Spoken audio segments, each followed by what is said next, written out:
100 years ago, after the revival of spirit chi, it became the most fundamental energy in the world. Under the influence of spirit chi, living creatures evolved into two directions. One was a wild ancestral regression, which enhanced their physical power. The other was spiritual mutation, which focused on energy-based attacks. And in turn, humanity developed various spirit key professions like spirit beast observer and spirit beast material analyst. Someone was leisurely scrolling through his phone. He received a question about what to do if someone got bitten by a ghostly thorn bristle spider. This silver-haired guy who was resting on his bed answered the question. He told the one asking not to panic and to drink plenty of hot water, lie down in a well-ventilated area to prevent the body from stinking. Paul reached out to this guy. The creature complained that it was hot. This creature was named Smarty, and he was a 100 questions beast. He complained to the silver-haired guy named Lin Yuan that it was so hot. He climbed Yuan's head because he heard that it was cooler up high. But Yuan looked at him like he was dumb since his head wasn't that much higher. Smarty opened the window. He became so happy when the breeze blew. In that building, Yuan did some chores. Yuan was 18 years old, and he was an owner of a small spirit creature shop. Although the people of the world could use spirit chi to promote the growth of living creatures, for him it's like an impossible fairy tale. He had been frail since he was a child, and he had been completely unable to sense the existence of spirit chi since he was 8. He can't improve his physical condition with spirit chi like a normal person, let alone contract with high-grade spirit creatures. He checked a species called Lily Loira. It was of normal grade, and its quality was from normal to low-grade spirit creature. He realized that blocking the light with a cloth wasn't enough. The weather's too hot, and there was no way to cool things down. Smarty saw that Lily Luera was about to wilt. As the lowest grade healing type spirit plant, it was just not competitive. It was even worse than the green creeper vines used for fodder. In the world since the spirit key revival, all spirit creatures were divided by grade and quality. Anything below copper grade was considered low grade. Almost no one was willing to spend resources raising low-grade spirit creatures because by comparison, high-grade ones were much easier to evolve. Just like how in the last 100 years, no one has ever heard of a 100 questions about evolving. A flying bird-like creature named Een arrived to deliver Yuan's medicine. The species of this creature was a sound bird. He thanked Een for it. With a body as weak as his, just contracting with low-grade creatures like Smarty and Een left him dizzy for 2 weeks, let alone sensing spirit ki to raise them and help them level up. An hour later, they looked bored. Smarty asked if humans loved to sleep in because there was still no one on the street. Yuan asked what he was talking about. He decided to call everyone's attention by telling them that they have green creepers. A little girl holding a cat was with her mother, and they passed by. She noticed the 100-question beast just like Keiki, the one she's holding. Smarty welcomed them and offered green creepers. Keiki commented that Smarty's fur was so dry and gray that it was obviously a leftover. Couldn't be compared to her. Naturally, Smarty was offended. He argued that they were of the same species. He challenged her with rock, paper, scissors if she had the guts. Yuan told him to calm down. Also, there was no way they could play rock, paper, scissors with those paws. He suggested a walk to cheer him up instead. They left since it's not like they have any customers anyway. Smarty suggested that they buy meat. He tries to justify it by saying that if he eats a few more braised pork, he'd definitely get smarter and he wouldn't have lost. Yuan looked like he was holding back his laughter. Een tried to cheer up Smarty by telling him that even though he wasn't as smart as the other 100 questions beast, he's cheap. Smarty replied that hearing that made it worse. Yuan felt bad that he couldn't sense spirit ki. Smarty yelled at him to look at his left. To his surprise, there was a blunt armored pig. He wondered what it was doing near the park. He thought that something happened at the farm. Smarty, while drooling, attacked this wild mountain of braised pork that had appeared. Yuan grabbed him since he's just gonna get himself killed. He couldn't possibly beat it. He noticed that it was angry. By nature, they were very gentle creatures. Normally, what Smarty did shouldn't have made it furious. He ran as fast as he could as the blunt armored pig chased after them. Yuan was feeling more tired than usual. Smarty noticed his breathing and asked if he was okay. Suddenly, he tripped. He hugged Smarty tightly to protect him. Een, despite being obviously scared, protected him. Smarty too. He was ready to face this braised pork. Yuan could feel that he's about to pass out. He told them to run. Unexpectedly, his consciousness was transported. Someone called his name. He saw a large copper bracelet. He recognized it. It was the copper bracelet that he lost when he was 8. It disappeared after his blood got on it. The light traveled towards his wrist. As the bracelet glows brightly, Yuan starts feeling a familiar sensation. It was the spirit key. He hasn't been able to feel it since he was 8, and now it was back. He wore the bracelet on his wrist. He got up. Smarty, who was being chased by the blunt armored pig, saw that he had woken up. In Yen urged him to think of something.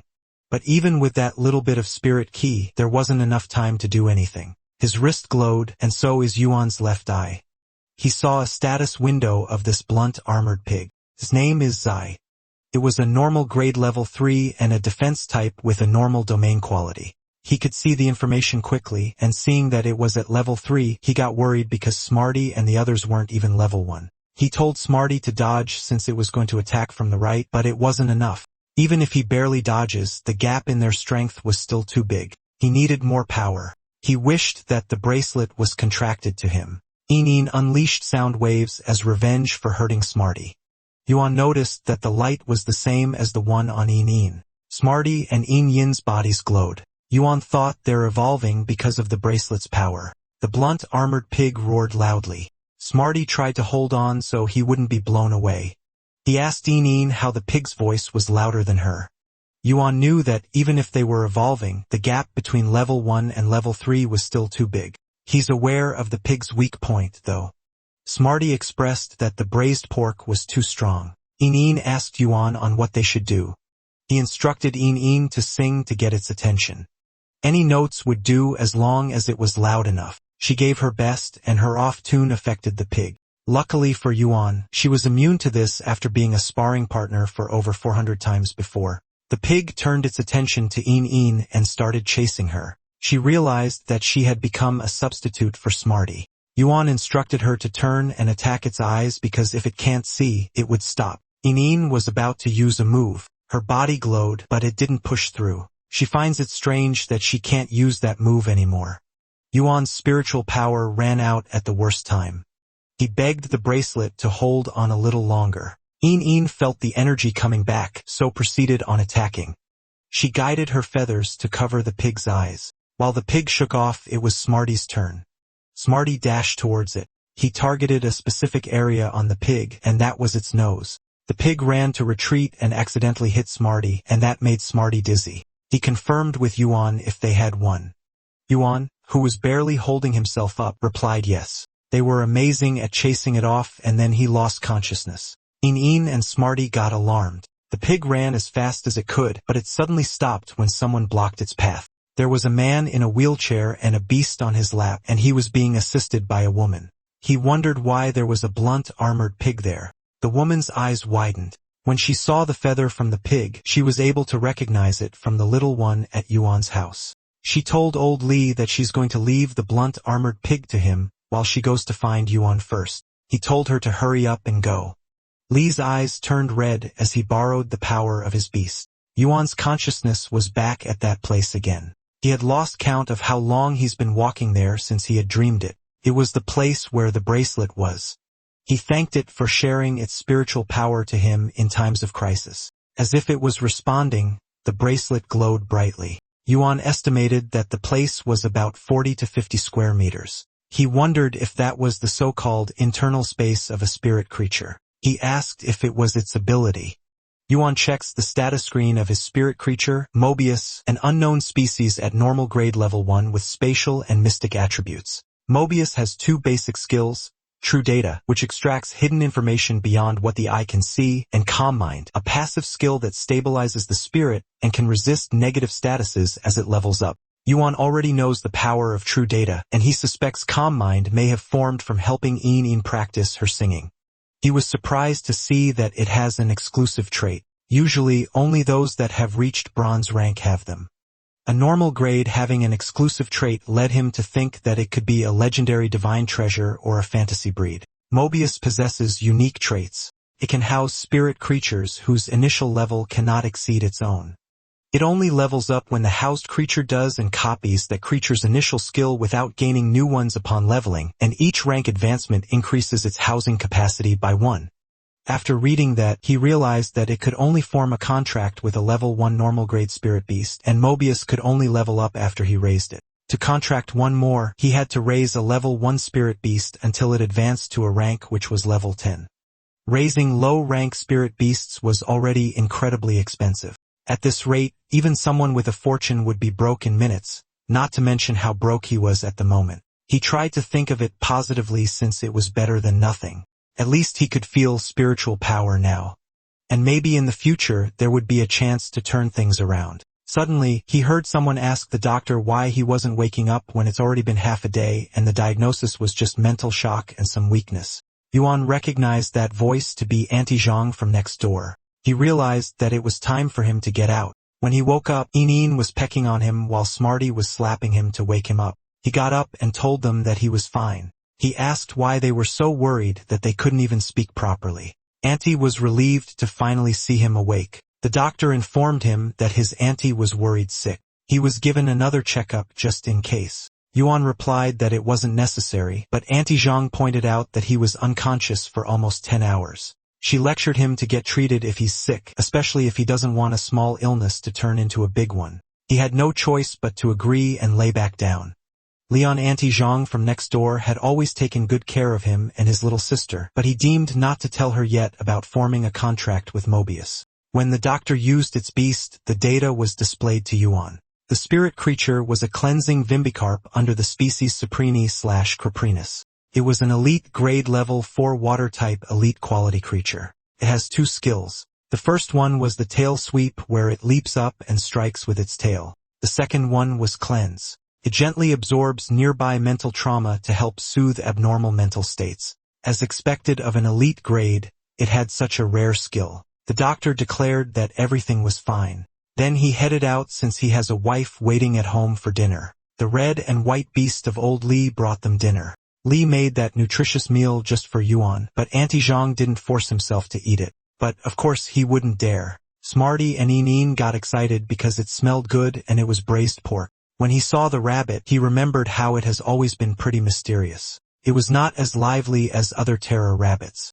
His curiosity made him take a look, but all its details were all just question marks. He realized that it wasn't a terror rabbit at all. After recovering, Yuan went out to jog. He was already out of breath. He had been jogging for an hour every day since he got out of the hospital. It was still intense for him. Since he doesn't have any spirit chi, he had to build his body up from a young age. He should also probably give up on combat professions and consider a life-type one.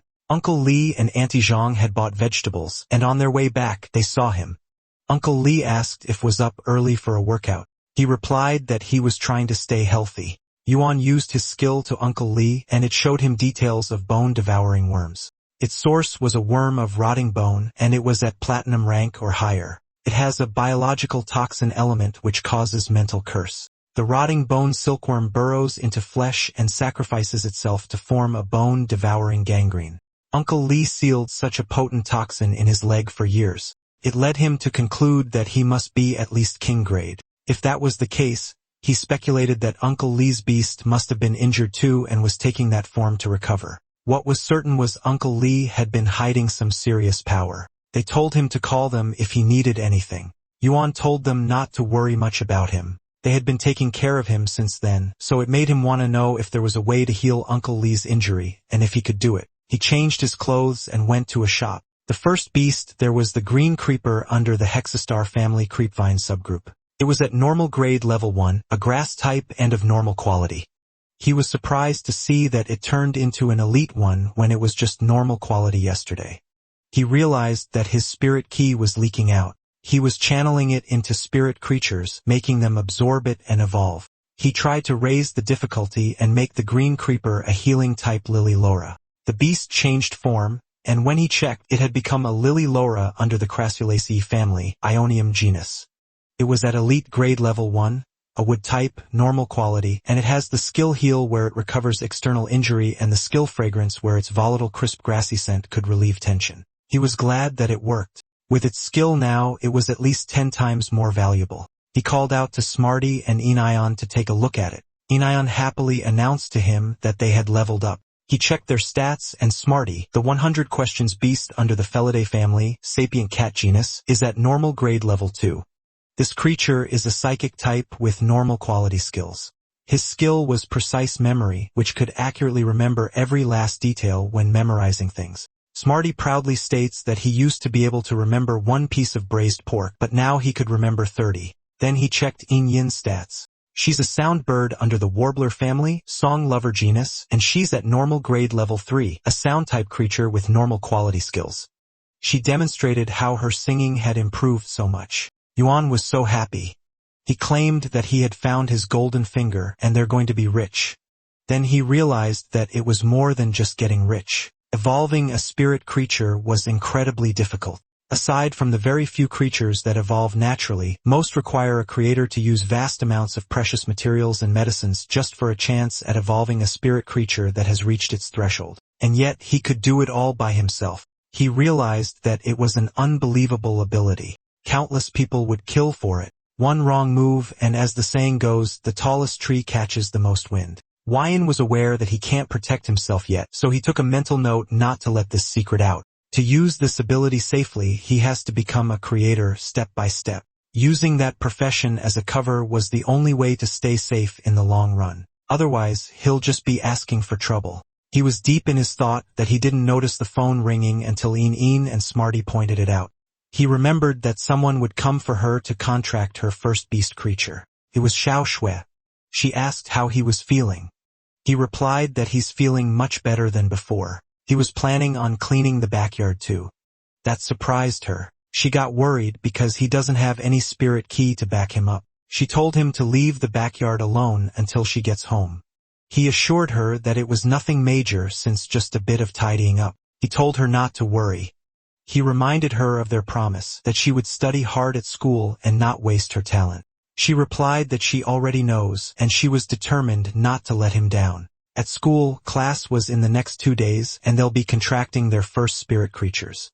It was an important event. While a spirit creature's quality and grade were crucial, the spirit quite professional's own level also affects its performance in battle. For combat professions, the compatibility range also differs for each type. If they choose a spirit creature that doesn't align with their own affinity, it would be very difficult to form a contract, and they could even suffer damage to their mental power. Even for life-type professions like artisans or weavers, they need a deep long-term understanding of spirit creatures to be able to fuse spiritual materials together. What's more, their class was geared toward training combat-type professionals, so synergy between their spirit creatures was something they must consider very carefully. The class was dismissed. Shui was told to stay behind for a moment. The teacher asked her if she wanted to reconsider the spirit creature that she's contracting. She's aware of her family situation, but her talent was exceptional. The Federation's 100 Sun selection was coming up, and she was advised not to let this opportunity pass her by. She became gloomy after that. Meanwhile at home, Yuan was glad that he was done. He upgraded 300 Lily Lueras to elite grade. It should be worth at least 20,000 Federation coins. With this, he'd be able to buy a high-grade spirit creature for Jue to contract. Suddenly, his phone rang. It was from an unknown number. He thought it was a new customer. The timing was perfect because he was about to call it a day. He asked who that was. The person on the other line raised her tone as she asked if he was Jui's guardian. He was told that Yu plans to contract a gray beetle. She had an exceptional talent, and that would be a waste. A gray beetle was a normal grade spirit creature that can be bought for 200 coins. It was extremely aggressive. The skills were worthless, and basically no one contracts them. They're only good as feed for high-grade insectivores.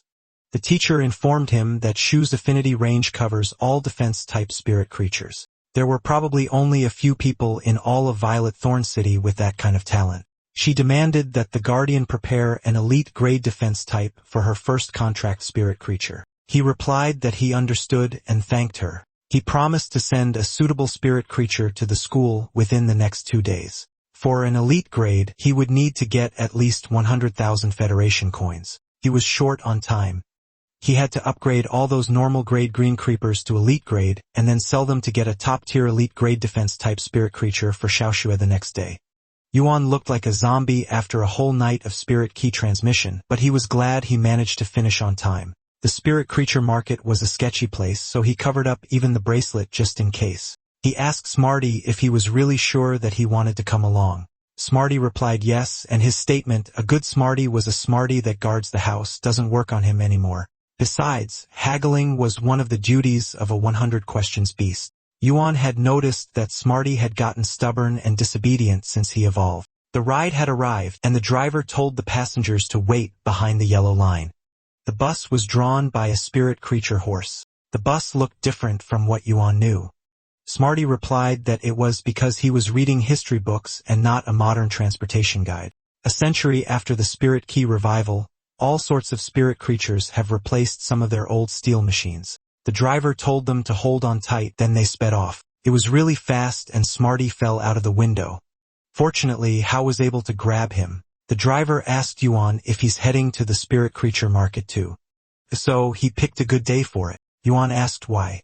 The driver asked if he hadn't seen the news. A couple of days ago, a dimensional rift opened up about 30 miles outside Xia County. It took the Violet Thorn Guards 2 full days and nights to hunt down all the aberrant insects that poured out and get the situation under control. They say a squad of Violet Thorn Guards were still stationed nearby. The rift happened to open right next to a spirit creature breeding base. The creatures were either killed or injured, and few of the employees who escaped were selling the remaining injured ones at the market. Now they knew how that blunt armored pig got out. The driver told him that a bunch of blunt armored pigs escaped, and he managed to snag one for a cheap price yesterday. He shared that once it was served on the table, his whole family dug in, and they hung up the rest to cure. Yuan replied that he's amazing, and he requested to be dropped off at the intersection closest to the stall. It was great since critically injured and disabled spirit creatures definitely won't be too expensive. There were bargains to be found. Moments later, Yuan got there and looked around. Smarty told him to leave the rest to him. He asked what kind of spirit creature they were buying and their budget. Yuan replied that it would be a defensive elite grade spirit creature, and for the price it would be around at least a 100,000 Federation coins. Smarty was shocked because they only have less than 20,000 in savings. He planned to trade the green creeper and Lily Laura that he upgraded last night. A normal grade green creeper costs anywhere from 1,500 to 3,000. So even if they trade 20 of them, they are still short on money. Some plants caught his attention because it seemed like they were calling out to him. He can now clearly sense the instinctive approach and rejection from other spirit creatures. The lighter the glow, the more friendly the aura. He noticed the clear pond carp, nether orchids, snow lilies, thousand jade hands. He wondered if his affinity range really that wide. He had a high affinity for healing and support types, and plant-type spirit creatures were instinctively drawn to him. Ju's affinity was with defensive types. Smarty showed him something. The seller's price was at 80,000, but Smarty haggled it to 10,000 until the seller's final offer was 60,000, and Smarty insisted on 20,000. The spirit creature that was being negotiated was a tough-hide rabbit from the species Leporidae rodentia. It was an elite grade level 1, a defensive type, normal quality, with a skill called Hardened Hide, which makes it grow a tough keratinized shield over its skin to block damage. Yuan apologized to the seller for Smarty's reckless behavior. Smarty was displeased because he would have gotten it for 20,000 if he had just kept haggling. Yuan whispered to him and suggested that they shop around first. The next thing they checked was a land tortoise from the species Tetsidinidae, Giacalone, a normal grade level 3 defensive type with normal quality. Its skill was called Enlarge, where it increases its body size, retracting its head and limbs into its shell to help block damage. Yuan assessed that the grade was too low, and he doesn't have time to level it up. Smarty added that it moves slowly too.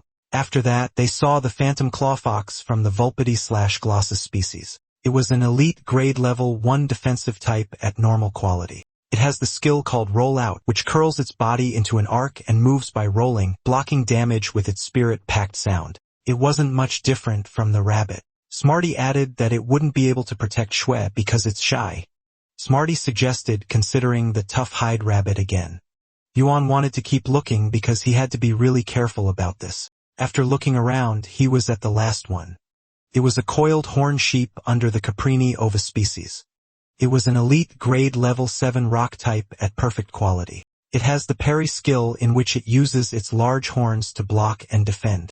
Also, its horn assault slams into a target with its large horns. From the herd, Yuan saw a perfect quality youngling, and it even has a control-type spirit beast skill. It has everything the other has except for horn assault because in place of that, it has the shock horn instead. This allows it to strike a target with vibrating horns, causing paralysis through high-frequency vibrations. Yuan wanted to buy it for 100,000. The man told him to wait because he'll call his wife to check. Smarty told Yuan that he checked the prices online yesterday and a coiled horn sheep was only about 50,000. Even a rare one would be 90,000 at most. He was acting like a nouveau riche behavior with his offer. Yuan explained that he was just showing sincerity. He commented that Smiley was still green when it came to haggling. The seller gave him 120,000 Federation coins as the last prices. Both Yuan and Smarty think he was a rip-off. Yuan felt sad because there were no other defensive spirit creatures left. If that was the case, it might come down to paying the overpriced coiled horn sheep. Suddenly, a seller announced that the spirit beast meat was all sold out. The buyers could see more heavily injured spirit beasts, and they suggested that he butchers them. Yuan's eyes sparkled when he heard about the heavily injured spirit beasts. Smarty reminded him that it wasn't the time to be thinking about braised pork. The man felt sorry for those poor creatures inside and to the buyers that he kept waiting. He encouraged them to take a look. There were only 3 left, so he promised them that if they buy them, they would definitely be guaranteed a profit. Most of the people left because they wanted a butchered one already. They had no idea how to heal them and the money to hire a creator, so they weren't interested. Yen went to the front and the seller informed him that he's too late since they were all sold out and the stall wouldn't be selling beast meat anymore. He clarified that he wasn't there to buy meat, but instead, he'd like to see the spirit beasts inside. Yuan noticed that the boss looked unstable, so he thought that if he negotiates it now, he might just be kicked out. But he's different now. He has the skill Calm Mind, and seeing how the seller calmer now, it looked like it took effect. The seller told him that he's not that old, and he could just call him Brother Yang. There were 3 heavily injured spirit creatures inside, so he took them there. He showed them to the web-spraying spiders. They looked healthy enough from the front, but their abdomens have been torn open. At that rate, they won't last more than 2 days. Smarty complained that it stinks. This web-spraying spider was under the species Araniamorphy/Aranity. It was a normal grade level 10, poison-type, perfect quality spirit creature. It has the skill called Lay Thread where it spits out sharp, hard-to-see spider silk along its path of movement. It also has a poison net which sprays a web net laced with toxins. Yuan knew that if it weren't for the dimensional rift, they would have become a copper rank spirit creatures in no time, so they were a great find. If they weren't injured, they would probably sell for 300,000 Federation coins on each star net. The seller told him that support-type spirit creatures with control and poison abilities could sell for even higher, but now he'd be lucky to get 150,000 Federation coins for both of them combined. Yuan expressed that he wanted to buy those 2 web-spraying spiders. He doesn't have enough money on him, so he suggested trading them for spirit creatures. Brother Yang shared that after he's done with that batch, he's planning to open another spirit creature breeding base and start over from scratch, so he might not necessarily need the spirit creatures that he's offering for trade. Deep inside, he realized that kids would always be kids, and he had his hopes up for nothing. Yuan asked if he would change his mind if they were elite grade green creepers. The seller asked if he wanted to trade elite grade green creepers. He checked what the quality was. Yuan was confident in their quality. He encouraged him to come to his place and inspect them first. Brother Yang knew that elite grade green creepers were priceless. Anyone willing to sell them usually asks for double the market price. He showed Yuan the last spirit creature that they have left. They poured their hearts and souls into that one.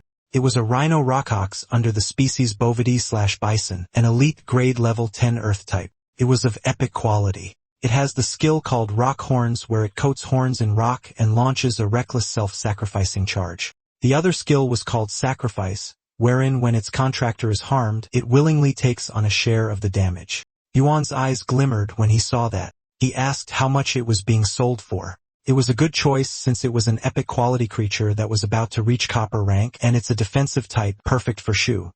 Brother Yang asked him if he's serious since his condition wasn't good. He replied that it was perfect. He suggested buying it at 200,000 Federation coins. Brother Yang asked him if he has a way to heal the rhino rock ox. He considered that the kid had a creator backing him.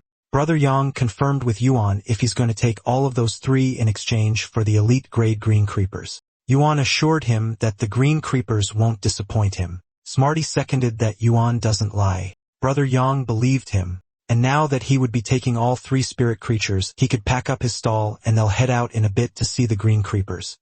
Good thing he has the spirit lockbox right there. He'll just pack up the rhino rock ox and the web-spraying spider and bring them along. He threw it and it had become larger. Smarty asked what it was. He replied that it was a spirit lockbox. It's a patented invention from Ostrich Logistics. They could store spirit creatures inside, and their size adapts to the box, and their weight is negated, making them light and easy to transport. Smarty was surprised to learn that there was something that good. He asked how they had never used one. Yuan replied that their family never had the spare cash for something like that before. The rhino rock ox entered. Smarty couldn't believe that something that huge would really fit in there. Brother Yang felt sad that the rhino rock ox would never get the chance to evolve into a copper rank spirit creature like the spirit box in copper rank. After that, he released his tumor-crowned fire lizard. This is from the lizardi family horned lizard genus. It is at copper rank 7 out of 10 and at normal quality. For skills, it has shedding fangs, in which during a bite it can detach its teeth, leaving them embedded in the target's body. It also has a death roll wherein after biting a target, it twists and rotates its body with its mouth as the core to rip away flesh and bone.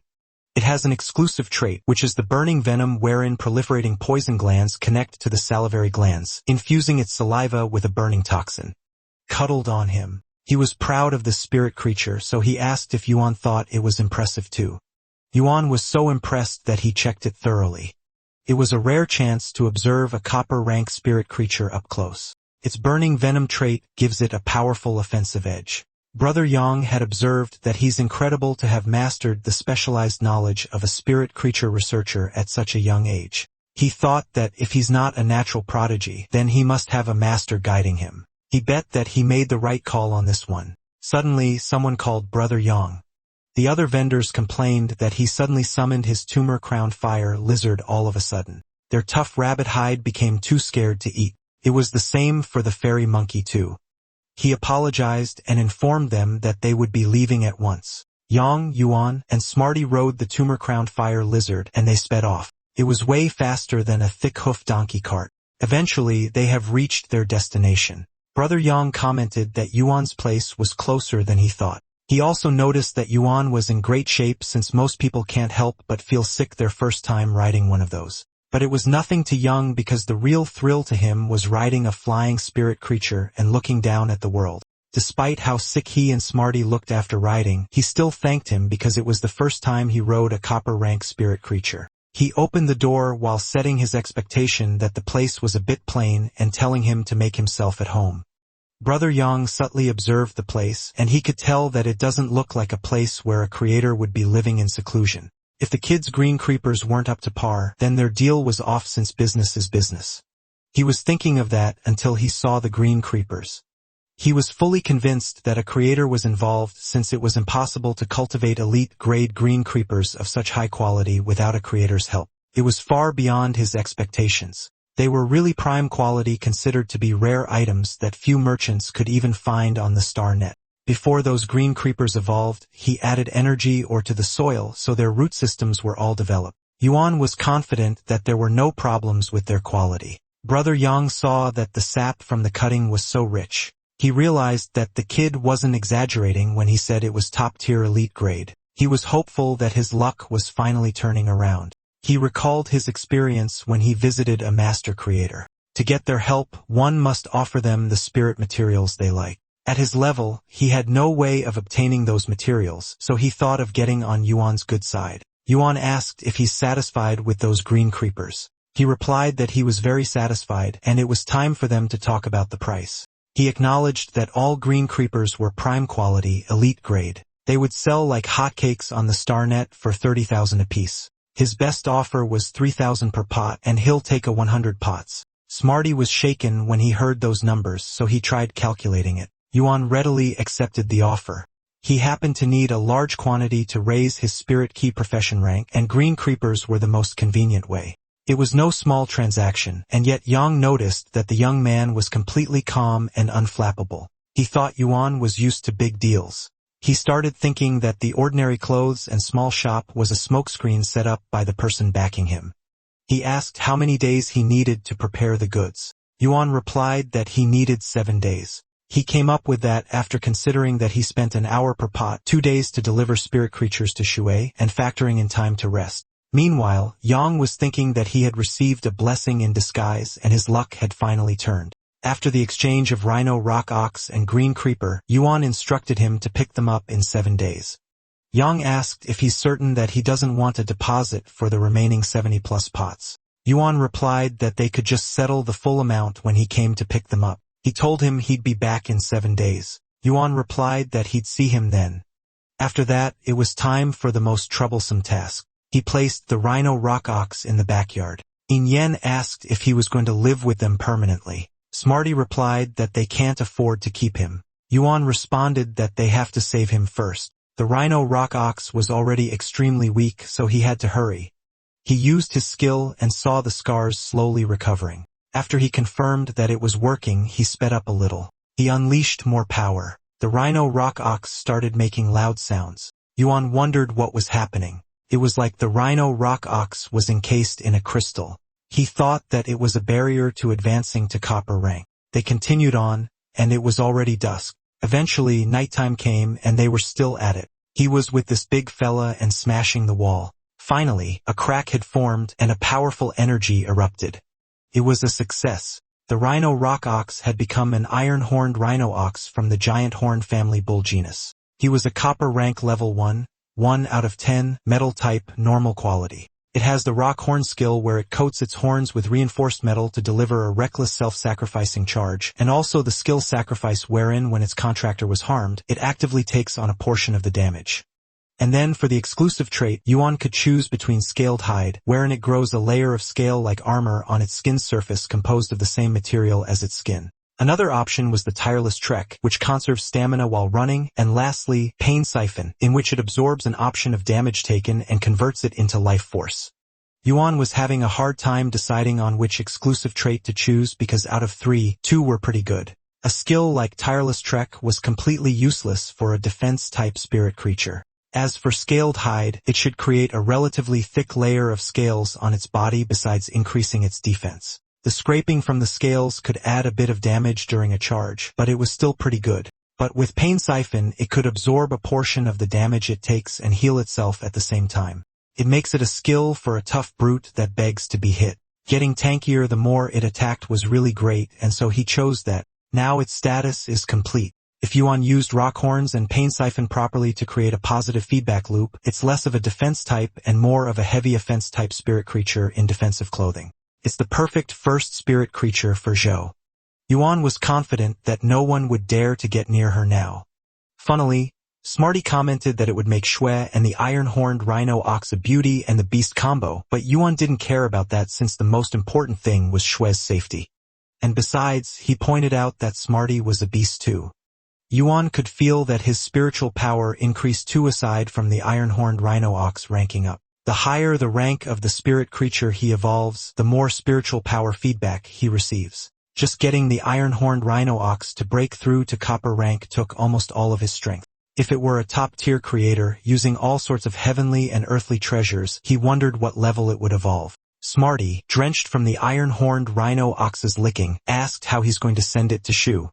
He replied that he's going to do it with the ostrich logistics. He just made some money, and since he was in a hurry, he placed an express flight order, and they would soon be there to pick it up. Smarty got excited when he heard that. He wanted to fly like Een. Meanwhile, at the Huiwa Palace, a person talked about using 3 portions of patulous sprouts, 1 portion of sunken sea ebony, 1 portion of platinum beast blood essence. It was all placed in a vial. A military personnel asked the city lord what that is. The esteemed woman beside her warned him not to speak out of turn. And then a solid item was dropped inside it. It produces a powerful energy around it, and then a woman with blonde hair added a red liquid, and thick red smoke covered the area. Those 2 people behind him felt the immense pressure just from him concocting. It was even forcing out their protective spiritual aura. They had just witnessed a 5-star creator. This creator told them to summon the spirit creature that they wished to evolve. This woman is the Moon Empress, one of the 3 5-star creators of the Radiant Federation. The man named Sikong, a king-grade expert, felt relieved. Ling Xiao, the lady of Violet Thorn City, a king-grade expert, smiled and reiterated that he has nothing to worry. Sikong thanked the Moon Empress, then he summoned his spirit creature. She poured the content of the vial on it, and this black tiger with red marks showed its belly. Sikong got worried. Moon Empress assured him that it was fine. It was just evolving into a legendary grade.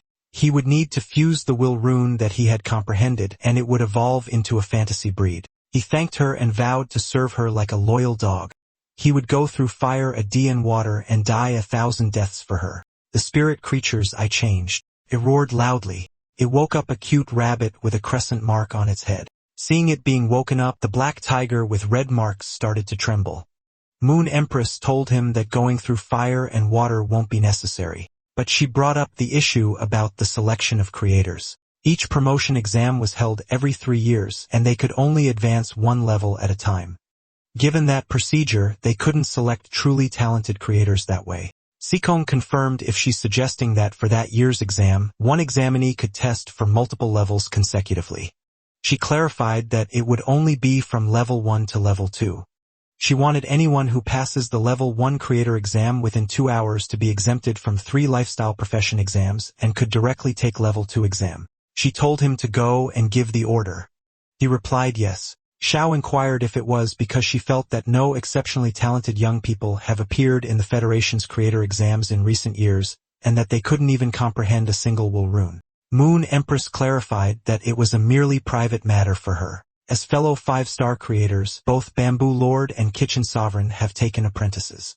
Naturally, she didn't want to fall behind those 2 old fools. She was surprised that Moon Empress was going to take on an apprentice. Moon Empress added that the dimensional tide was approaching. Violet Thorn City was the city with the most aberrant insect dimensional rifts. As its lord, they must be diligent in their duties to protect the land and its people. She wanted every rift to be guarded, and failure was not an option. Xiao, the city lord, assured her that she would take care of the Violet Thorn City.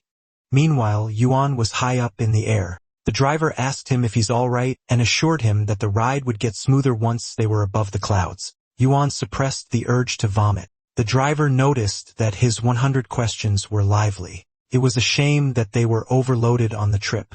Otherwise, they could have brought it along. Earlier, Smarty threw a tantrum because he wanted to fly, but he couldn't go.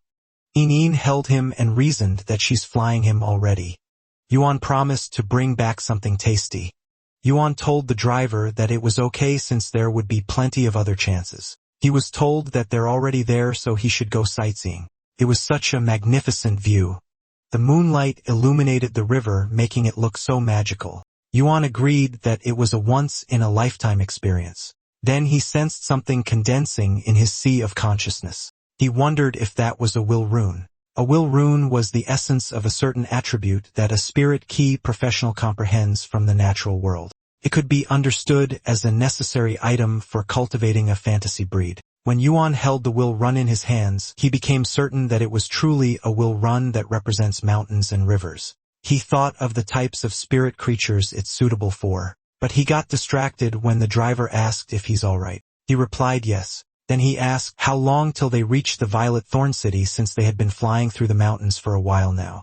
They won't reach it until morning. Yuan was surprised since they were expected to arrive before dawn. The driver explained that it was because he had to come along and got flight sick at the beginning, so he had lowered the speed for him. Yuan replied not to mind him and went full speed. The driver did what was told at the academy. The students were confused because they were supposed to contract spirit creatures that day, and yet they were gathered in the training grounds. One of them explained that their schedule was changed. Right after contracting spirit creatures, there was a practical combat class.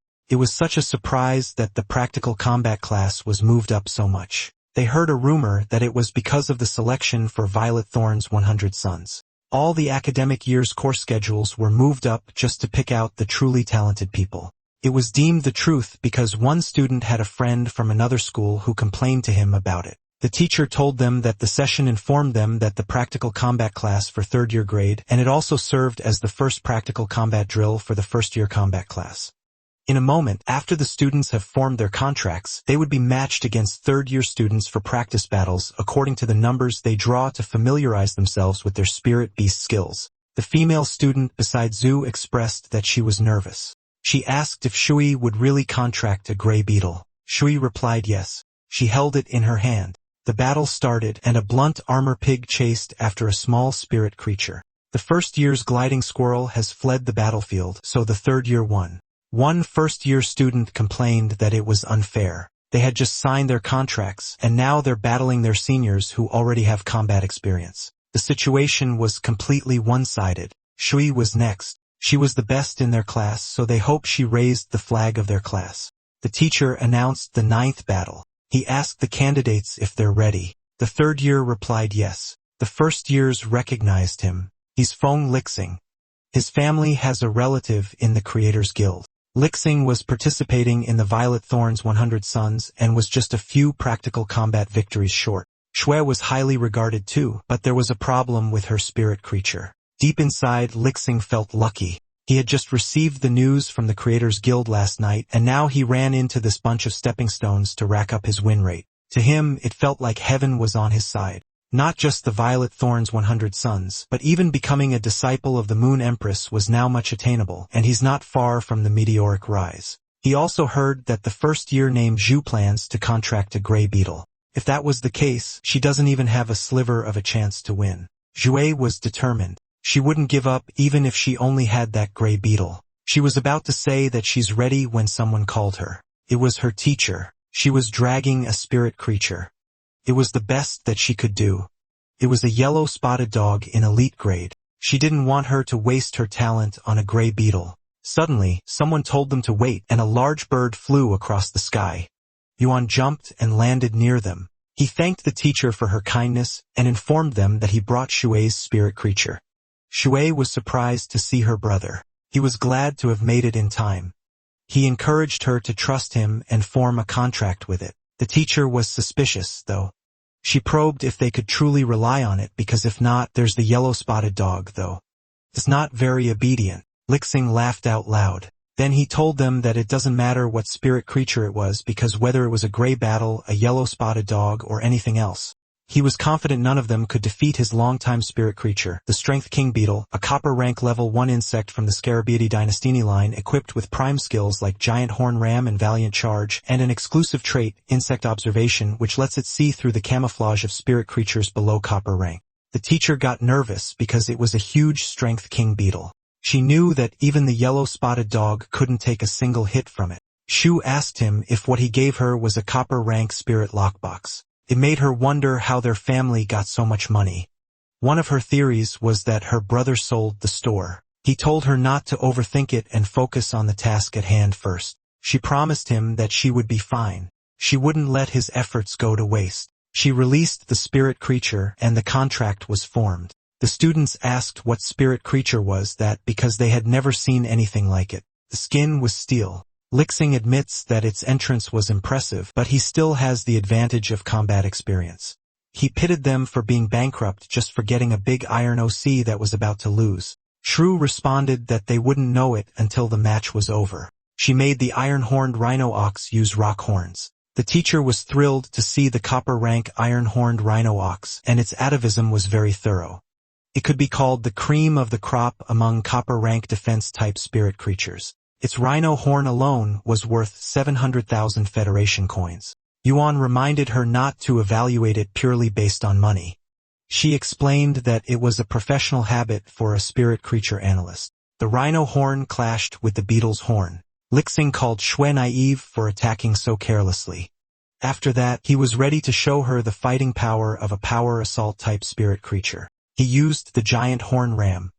Zhui made the iron-horned rhino ox hold its ground just a little bit, and they would have pushed the ox out.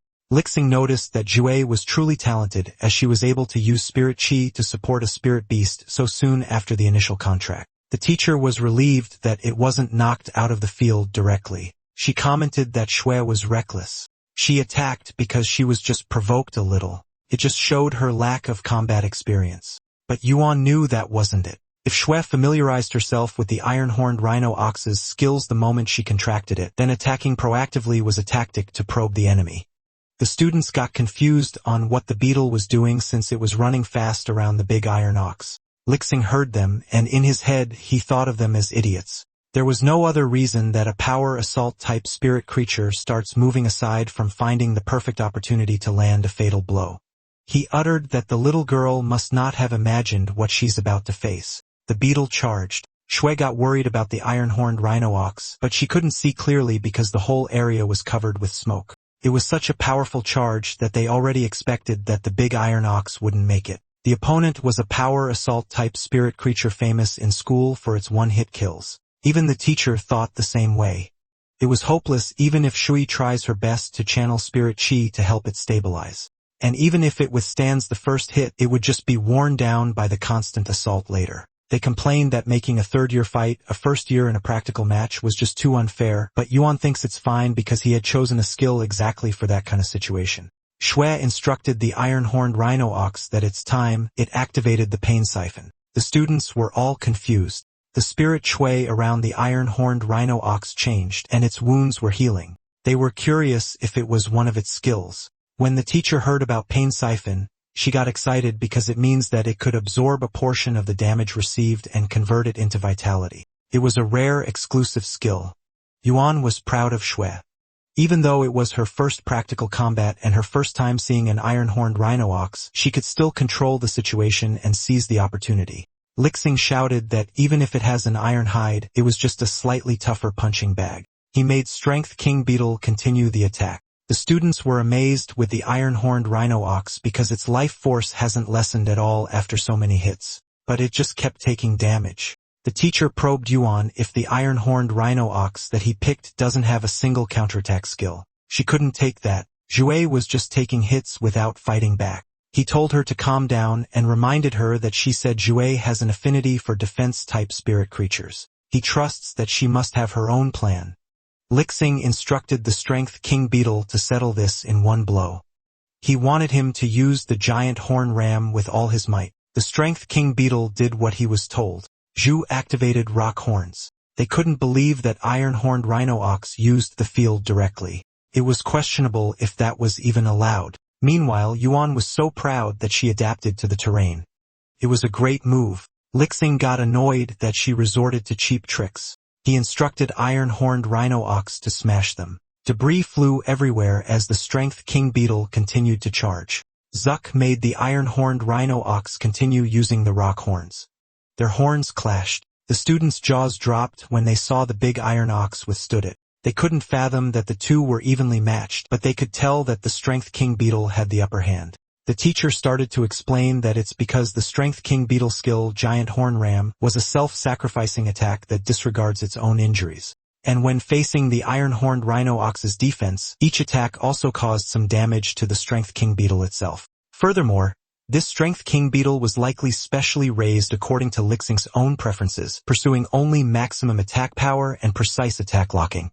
Therefore, the possibility of its attack being blocked by a spirit creature of the same grade was overlooked. Yuan knew that the high-attack, high-quality training method was meant to seize suppressive power in a duel and end the battle quickly. But there's also a case where Lixing couldn't defeat an opponent quickly. They saw the Strength King Beetle slip. They thought that Zhu was just lucky, but her teacher informed them that it's not luck. Although they were both spirit creatures, when it comes to a prolonged struggle of strength, the body balance of an insect-type spirit creature just can't compare to an iron-horned rhino ox. Besides, the contractor's mental state also affects the spirit creature's condition. These were all points from the textbook that students should know. Lixing was getting annoyed that a mere first year not only contracted a copper rank spirit creature, but is now blocking a power assault-type spirit creature's attack with a defense type. He felt that fate screwed him over. He ordered the Strength King Beetle to create some distance and attack the little girl on the other side directly. Strength King Beetle jumped away. It rolled towards Zhu. The teacher complained that it was against the rules. Yuan hoped that Zhu could dodge it. Zhu instructed the iron-horned rhino ox to continue using rock horns on the ground. It made cliffs and the Strength Beetle hit one of those, causing it to fall at the edge of the field. Because of that, the match has been decided. Shocks washed over Lixing's face. They declared Zhu a winner. The first year celebrated that they had finally won. Shui's teacher finally understood that the repeated use of rock horns was to accumulate enough rocks on the field, making the final rock horns powerful enough to flip the Strength King beetle. The student that had high expectations didn't disappoint. She pats Yuan at the back while commending him on getting his hands on something good. Yuan told her to calm down because her slap was quite powerful. Shu ran and hugged her brother. He congratulated her. She pouts and probes him where the money came from. She asked if he sold their shop. She also asked what would happen to his illness if they didn't have money. She was worried for his health. He told her no and assured her that he's all better and business was booming. The teacher didn't want to interrupt, but they were out of time, so she was brief. She told Yuan that with Sue's talent, the school hopes to recommend her to participate directly in the preliminary section for the Violet Thorns 100 Suns.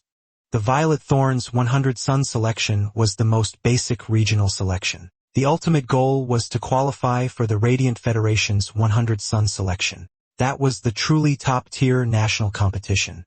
Even though Zhou was only a first-year high schooler, her talent was enough to be selected for the Violet Thorns 100 Suns preliminaries. The Academy's educational resources would also be fully devoted to her, and she would definitely grow very quickly. Yuan thanked her for taking care of Shui. He assured her that he would pour all his effort into Shui's spirit creatures and resources from then on. She replied that nurturing a good seedling was also what she ought to do. She told Shui that if she didn't have a class for that afternoon, she could show her brother around the school. Yuan was worried about the yellow-spotted dog. The teacher told them that she could raise it herself. After going around and getting snacks, Yuan emphasized that he could sense spirit chi now. He asked what other proof she needed. She wanted to see it with her own eyes to be relieved. She knew that the iron-horned rhino ox must have been expensive. He showed her bank account, and her eyes widened when she saw how many zeros there were. He informed her that after his spirit key recovered, he discovered he has some talent as a creator, so he took a job with it and earned some money. He encouraged her to just focus on her studies and go participate in the selections and get good ranking. She also doesn't need to work part-time to support the family, and Yuan revealed that he also plans to take the creator certification exam. She was happy for him. He invited her to celebrate and eat something good. She expressed that she wanted to eat hot pot. He was fine with whatever she wanted. Meanwhile, the teacher asks the yellow-spotted dog if it eats meat buns. I think the real MVP for this is this teacher. I wish all teachers are like her. Anyway, Yuan booked the ostrich logistics again to get back home. While on the ride back, he thought of putting more effort too now that Shu's studies were on the right track. After all, exams weren't that easy. He had to buy the beginner textbooks for the Spirit Creature Researcher and Spirit Material Analyst later. There were quite a lot of books. He thought of seeking Smarty's help too. During that day's practical combat, although Shui only seized the opportunity because of the skill's damage reflection mechanic, her stable and sufficient amount of spirit ki was the cornerstone of her victory.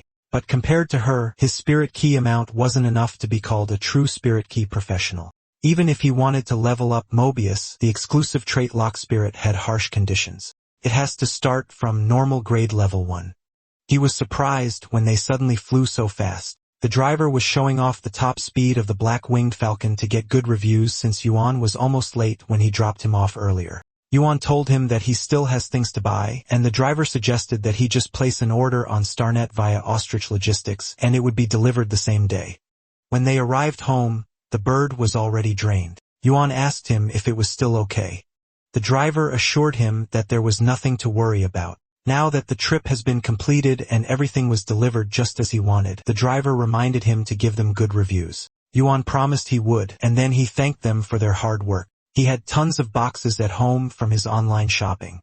He planned to set up an online store so in the future, he won't need to go to the spirit creature market, which would be safer. He announced that he's back. Smarty and Een welcomed him back. Smarty missed him, but Smarty stopped himself because he remembered that he was supposed to be angry. Een told him not to be angry, since she had already taken him for a flight. Yuan promised him that he would take him next time.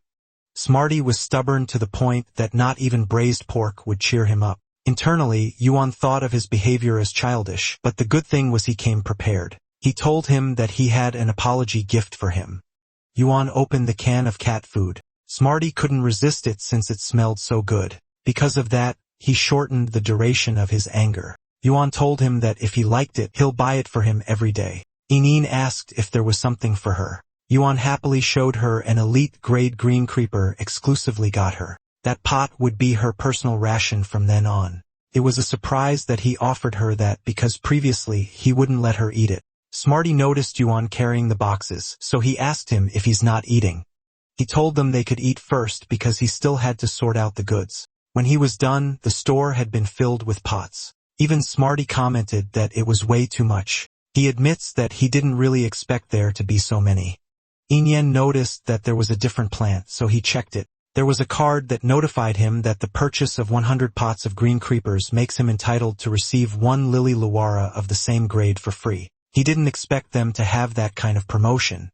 Then Yuan remembered that the spirit creatures that suited him were healing type, support type, and plant type. His eyes sparkled as he claimed that it was exactly what he needed, a healing type plant spirit creature that has healing skill at normal grade. He instructed Smarty and Inin to stay downstairs and take good care of those green creepers. Upstairs, Yuan got to work. He used the exclusive skill Lock Spirit. He hadn't rested in a long time, so his mental power wasn't in its best state. But since he already started, there's no turning back. Eventually, he completed the Lock Spirit. He was pleased that unlike before, there was no drain on his mental power at all. As long as he kept injecting Spirit Ki, he could start chain leveling next. An hour later, the Lily Luara became an elite grade level 1, legendary quality. Its skill was Heal, and it recovers external injuries. Yuan was relieved that the leveling was finally complete. He checked Mobius. Its species was still unknown, but it had leveled up to elite grade level 1, legendary quality. The skills remained the same. He was surprised when it suddenly glowed brightly. He was transported to Mobius's Lock Spirit space. He noticed that it was bigger than last time. Suddenly, someone spoke to Yuan asking if he could hear him. He replied that he could hear him loud and clear, and he greeted Mobius that it had been a while. Just a mini lesson from Zhu. When a spirit professional forms a contract with a spirit creature, it consumes mental power. A person could contract 2 to 3 spirit creatures in their lifetime with the known limit being 5. Lock Spirit was Mobius's exclusive trait. It can achieve the same effect as forming a contract, but the contractor does not need to expend any extra mental power. Instead, the cost was borne by Mobius. The number of contracted spirit creatures was determined by how many times Mobius had leveled up. And the price was, for the first 10 after Yuan formed a contract with Mobius, his ability to sense spirit chi was reset to 0, and his mental power was abnormally weakened. But if Yuan was being honest currently, it wasn't still so great. Back to our boy, Yuan confirmed with Mobius if he could really speak now. Mobius replied that reaching elite grade was enough for him to be able to do that. I think the design of Mobius is really unique. He then asked if that space was Mobius's exclusive ability.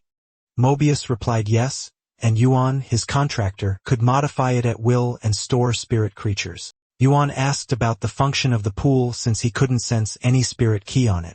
Mobius clarified that there was truly no spirit key because it was just ordinary water. Confused him. Mobius clarified that water brings wealth. Yuan commented that Mobius really has a personality. He threw something on the water, and just as he expected, even low-quality energy stones used in flower pots could still effectively emit spirit ki. In the external environment, it was inevitable that some spirit ki would dissipate and the usage efficiency cannot reach 100%. But the locked spirit space prevents spirit ki from leaking out. If better energy stones were put in, the spirit ki would become very rich over time. Yuan was thrilled when he realized that if he strengthened spirit creatures there in the future, the efficiency would be many times faster. Mobius confirmed that, and as he advanced in rank, the usable time would also increase. Yuan knew that all of those would require a massive amount of Federation coins to support. Even the lowest quality energy stones couldn't be considered cheap, let alone high-quality energy stones. So making money was imminent. Mobius's body started to dissipate, and Yuan started to get worried about what was wrong. He clarified that it was nothing. It was just because he could only maintain that clear state of communication for half an hour every day. The time was just up. He was the first spirit creature that Yuan contracted, so he was sorry about his mental power and spirit chi perception for the past 10 years. Yuan replied that it didn't matter since those 10 years also allowed him to figure out a lot of things. Besides, now he has hope again, and the road ahead is still long. The challenge had only just begun. However, for Yuan at that moment, sleep was the greater force majeure. He was deep asleep. Then the next day, he used his powers on the green creepers again, while Smarty was just surfing the net. Yuan worked hard for several days. When he was done, it was late at night already. In and Smarty were deep asleep. He went to another room and used heal to the 2 web-spraying spiders. Now they were saved too, and that was the fruit of his leveling exercise. 7 days later, Brother Yang had arrived in front of Yuan's store. Before entering, he prayed first that he would get a chance to turn around his life this time.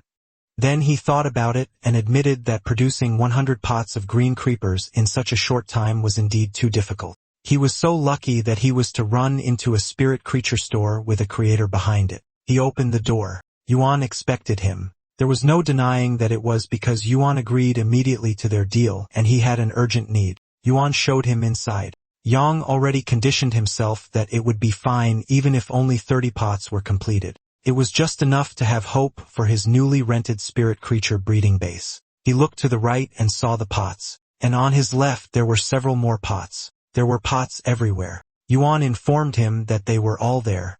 He initially wanted 76 pots so he could just pick those pots out of 100. He was in awe. He admits that Yuan saved half of his life. Yuan told him that there was no need to flatter him. Brother Yang told him to name the price and he won't haggle down a single cent. He told him that the original price was fine. Yang was touched that he had met a noble person in his life. He would definitely know he was his sworn brother. He informed him that he would buy it at the original price. Before he left, he told him that he would get his breeding base up and running so he must come to visit him then. And if there were good things, he would save them for him first. Seeing how happy Brother Yang was, Yuan realized that being a creator was a really good profession. Now that the room felt empty, it was time for him to restock. He asked Smarty if he had already figured out the StarNet registration he asked him to learn a few days ago.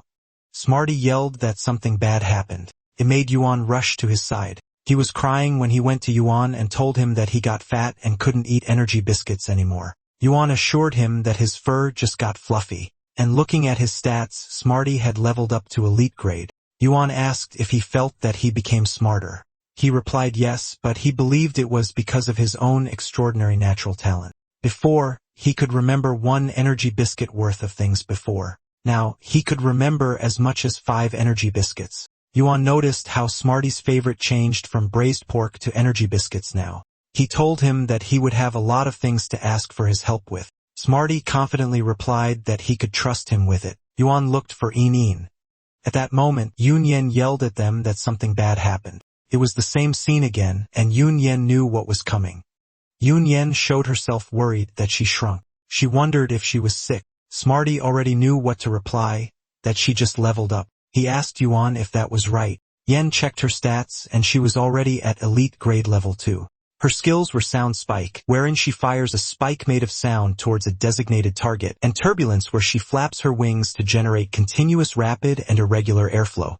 Basically, it looked like her skills were for combat. Yuan asked why they were unrelated to singing. Smarty admits that they secretly tested their skills. He showed him a board. Yuan asked if the marks were caused by a sound spike. In replied yes and shared that they played by themselves when he wasn't home. Smarty suggested that they try again to see if the power has increased. Smarty held the board, and In told him that it was dangerous because it was too close to the target. Yuan began the sound spike experiment. Smarty told her that it would be fine because her aim was quite accurate. His eyes widened and his jaw dropped when In attacked. Now he was convinced that it was too dangerous. Yuan pats his head to comfort him. Next, they tried Turbulence. Yunyan unleashed it and shattered the plank. Yunyan noticed that the power was far comparable to when it was normal grade. He realized that Yunyan was an authentic combat class spirit pet. The goods had been delivered to Yunyan's place, and he was asked to sign the document. Meanwhile, Smarty suggested that they test Yin's skill again because he bet that she could now pierce through an iron plate. Yuan refused because they had done it several times already, so In was already tired. He opted to let her have a good rest, and he pointed out to Smarty that a 100-question beast was a different type, and he would have a use in a while. Smarty encouraged him to tell him whatever it was. Yuan instructed him to feed those 2 web-spraying spiders. Smarty was nervous when he did that because he might get bitten. Yuan noticed that fearing arachnids was the instinct of most spirit creatures.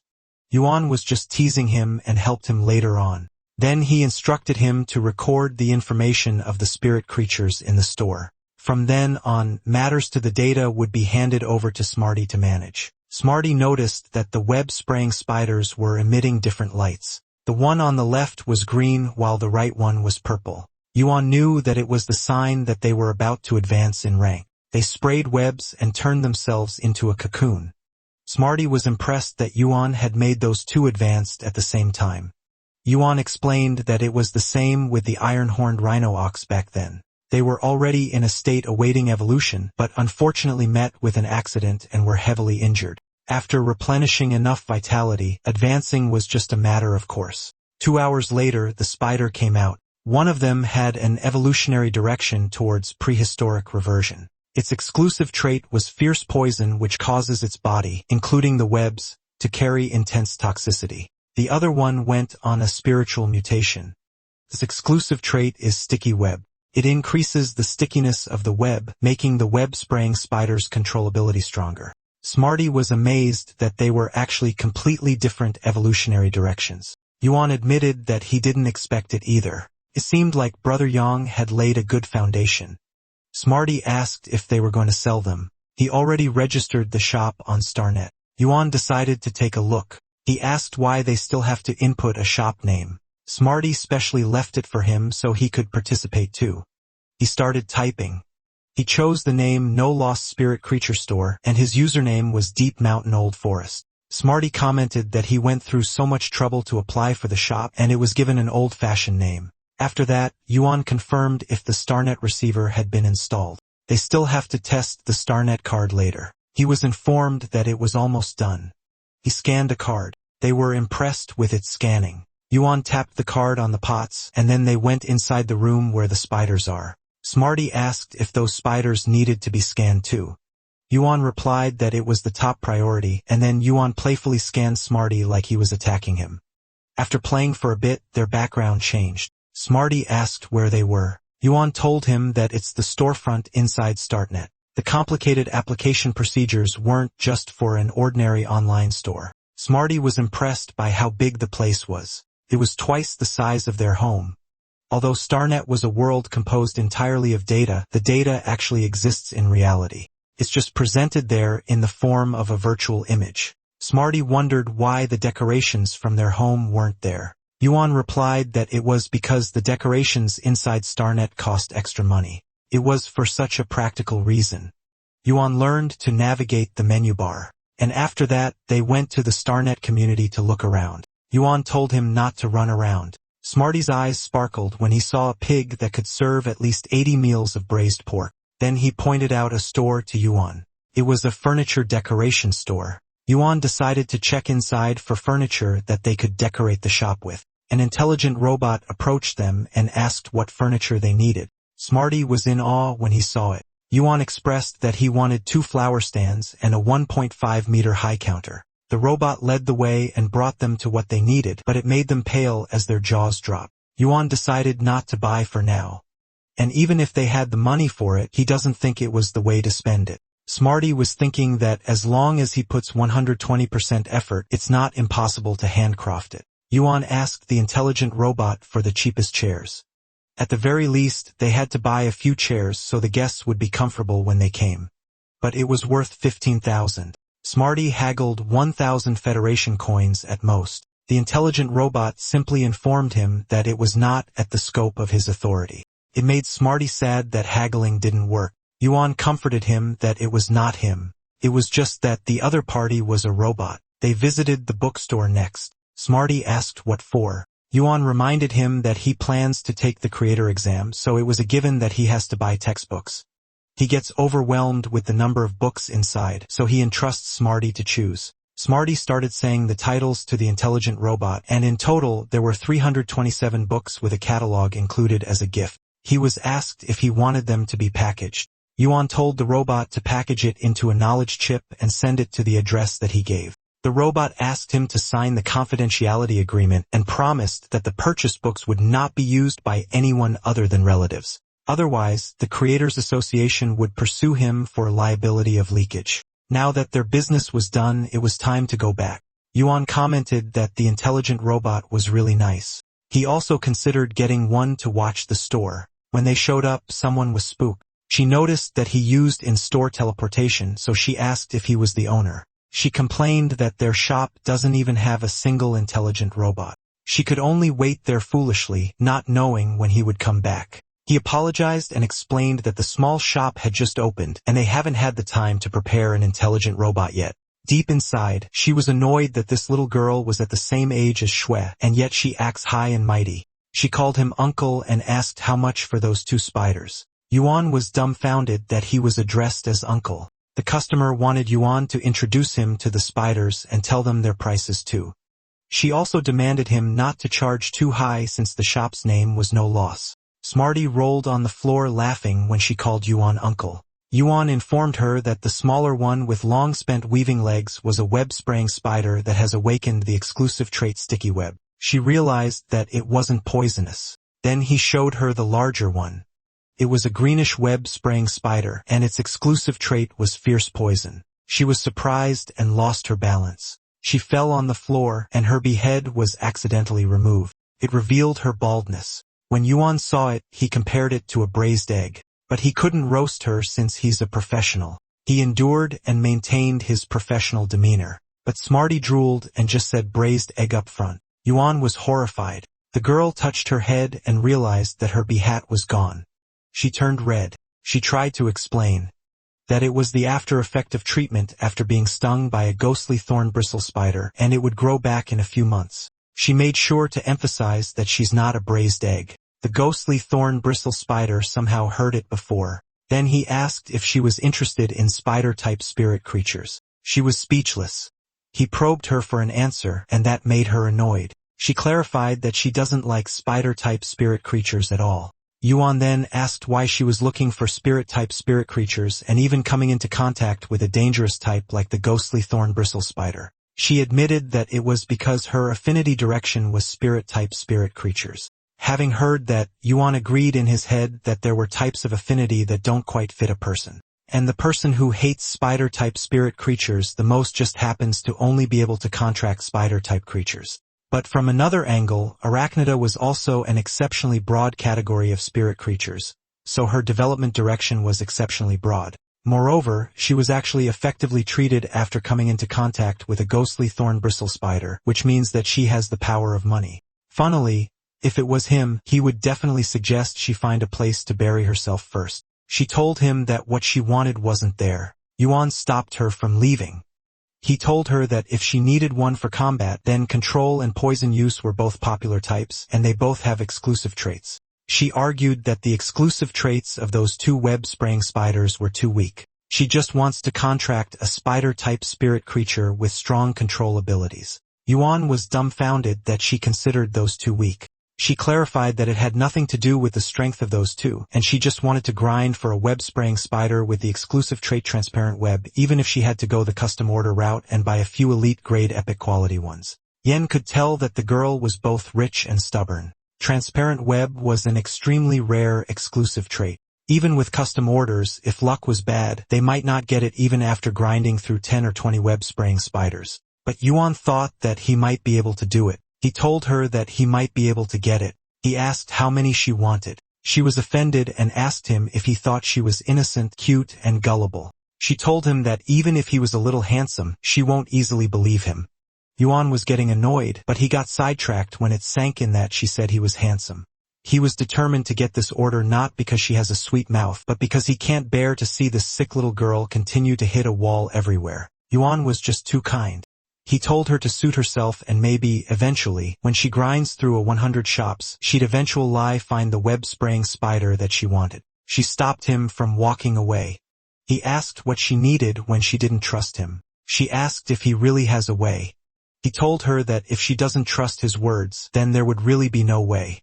She suggested that they add each other on Starnet first, and if he managed to get the custom web-spraying spider, he would notify her to buy it. Yuan's technique earlier to retreat so he could gain advantage worked. He actually had rich experience dealing with this kind of customer, but he refused her suggestion and told her to come back when she wants to buy something. She acted cute and told him not to be angry. She explained, just saw that the shop didn't even have decorations and was afraid of being scammed. She insists that he adds her as a friend, and if he could customize it, she won't haggle over the price. Yuan eventually agreed to add each other first. They tapped their cards to each other. She finds his username funny. He read hers, which was Cloudstream, and uttered that shark eagles live there. She called him an idiot for actually calling her a sand sculpture. The banter kept going. Yuan had the upper hand when he pointed out that he's an important shop owner who's going to help her customize a web-spraying spider. She yelled at him to cut it out, and she highlighted that she's an important customer who's going to pay him money. She paid him 10 radiant coins, and not that was done, she would be waiting for his good news. Juan couldn't believe how deep her pockets were. It was 2 radiant coins for 1 custom web-spraying spider, and she paid the full amount for 5 of them without even blinking. Smarty's eyes sparkled upon seeing so much money. He assumed that they wouldn't be short on money from then on. Een has always wanted the newest records and sound system.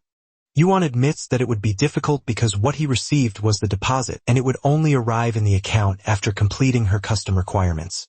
Before that, the money would be held by official StarNet custody. However, Brother Yang just sent the final payment earlier so they have sufficient funds, and then he checked the cost of web-spraying spiders. To their surprise, the cost of 5 elite-grade web-spraying spiders alone is 1 radiant coin.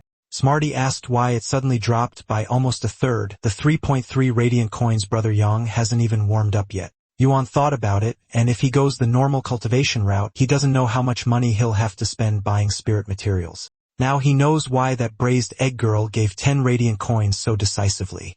After seeing their financial status, Smarty became gloomy. He started to question if a small shop on StarNet could really earn back the capital. Yuan told him that now that they had an intelligent robot for the store, they don't need to worry about it as much.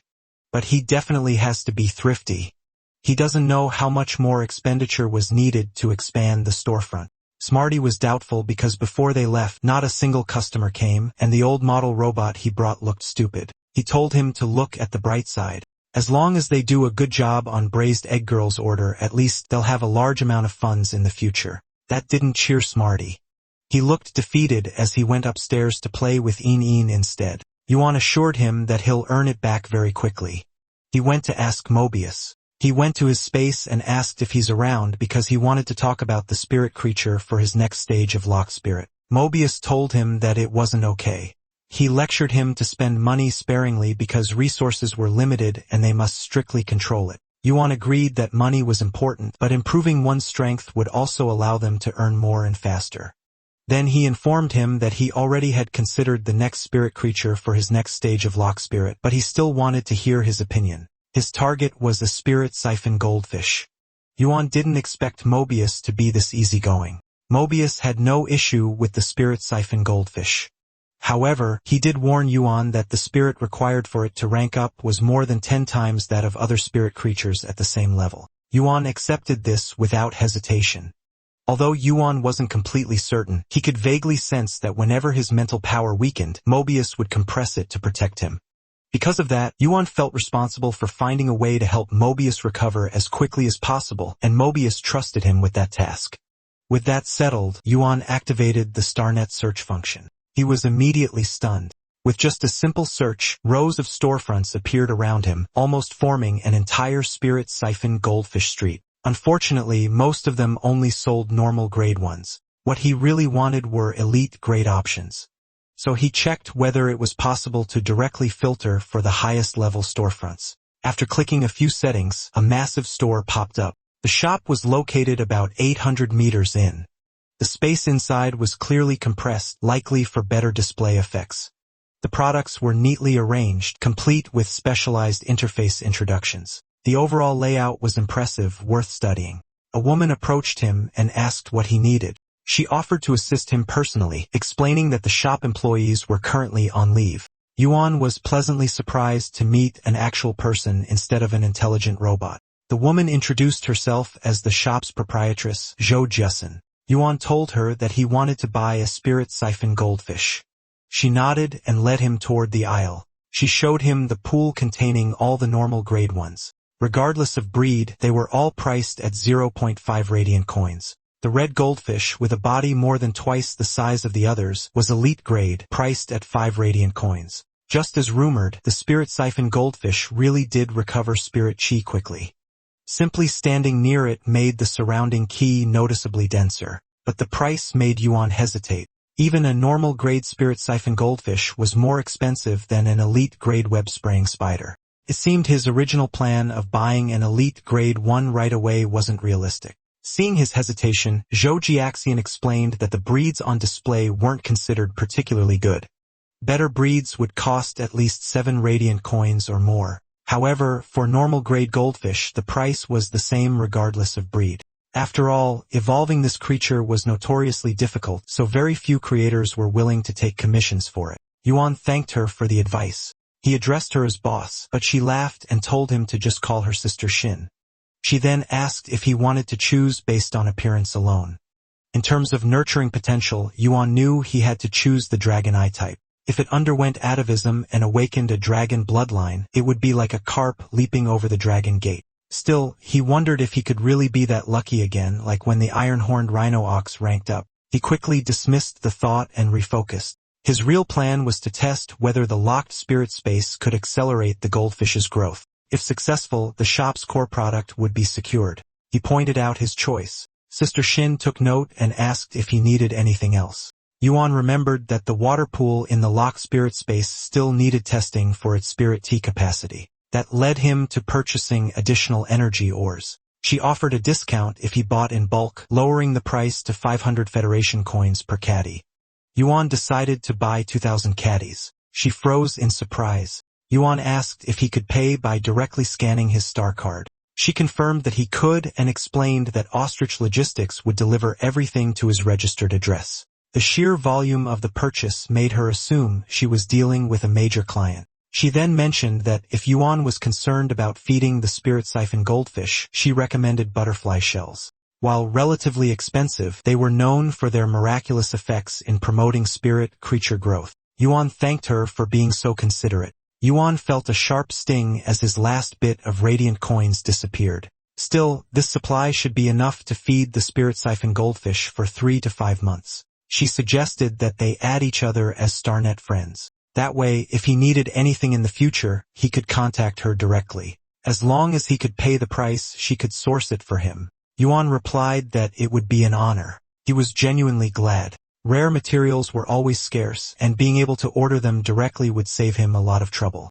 He was about to say something when she beat him to it, already guessing that he would need more energy ores, butterfly shells, and a few more spirit siphon goldfish. Yuan confirmed it, adding that inferior grade energy ores would be sufficient. Higher grade energy ores contained pure spirit ki, while inferior ones were usually only suitable for nurturing normal or elite grade spirit creatures. Still, the sheer scale of Yuan's consumption made her curious just how large his spirit creature breeding base was. Deep down, she believed that heaven rewarded those who persevered.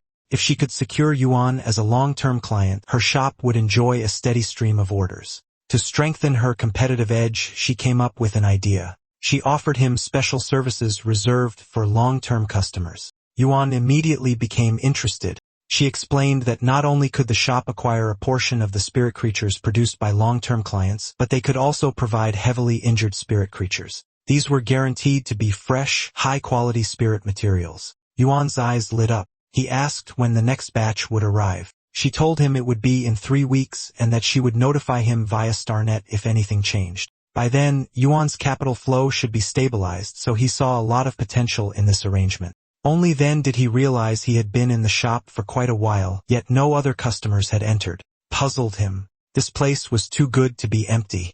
She explained that today was the match of the sequence 100 Suns held at the radiant stairway of the Starry Sky Tower.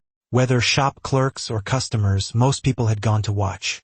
Yuan asked if it was the Violet Thorn's 100 Suns. She shook her head and said it was something even bigger, the Radiant 100 Sons of the Radiant Federation. After that, Yuan left the shop. She assured him that the goods would be delivered soon. He couldn't believe the match had already started. He quickly checked the ticket availability, hoping there were still high platform seats left. He didn't want to miss it. His steps quickened. He was eager to see what the strongest combat professionals of the Radiant Federation's younger generation looked like. He also wondered just how large the gap was between them and Chao Chi. The event venue was located at a high elevation, and even from outside, the cheers were deafening. Yuan couldn't help wondering why there were still areas inside the star net that required climbing stairs. By the time he reached the top, he was visibly tired. Luckily, high platform tickets weren't restricted. Hearing the crowd roar, he grew curious about who they were cheering for. That was when he spotted Cloudstream, the bee girl, cheering enthusiastically. She heard someone call out to her and turned her binoculars. When she realized Yuan was standing right beside her, she casually commented that his face looked huge. Yuan told her to put the binoculars down first. Cloudstream argued that there was no rule saying she couldn't cheer for both sides at the same time. No matter who won, she'd be happy either way.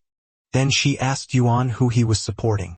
Yuan copied her logic and said that he supported both of them. That answer immediately pleased her. She laughed and said that Yuan, whom she knew as Deep Mountain Old Forest, clearly had good taste as well. Yuan reasoned that both combat professionals were outstanding. Of course, the real reason was simpler. He had no idea who either of them were. Her excitement peaked, and she suddenly grabbed his hand. Only then did she realize what she'd done. She quickly pulled away, clicking her tongue in embarrassment. Yuan felt slightly offended. After all, she was the one who grabbed him first. To make up for it, she handed him a telescope so he wouldn't miss a single detail of the battle. Just listening to commentary wasn't enough, she said. Yuan happily accepted it and thanked her. He realized that even though she was a bit awkward, she wasn't that bad. Through the telescope, he noticed that the two sides had completely different combat styles. What caught his attention the most were the healing-type spirit creatures. Cloudstream asked who he thought would win. Yuan said that the sequence member with the higher rank should have the advantage. On top of that, both sides were already using gold-rank spirit creatures. The short black-haired woman with red streaks stepped forward. Her bear-like spirit creature raised its palm and unleashed a molten lava palm strike. A burst of flame surged forward and completely engulfed the opposing spirit creature. The calm, long-haired woman responded immediately, commanding her hibiscus snow tree to use snow cold on the ice soul grass. With that, the hibiscus snow tree dispelled the flames, and the lava bear's rapid assault was largely neutralized. The short black-haired woman with red streaks quickly realized that the opponent's teamwork was hard to break. Still, she wasn't about to back down. She ordered the lava bear to use burst charge to restrain the hibiscus snow tree. The beast rushed forward, flames roaring around its body. Its claws came crashing down, blasting the ground apart around the enemy. Yuan was impressed by the sheer ferocity of the offense. Cloudstream explained that Lady Shiranui was a power assault-type spirit chi professional, while Lady White Devil specialized in healing. Naturally, Lady Shiranui had an advantage in raw pressure. However, there was no need to worry because in terms of sequence ranking, Lady White Devil was much higher. Lady White Devil's real name was Daisy. Her nickname was White Devil and she held sequence rank 18. She quickly healed the hibiscus snow tree and suppressed the lava bear's momentum. Lady Shiranui, whose real name was Anna, was ranked 47. She was impressed. She hadn't expected Daisy to still have enough energy to stabilize both spirit creatures under such an aggressive assault. But her attack wasn't meant to end in just one wave. Under the relentless pressure of the twin bears, the hibiscus snow tree could only defend passively. The crowd began to wonder if the balance of victory was starting to tilt. The war of attrition dragged on for half a quarter hour. Anna taunted Daisy, pointing out that her spirit key reserves were clearly struggling. This made Yuan wonder, despite the higher sequence rank, was a healing type really at a disadvantage against a power assault type? Daisy calmly responded that the gap between sequence 18 and 47 wasn't as simple as Anna thought. She activated Snow Cold. Her spirit creature's aura flared violently. She followed up by commanding the Icehole Grass to use Extreme Cold Seal. The lava bear roared as it was trapped within layers of ice. Anna was genuinely impressed. Even after fighting for that long, Daisy could still unleash such a large-scale move. Both lava bears were frozen solid, but the hibiscus snow tree and ice soul grass didn't look much better either. Cloudstream grew nervous. Even though Lady White Devil had countered and stopped Lady Ziranui's assault, that kind of seal wouldn't last forever. Once it broke, Lady Ziranui would immediately counterattack. Yuan, however, knew things weren't that simple because White Devil was a healer. Just as he expected, Daisy summoned the revival butterfly and activated Wings of Revival. Her spirit creature's vitality surged back. The audience gasped. Their injuries were restored almost instantly. While not fully healed, they had clearly regained combat capability. Anna laughed in disbelief. Still, she declared that she would be the one to win. Then, unexpectedly, her spirit creature broke through, evolving into a platinum rank flowing flame giant bear. Daisy admitted that she hadn't anticipated such a dramatic breakthrough, but it didn't shake her resolve. Instead, she released red butterflies. They spread throughout the entire arena. Anna sneered, saying that no matter what Daisy tried, she wouldn't be able to break her flowing flame critical strike, a technique combining offense and defense developed specifically to counter her. Daisy didn't respond. She simply let the butterflies attack. They pierced straight through the giant bear's body. The flowing flame giant bear threw its head back and let out a pained roar. Blood sprang as the delayed damage finally erupted. Anna froze in shock. Seeing her spirit creature fall, she dropped to her knees as the host announced the victor, Lady White Devil Daisy. She earned a Stairway Glory Star. With a bitter smile, Anna admitted that she hadn't expected the revival butterfly to evolve into a fantasy breed at gold rank. She acknowledged her loss without excuses. Daisy smiled and extended her hand. She explained that it was no longer a revival butterfly. After evolving into a fantasy breed, it had become a calamity butterfly. She encouraged Anna to cheer up, reminding her that the audience was watching.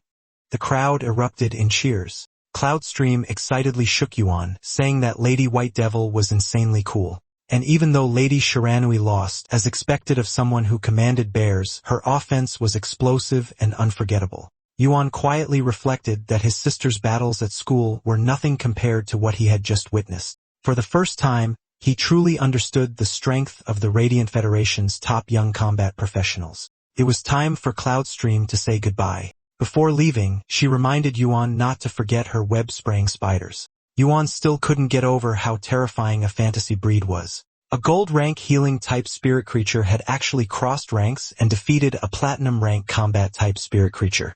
The rune in his hand was the key to allowing a spirit creature to evolve into a fantasy breed, and coincidentally, it was most compatible with healing-type spirit creatures. However, the only healing-type spirit creature he currently possessed was Lily Luara. He knew it was still too early to worry about that. Just then, he suddenly heard Een muttering poetic nonsense like starry sky sprinkling down lonely light, silence guarding faint hope, stumbling all the way, unable to see the distance clearly, yet refusing to let go of the desire buried deep in the heart. Yuan went to his room and asked what they were doing since he could clearly hear them from downstairs. The two were startled. Smarty immediately switched tabs and scolded Yuan for not knocking. Yuan didn't understand why he had to knock on his own room. That only made him more curious about what they were hiding. Smarty was sweating bullets as he explained that Een was just practicing singing, and he was helping her find sheet music. Yuan told Smarty to make some room. He needed to look up some information. Een whispered to Smarty, confirming that Yuan hadn't noticed anything. Smarty replied that it was fine, saying he had closed the computer fast enough and that the account had been registered secretly, so Yuan wouldn't find out. Yuan read about the requirements to promote a copper rank spirit creature to legendary quality. At the very least, C rank spirit key was required. Otherwise, he would just put the two web-spraying spiders up for auction online. They would still sell for a decent price. Just then, someone rang the doorbell, so Yuan went downstairs. It was Ostrich Logistics. Courier 457 had delivered the goods Yuan purchased on Starnet right on schedule. The senior courier urged his rookie partner to hurry up and move the valuable items. Smarty grew curious. Yuan casually explained that it was all for the store's future development. The girl carried several boxes while introducing herself as Aning, then quickly corrected herself, saying she was rookie courier 3451. Seeing that she was holding the boxes improperly and that they were about to slip, Yuan stepped in and offered to carry them instead. The fishbowl on top suddenly tipped over. Smarty lunged to catch it. He caught the bowl, but water splashed all over his face. He hurriedly checked whether the fish was still inside. Fortunately, Een had already caught it. The senior courier immediately scolded the rookie for almost causing an accident. She apologized sincerely. Yuan waved it off, saying it was fine.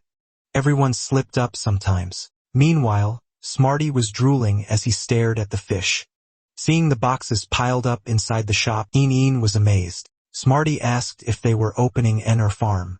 Yuan explained that only by expanding the scale could they increase profits. He also couldn't help noticing how strong the new courier was. Being able to move 2,000 caddies of energy or into the room was no small feat. Even with spirit key reinforcement, training to that level from a young age was still impressive. Yuan told them to go upstairs and play while he entered seclusion for cultivation. He also informed Smarty that all the materials from the knowledge chip had already been uploaded to his StarNet account, so he should hurry up and start studying. Smarty replied that he understood and grabbed the biscuits before leaving. Yuan activated the lock spirit. Next, it was time to level up the fish. An hour later, the fish no longer fit inside the fishbowl. Yuan realized that the spirit key consumed to advance from normal grade to elite grade was several times that of the green creeper. Yet, the spiritual power feedback he gained was roughly the same. Now it made sense why the spirit siphon goldfish was infamous for being difficult to raise. He wondered how he was supposed to move that much more spirit key into the lock spirit space. 2 days later, the fish was transferred into a large spirit transformation pool where it could move freely. Mobius complained that he was jealous. Unlike him, the fish wasn't lonely. And unlike him, Mobius was constantly being interrupted for no reason. Yuan dumped more energy ores into the pool while telling Mobius that he hadn't helped at all. Over the past few days, Yuan had personally moved more than 1,000 caddies of ore. Mobius retorted that he was still in a spirit body state. Yuan had finally reached the limit. The spirit key concentration inside the locked spirit space was fully saturated. If Mobius wanted to increase it further, he would have to wait for the next advancement. Mobius replied that as long as he could continue evolving, the upper limit would keep rising. At the moment, it was probably only about 5 times higher than the outside world. Yuan watched as the spirit siphon goldfish continuously absorbed spirit key from the space. He had high hopes for it. It was destined to become the shop's future signature product. Still, it would be even better if it could awaken a dragon species bloodline. He had specifically chosen the dragon eye breed for that reason. Mobius reminded him that it would require dragon beast blood, which would be extremely expensive. Yuan agreed. The biggest issue right now was still money. The only solution was to rapidly level up spirit creatures and earn the price difference as fast as possible. He brought out several boxes, prompting Mobius to ask what they contained. Yuan revealed that they were the web-spraying spiders. The sales of elite-grade green creepers had been decent, but he still needed products with more distinctive traits. Mobius asked why the spiders had to be moved into the locked spirit space to level up. Yuan explained that the spirit tree transformation speed inside the locked spirit space was also 5 times faster than outside. With that, he got to work. The spiders' quality was successfully raised to epic grade. Yuan was relieved. Upgrading them to epic grade had only taken a little over 2 hours. Outside, it would have taken at least a dozen. Just then, he received a message on his phone. As expected, one spider was priced at 1.1 radiant coins while the other reached 1.3 radiant coins.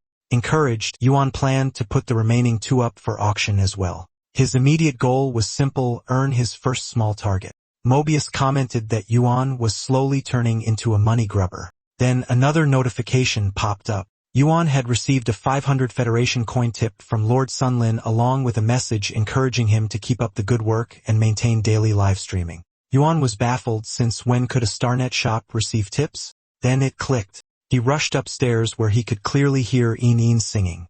He burst open the door and demanded to know what the 2 of them were doing. Both of them jumped in fright. Smarty hastily replied that they were studying.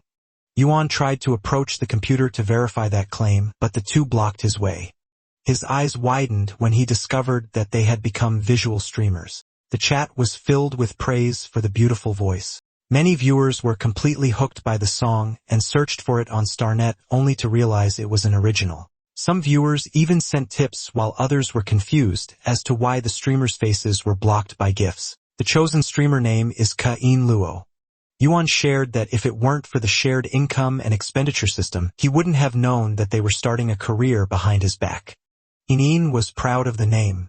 It was well suited for Een, who likes eating green creepers, and Smarty came up with it. Yuan noticed how proud she was. They don't dare to show their faces, so it made him curious how they chose the visual streamer track. She answered that Smarty said it's the only way they could create differentiation within the same track. Yuan had to probe Smarty. Smarty answered that he got tired after studying a few hours every day, so he might as well hand the time over to Een to utilize it effectively. Seeing that the account has been open for a few days, and although there were quite a few bullet comments, there were very few followers. It was a small-time hobby, so we just let them play. Though other soundbirds like to exercise their control over sound waves, their families Een had just liked singing since it was little. He stopped being mad since he thinks it was a good thing that they planned to effectively utilize their specialties and hobbies. At this time, it wasn't just a few followers, though. He hadn't realized yet what kind of legend Kue in Luo would become in the streaming world in the future. Those two were happy that they finally got Yuan's permission. But he set conditions that they couldn't accept inappropriate tips. He set the limit to be 500 Federation coins. Also, he wanted them to change tracks and make it to a visual voice actor track. Those two were so elated that Een carried Smarty on her back and they sped off. Yuan commented that the children had grown up and stopped listening. Mobius commented that those two were quite interesting. Yuan didn't want to talk about them at the moment since he's worrying how he could make him level up. The spirit chi concentration in space has also reached a bottleneck, but it still can't quite keep up with the consumption volume of his nurturing spirit creatures. The prerequisite for leveling him up was to first nurture other spirit creatures to level up. Even though he could accelerate the process by transforming spirit ki, he's limited by his own spirit ki professional rank, so the efficiency was limited. If he wants to accelerate the process, he needs Mobius's level to increase. It was simply a vicious cycle. Mobius suggested pursuing high quality since it costs so much money, but that won't do. Only by improving the quality of the spirit creature could the spirit creature's level be brought out. He hoped for every single spirit creature to realize their own value. If the Dragon Eye Spirit Siphon Goldishes to advance, it needs at least 3 drops of Dragon Beast blood. For Lily Luara to attempt legendary grade quality, it needs 1 portion of Revival Soil, 2 Redwood Tree Cores, and 1 liter of Flora Spring Water. With that requirements, he had to call Sister Shin. She answered his call, but she was surprised when she heard that he wanted a Dragon Beast blood, because that item wasn't cheap. But deep inside, she was thrilled that her judgment was correct. He was truly worthy of a patron who spent nearly 5 radiant coins the first time he entered the shop. She gave him a quote that the price of the gold-ranked Dragon Beast blood is 80 radiant coins, while for a platinum-ranked Dragon Beast blood, it's 2,000 radiant coins a drop. If he could take a large quantity, she would give him a discount and a guarantee that it hasn't been diluted. His silence made her ask if he's still there. In reality, he was left crying because he couldn't afford it. He cleared his throat and clarified that he was just asking first.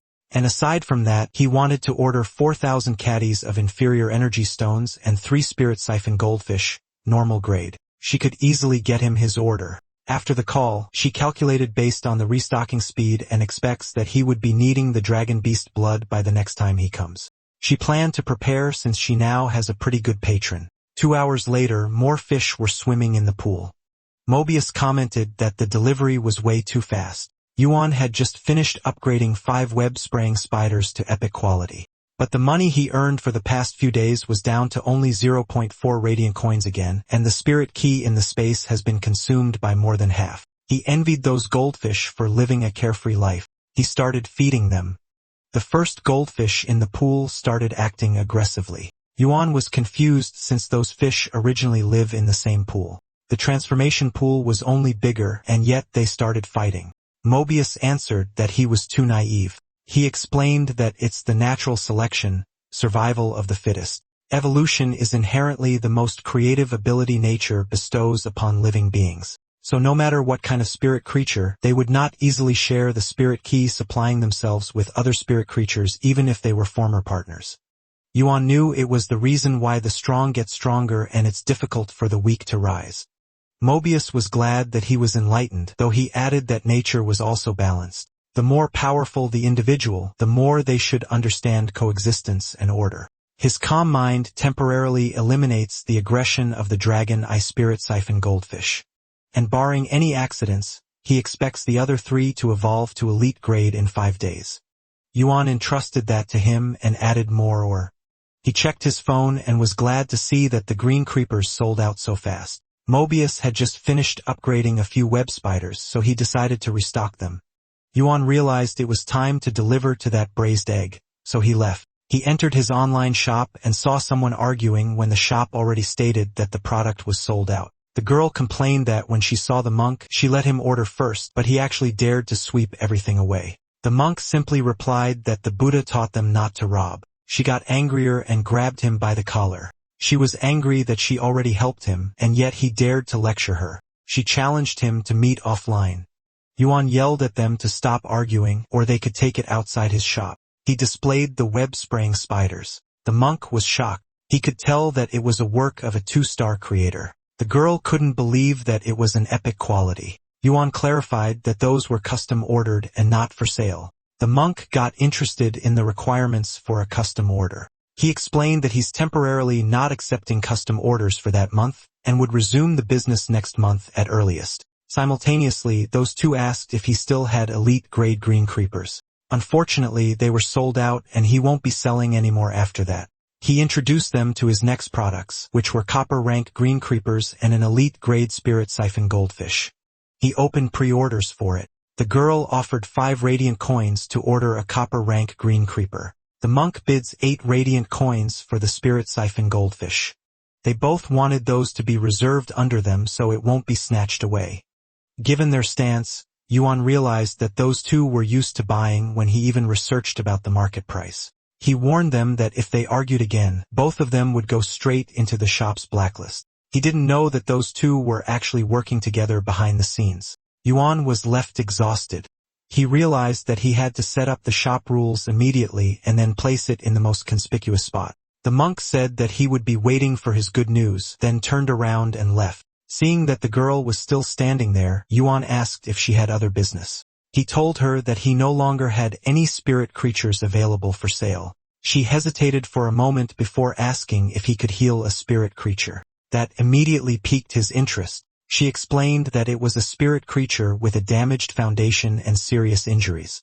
Yuan said that if it was below silver rank, he could give it a try. The girl was overjoyed. She said that her daughter's spirit creature could finally be saved. Yuan froze when he heard the word daughter. He couldn't quite believe it. She looked about the same age as his sister. She then revealed her daughter's copper-rank spirit creature. While training near a dimensional rift, its roots had been burned by a horned demon. That surprised Yuan. Horned demons possessed horned fire with withering properties. If it struck a plant-type spirit creature, the damage would be devastating. Now he finally understood why the spirit creature's foundation had been injured. She thanked him profusely and asked about the cost. She admitted that she didn't have enough money right now, but promised that she would scrape it together by next month. Yuan waved it off, saying it was fine. He didn't have the time this month anyway.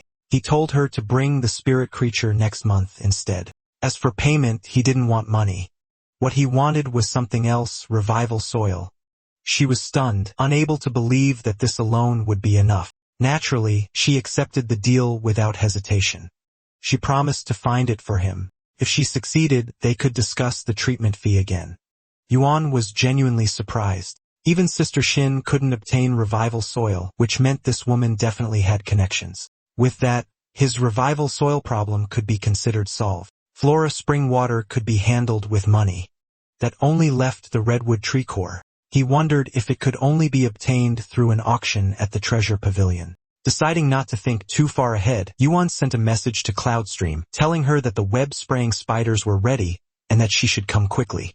Almost instantly, she appeared. Yuan was shocked by her speed. She accused him of cheating. How could he produce 5 epic quality spiders in just a few days? Even she hadn't expected him to be this fast. She assured him that she would roll the transparent spider silk immediately. After inspecting the goods and confirming their quality, she said she was extremely satisfied and told him to ship them out. Her excitement was obvious. Yuan reminded her that one of the web-spraying spiders possessed the skill deadly poison and advised her to be careful with her hair.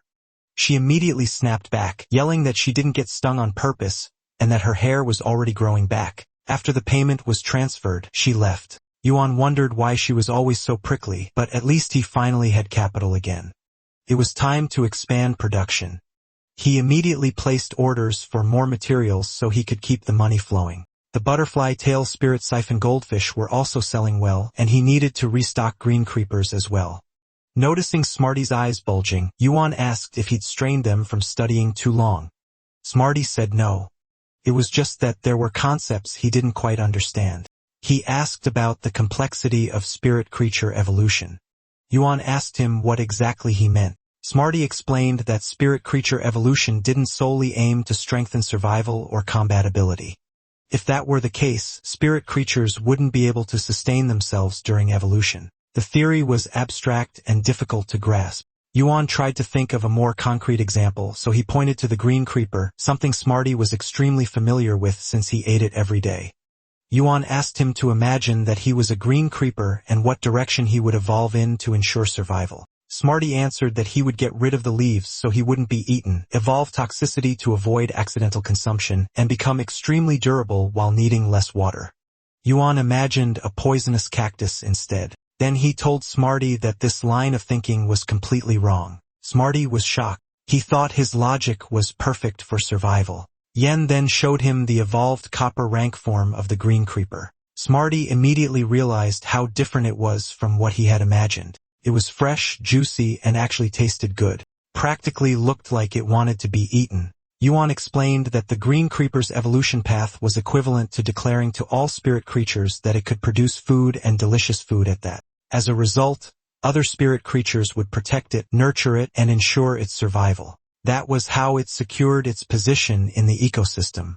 Smarty muttered that if it were him, he'd still choose to evolve into something completely unpalatable. The worse it tasted, the better. Yuan told him that studying too long had narrowed his thinking. That was why he couldn't figure it out, so he suggested going out for a walk. Inin was happy. It had been a long time since they last went out together. Yuan admitted that they'd relied too heavily on online shopping lately.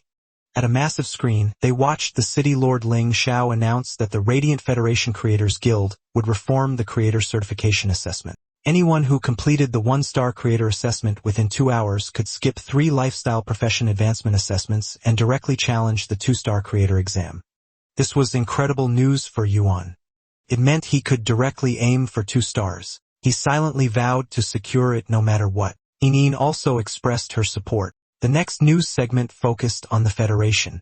Recent investigations showed that dimensional rifts would enter an active period lasting half a year, during which an exotic beast tide would emerge. The Radiant Federation would enter a state of combat readiness. Citizens were advised to prepare in advance and not panic. During the active period, the Federation would dispatch spirit guards to help resist the exotic beast tide. Images of spirit guards in full uniform flashed across the screen. Yuan suddenly remembered asking his parents where they were going when he was young. They told him to take good care of Jue, saying they were heading out for a bit and would be back by the time he woke up. But the next day, an injured man came to inform him about his parents. Jue woke up and asked where their parents were. Yuan had to tell her that they wouldn't be coming back. She cried loudly. Yuan hugged her and promised that he would take care of her.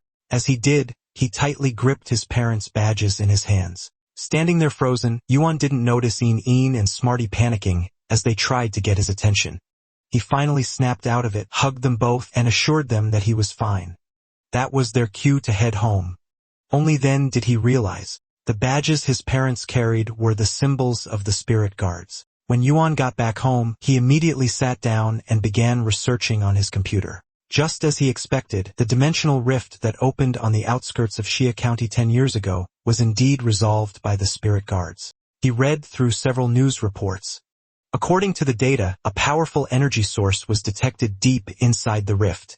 He skimmed the news. At 7 a.m., a level 4 swamp dragonfly broke through the defenses, severely injuring 30 defenders before being suppressed by the wind and thunder squad.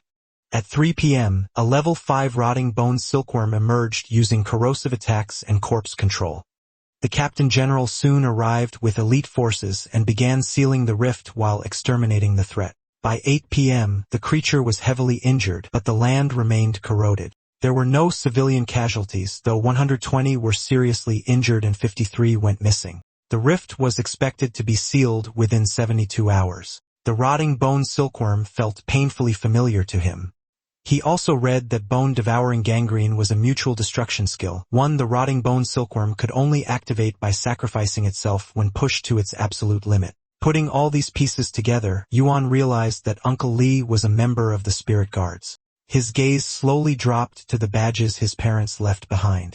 South was lava, north was ice-sealed, the west rose into a vast desert, and the east sank into quagmires. The Radiant Federation existed in the narrow cracks between these deadly zones. Countless spirit creatures roamed within and around its borders. The spirit guards were the guardian organization responsible for handling spirit creature disasters and exotic beast invasions.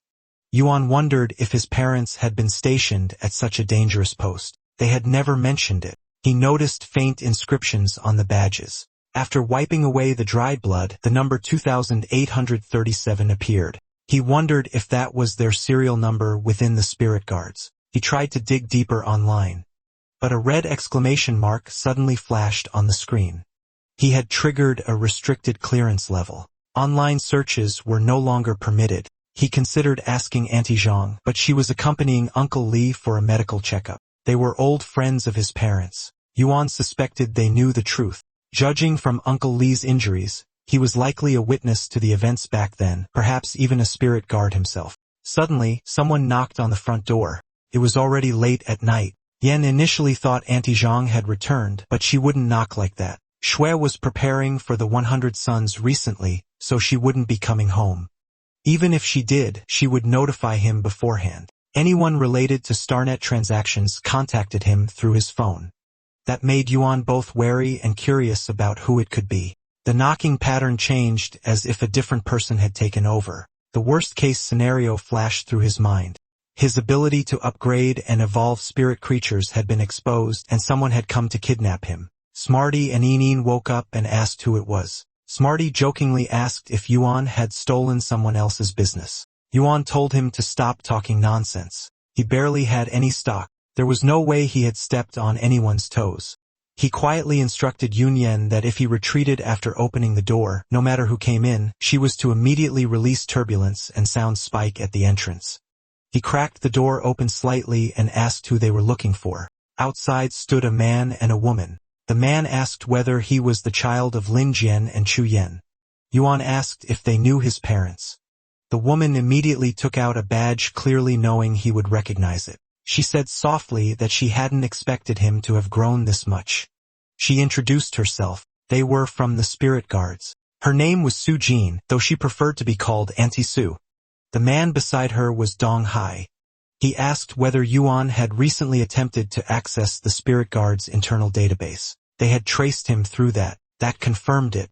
His parents had truly been members of the spirit guards. Dong Hai said it was a long story.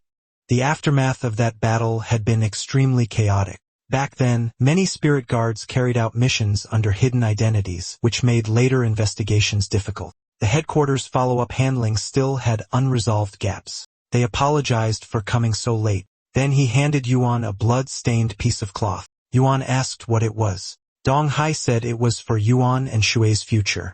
There was writing on the cloth. Yuan recognized the handwriting immediately. It was his mother's.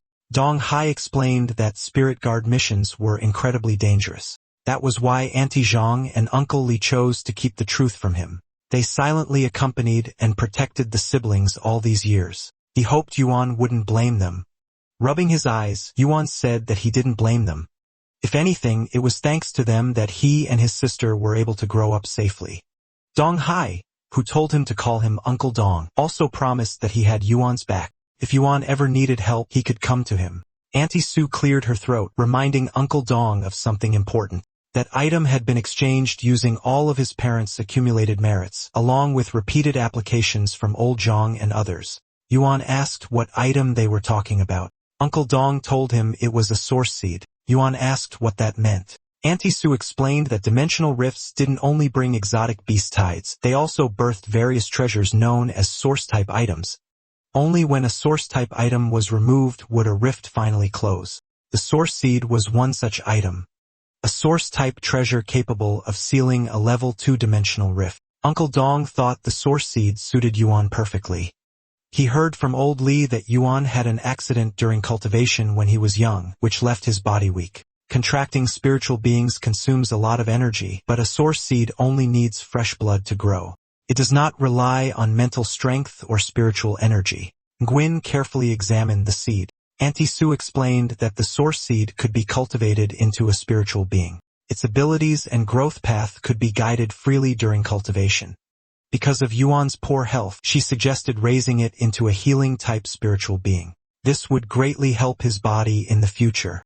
A healing type also matched Yuan's current affinity. Pure healing alone was not enough to survive in that world. Yuan knew he still needed combat power, just like Daisy, also known as White. Auntie Sue handed him a Federal Central Bank card. Contained 100 radiant coins. She said it was a gift and also compensation that was 10 years overdue. Uncle Dong gave him one as well, knowing that cultivating a source seed and paying for Yuan's sister's schooling would be expensive. He told Yuan to treat it as interest for the past 10 years. Yuan refused to take their money. He opened the door. Smarty jumped onto his head and said that he had 2 wonderful families. Uncle Dong, who had lived at least 20 years longer than Yuan, offered him some advice. He insisted that Yuan accept the money. Auntie Sue noticed that Yuan had only recently recovered physically. She guessed that Smarty and Yin were only at elite level. His peers were already bronze rank or higher, so it seemed that Yuan lacked real combat experience. She asked him if he wanted to know more about his parents' work. There was a level 1-dimensional rift in Ship Prefecture connected to the Spirit Beast realm. If Yuan wanted, she could take him there to see how the Spirit Suppression Division operated. Even though it was only level 1, it still carried some risk. Before she could finish speaking, Yuan said that he wanted to go. He believed they already knew about his past condition. He had missed too much of the world, and with such an opportunity in front of him, he did not want to let it slip away. Within half a year, the dimensional rift would become active. A beast tide was approaching, so preparing early was the smart choice. Auntie Sue thought Yuan was promising. She believed he had talent. Uncle Dong quietly warned her that they should be more careful. She elbowed him to shut him up. She told him to clear out the insectoids while she stayed close to protect Yuan. She told Yuan to get ready because they were leaving immediately. Yuan checked the stats of her spirit beast. It was a fluff feather snow owl from the overfeather family, snow owl genus. It was platinum rank 8 out of 10 with wind and ice attributes. Its quality was perfect. It had a skill called Feather Salt, which launched rapid wing strikes while firing sharp feathers. Another skill, Feather Shield, used thick down feathers to block damage. Snow Feather Spike fired cold feathers that froze targets and dealt spread damage. Ground. Snow Stride condensed airflow on the ground, creating an avalanche field that unleashed freezing attacks in all directions. Snow's Protection summoned extreme cold to form solid ice shields that protected multiple targets and granted ice resistance. Its exclusive trade, Rapid Freeze, boosted frost affinity and caused ice skills to freeze targets faster. Yuan was shocked. A casual summon was already platinum rank and had so many skills. He had assumed it was a defensive spirit beast. It truly lived up to the reputation of the Spirit Suppression Division. Yunyan stared at the giant bird in awe. He wondered if he could become that strong one day. Yuan promised to train him as best as he could. Smarty also wanted to go along. Yuan asked Uncle Dong if he could bring the 2 little ones with him. Uncle Dong agreed since he would be guarding them anyway. Both of them were excited to ride such a big bird. Inin loved how it felt like velvet. Xiao asked if she even knew what velvet felt like. Inin said she did not, but that was how it felt in her imagination. Soon they were flying through the sky. They eventually arrived in front of the dimensional rift. Military personnel stopped them and said that unauthorized personnel were forbidden to enter. Uncle Dong stated his full name and affiliation and requested access to the restricted zone to lead a basic clearing operation.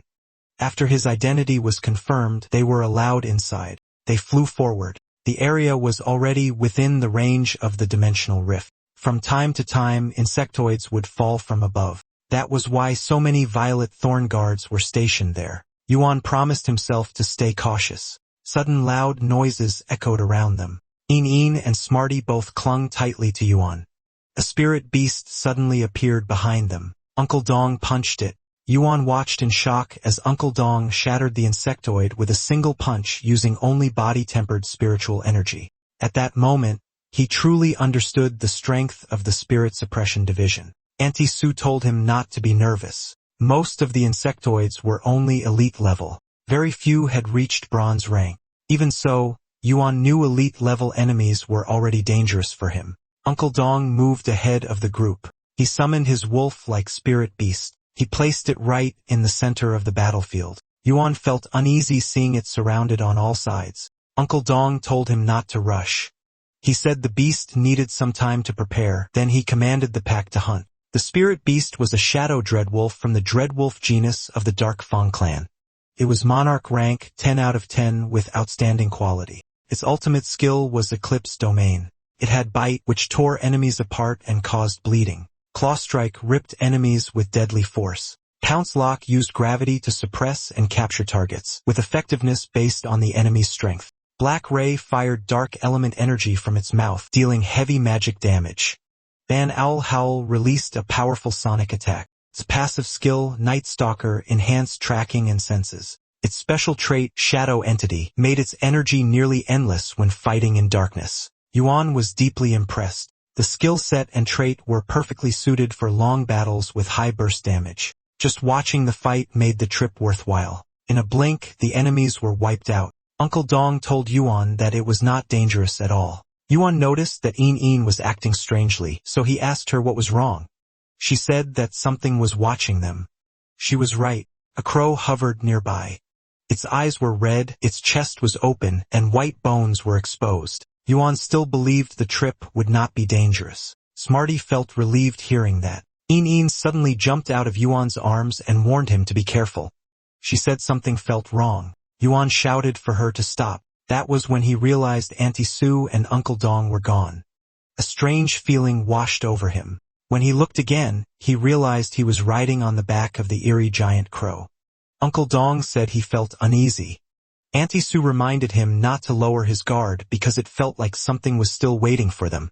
He complained that she had jinxed it. She told Yuan to stay put while they dealt with the small threats. She assured him there was nothing to worry about. Her fluff feather snow owl unleashed snow feather spite. Several spirit beasts were wiped out at once. Uncle Dong thought that was the most dangerous situation they would face that day. But Auntie Sue felt something was off. Yuan had not moved for a long time, so she told Uncle Dong to check on him. When Uncle Dong checked, Yuan's face looked normal and his breathing was steady. He told her that Yuan was just asleep. In truth, Yuan's consciousness was falling. Een shouted for him to grab onto her, so he grabbed her small legs. Smarty told her to hold on tightly. She tried her best, but she could not keep her grip, and all of them fell. Yuan felt strange. It did not feel like he was falling from a height.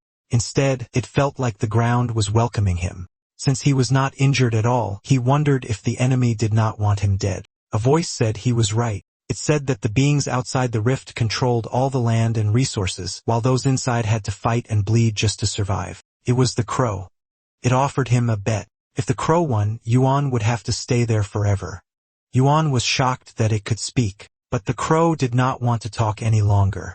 It was angry that they kept calling it an insectoid when it did not even have the right to live in peace outside the rift. The spirit beast summoned a group of wolves. Yin attacked with turbulence. She shouted at it to stay away from Yuan. Smarty bragged that they even had a big bird and a big wolf on their side. At the mention of those spirit beasts, the crow created creepy copies of Auntie Sue and Uncle Dong. It used its power to restrain Yin and Smarty. Wolves surrounded them as their strength was slowly drained. They shouted for Yuan to run. Yuan covered them in a golden aura and told them to calm their minds. Smarty was confused about what was happening. Yuan realized everything around them was an illusion. Uncle Dong and Auntie Sue were not really there. They had disappeared because the crow could not pull them into the illusion. The crow was called the Lord of the Three Ravens from the Corvidi family. It was elite tier level 2. It was a psychic-type spirit beast with common quality. One of its skills was Eye of Illusory Dreams. When it stared at an enemy, it could drag them into a low-level illusion, forcing them to see terrifying scenes that weakened their will. This only worked on weaker spirit creatures. It was shocked that Yuan had seen through it. It never expected a human kid to break free from its power. This only made it more determined to kill him. Smarty asked if the attacks were illusions too. Yunyan said they felt real. Yuan told them that the damage was real. The Lord of the Three Ravens warned them that its next attack would not be fake. Yuan noticed that its technique was almost a perfect copy of elite-class spirit beast skills. Yuan told Een to use turbulence to attack their legs, then Smarty was to strike their faces when they opened up. He explained that they were illusion clones, so they should be weak. Een followed his order. Smarty rushed in and scratched them. To their shock, the clones were not affected at all. Yuan told the Lord of the Three Ravens that fighting like this was pointless and that it could not win, but the crow disagreed. Yuan was human and had spirit beasts. It was an abnormal insect that had nothing. Suddenly, the crow leveled up inside the illusion. It lunged at Yuan, shouting that battle brought satisfaction, destruction created fairness, and slaughter restored balance. It raged about how humans enjoyed food and clean air, while creatures inside the rift killed each other just to live. A wolf was about to bite Yuan. The source seed slipped out of his pocket. Een and Smarty were being overwhelmed as well. The crow believed that survival only led to pain, and destruction was the path to eternity. Suddenly, golden light burst through the wolves. The crow froze in shock. Yuan was unharmed. The source seed was actively resisting the illusion. Yuan realized the crow's power could strengthen nearby spirit beasts, but that same power could be turned against it. He told Een to strike its weak point and finish it. They already knew where it was. They charged forward. The crow's body was cut apart. It looked disappointed, as if it had hoped its luck would change, but Yuan had one. Yuan saw a slaughter rune inside its remains. He wondered if the true nature of exotic beasts was endless killing. After that, Uncle Dong shook him awake and said they were heading back. He asked if the flock of crows had scared him. Yuan opened his eyes and said no. Uncle Dong told Auntie Sue that Yuan looked exhausted. Yuan asked Uncle Dong where he should train if he wanted to become stronger. Uncle Dong told him to go to the Star Tower, the best place for real combat training. It was late at night. Smarty and Een were fast asleep. Yuan took the source seed out from the pot of cores. He remembered what happened inside the illusion. The seed only changed after absorbing his blood. Now he knew what it would look like after evolving, and he also knew that contracting with it required blood, so he cut his hand. He let the blood drip onto the seed. He decided to take a gamble, hoping it would become a spirit creature with offensive power. He was shocked by how quickly it absorbed his blood. Suddenly, he heard a loud voice in his mind, urging him to keep going and not stop. They were now connected mentally, and Yuan could feel an overwhelming sense of hunger coming from it. He lost so much blood that his face turned pale. He relied on the Lily Luara to slow the bleeding. Eventually, it stopped. The seed had turned into a plant. He did not expect it to need that much blood. Since it was plant-based, he thought it might have something like a carnivorous plant's mouth, just like it did in the illusion. What appeared before him was a strange humanoid plant. It had a rose-like flower for a head and a wide grin filled with sharp teeth. Yuan stared in amazement. This was exactly what he wanted. From that moment on, he named it Red Thorn. He tried feeding it a radish, but it shook its head. He tried giving it a core, but it refused again. Yuan grew nervous. He was afraid it wanted more of his blood, and he knew he could not handle that again. Smarty woke up and told him to get some sleep. Yuan said he was fine. He knew that Smarty and Een were exhausted from the previous day. Smarty noticed the plant and realized it looked similar to the one from the illusion. Yuan introduced it as Redthorn, their new companion. Smarty became excited. He asked if it would be as strong as it was back then. Feeling a bit jealous, he also asked if he would become stronger too. Yuan warned him not to rush. Smarty was only at elite rank for now. Once he reached the copper tier, there would be a major change and he would step into a completely new level. Een woke up and asked what they were talking about. Yuan suggested that they all rest and recover for now so they could prepare to break through to the copper tier. A week later, they gathered in the backyard. Yuan's body had recovered a lot. While nurturing the source seed, his spiritual energy had also become purer. Breaking through to the copper tier should no longer be difficult. Golden energy wrapped around Een. She evolved into a flowing cloud azure bird from the blue sparrow family of the winged bird genus. She reached copper tier 1 out of 10. She had sound and air attributes and common quality. Her skills were Sound Spike, which fired 3 sound-formed spikes at a target, and Turbulent Flow, where she flapped her wings to release fast and unstable air currents. Yuan felt confused. Normally, there should have been a songstress bird stage between her old form and this one, but Een barely changed at elite rank and her species had stayed the same. Felt like she had skipped a stage entirely. Now it was time to choose her trait. The options were oily feathers, which reduced damage by coating her feathers with oil, clear skies, which dispersed clouds and cleared the sky after her song ended, and borrowed wind, which reduced stamina used during flight. Yuan did not expect to see 3 choices. He thought carefully. In group fights like the one in the illusion, reducing damage or moving faster might still lead to them being controlled.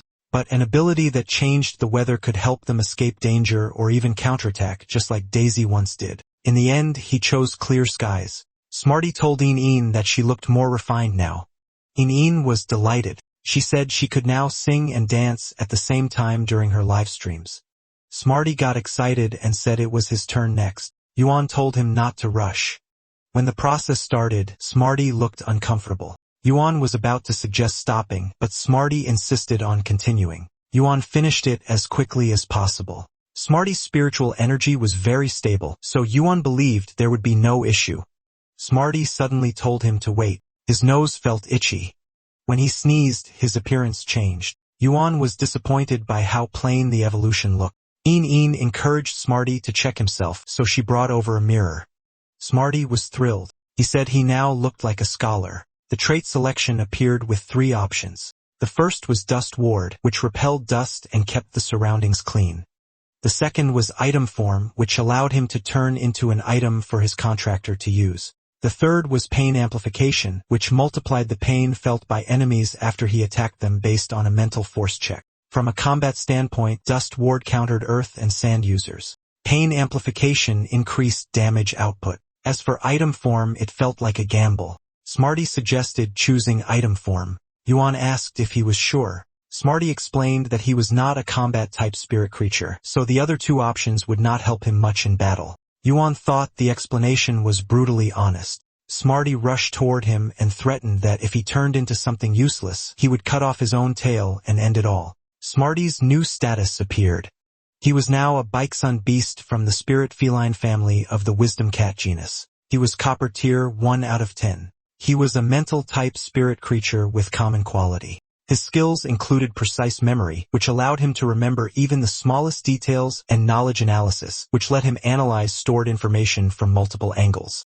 His exclusive trait was Item Form, allowing him to transform into an item for his contractor. Yuan activated Item Form. Smarty turned into a pair of glasses.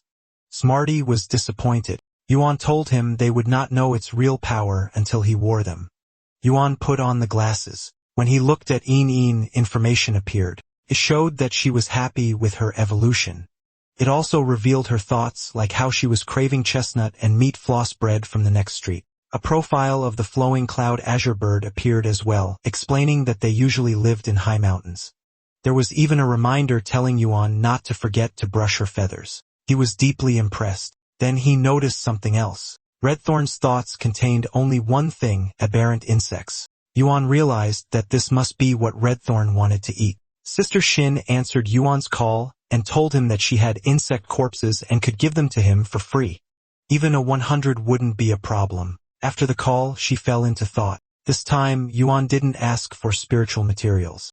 Instead, he wanted insect corpses. It made her curious about what kind of breeding base he was building, and she started considering giving him a small test. Yuan didn't expect her to really have them.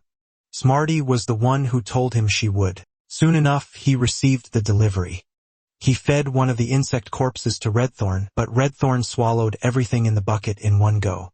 After eating, it started glowing. Yuan wondered if it was about to evolve. Redthorn was a predatory plant from the Romaniaceae Refugia family. Its spiritual level was normal and its spiritual type was source type. Its skill was Mouth of Ritual, which allowed it to secrete massive amounts of digestive fluid. The fluid was extremely corrosive and could rapidly digest energy from food. It dumped the remaining contents of the bucket straight into its mouth.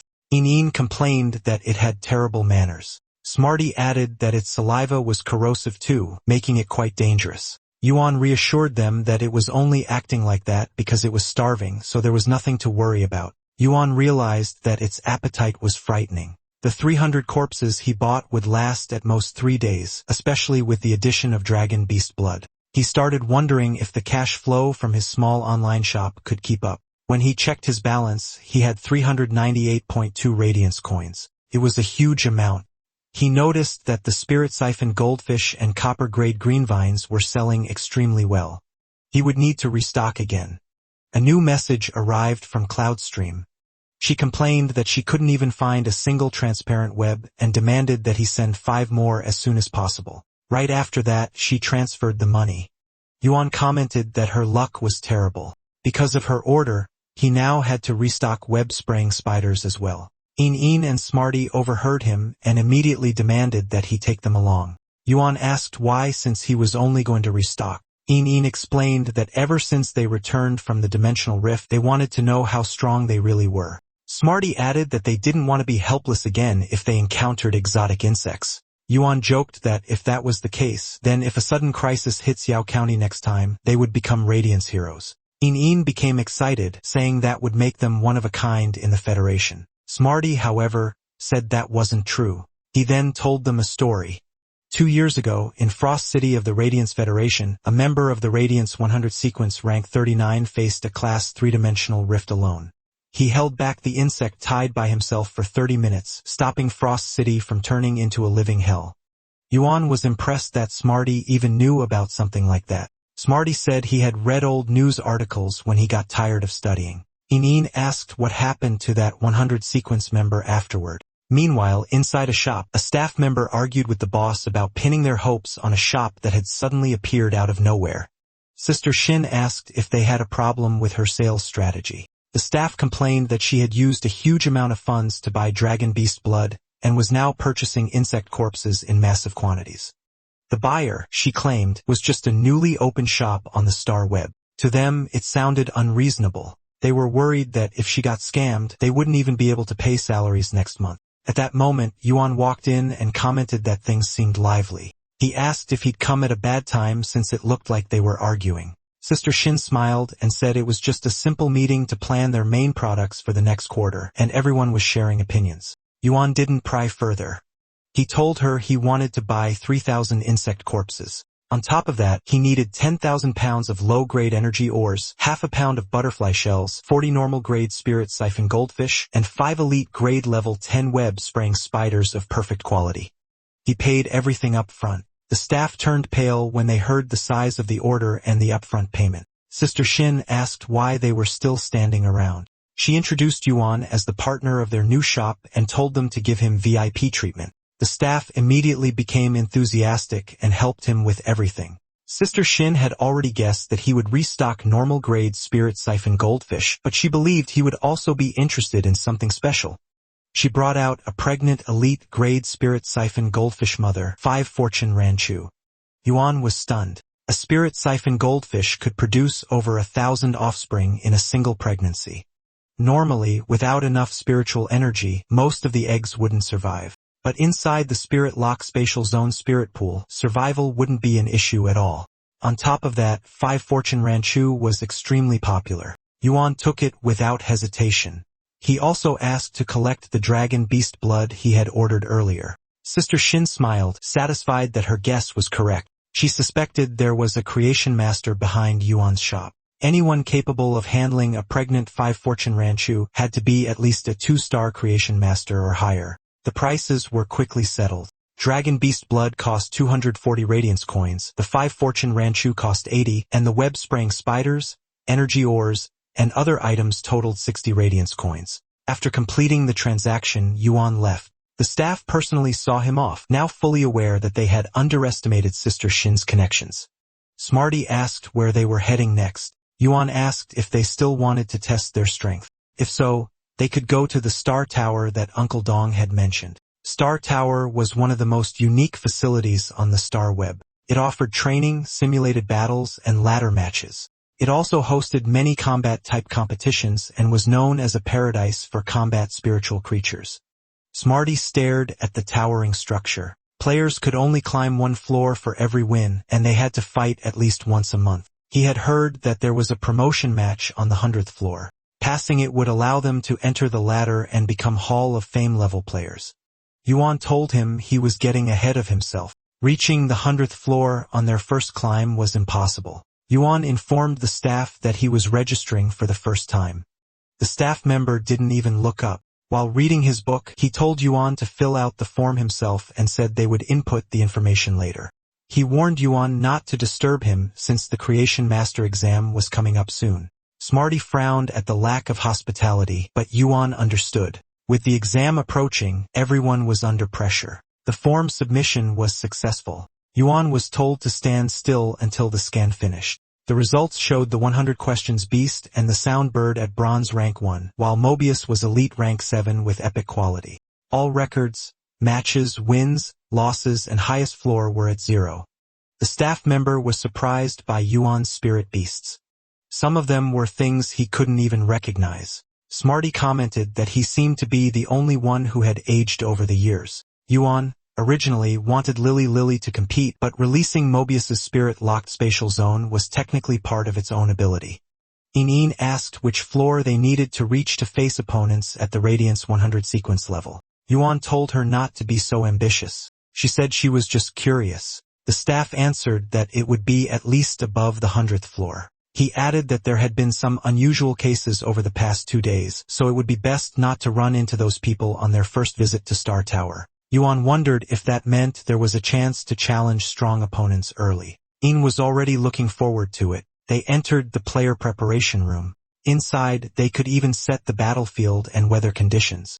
Matchmaking would be based on their first battle. Their first opponent was a battle-hardened veteran with 471 matches. Yun Yen asked if that meant he was strong. Yuan thought probably not, since his highest floor was only 3.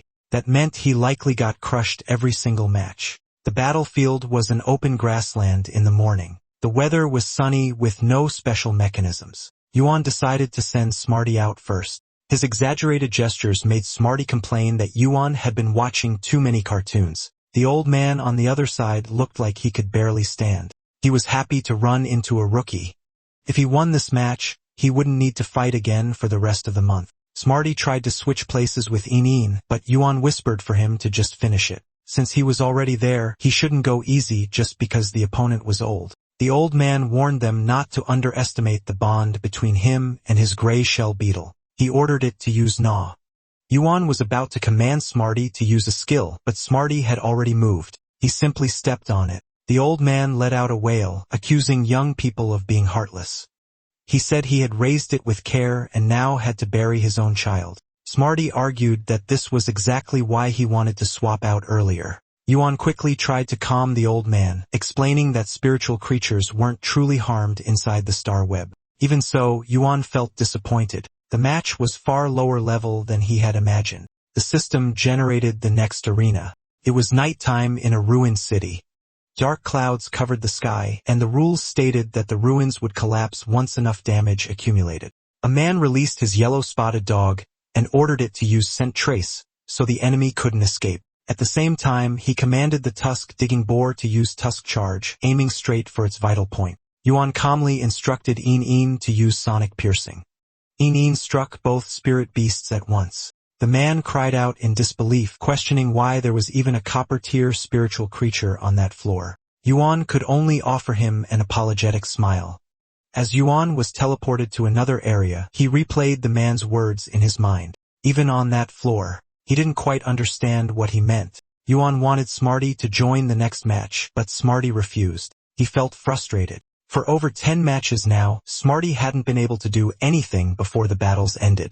Yuan tried to comfort him, saying they would eventually meet an evenly matched opponent. He then checked the opponent for the next floor. It was Huang Chonglin, 27 years old, a power-type Reiki professional. He had 3 copper-tier spiritual creatures, a poison fire python, an acid mist python, and a swamp python. He openly displayed their information, clearly confident in his strength. That instantly excited Smarty and Een. Finally, he would have a chance to show what he could do. They entered the arena. Chung Lin looked surprised to see Yuan appear. He had assumed a newcomer would have given up and retreated by now. After checking Yuan's profile, he thought Yuan might be an expert until he saw that he only brought a cat and a bird. He mockingly asked if they were there on a sightseeing trip. That confused RMC and even his beasts. To make matters worse, Yuan was a healing-type professional. Chung Lin sneered, saying the bird might as well build a nest on the battlefield so people could eat eggs and recover. Yuan felt his patience snap. He told Chung Lin that he talked too much and said he was ready to start any time. Chung Lin laughed, saying he didn't expect a newcomer who wanted to lose so badly. He claimed he wasn't here to play house with a rookie and would end the fight using only 50% of his power. Just as Yuan suspected, a contractor's mental state affected their spiritual creatures. Chung Lin's relaxed attitude made his snakes sluggish and careless. Yuan ordered Een to use sonic piercing again, targeting the bellies of the 3 snakes. She darted past them and dropped her sharp feathers. To Yuan's surprise, one of the snakes blocked the attack with a spread of acid mist. Chunlin smirked and said he would have been more cautious if the little cat had joined the battle. But since the cat had turned into glasses, he didn't take the bird's attack power seriously. Yuan shouted back, telling him not to underestimate them. He ordered Een to charge straight ahead and strike the acid mist python's nose. Chung Lin assumed Yuan was rushing to his death. He casually commanded the poison fire python to unleash a blast of flames, saying Yuan should be grateful they were on Star Web. Otherwise, the little bird wouldn't even have a grave. Yuan replied that there was no need to worry. He ordered Mobius to open the spirit lock spatial zone. The flames caught up to Yin. Chunlin widened his eyes when he saw Yin crash straight into one of his snakes instead of retreating. Yuan told him to stop holding back because he was going all out. He pulled out Lily and activated its healing skill. Chung Lin coldly warned him not to blame him for being ruthless. The blue snake charged forward. Yuan shouted for Yin to dodge. It released a blue breath attack, forcing Yin into a desperate retreat. Yuan realized the problem immediately. This was 1 versus 3. Yin was alone on the field, and the pace was far too intense. Even the healing spiritual key wouldn't last much longer. Smarty suddenly spoke up, saying the analysis of the poison fire python and acid mist python spray components was complete. He even understood the principles behind them. They finally had a way to counterattack. Yuan immediately ordered Yunyan to strike the poison fire python's eyes. They would eliminate one first. As the green snake released mist toward her, Yin flew straight at the red snake. Chung Lin dismissed it as a useless trick. He ordered the poison fire python to intensify its flames while the acid mist python sealed off her escape route. Yin got trapped between the 2 snakes, but Yuan seized the opening and commanded Yin to use turbulence. Yin beat her wings furiously, pushing back both the fire and the mist. A stream of flame shot toward the red snake. When it mixed with the surrounding mist, it triggered a violent explosion. The green snake was instantly roasted. Chung Lin clicked his tongue in annoyance and cursed it for being useless. Yuan praised Yin, finally understanding that real combat required strategy, not brute force. Chung Lin's mind flashed back to a bitter memory. He had once been thrown out and told to abandon his dream of becoming a retainer of the Chung family. His only worth was staying in the Star Tower, watching for minor characters who might someday threaten the young master. Panic surged through him. He couldn't afford to lose here. Before the chapter ends, Yuan's current spiritual creature levels are shown. Redthorn is at common grade. Lily, Een, and Smarty are all copper tier. Mobius and the goldfish are at elite grade. Chung Lin ordered the poison fire python to spit poisonous flames at that stupid bird. Yuan told Een to circle around it and evade. He instructed her to keep her distance, and she followed his command.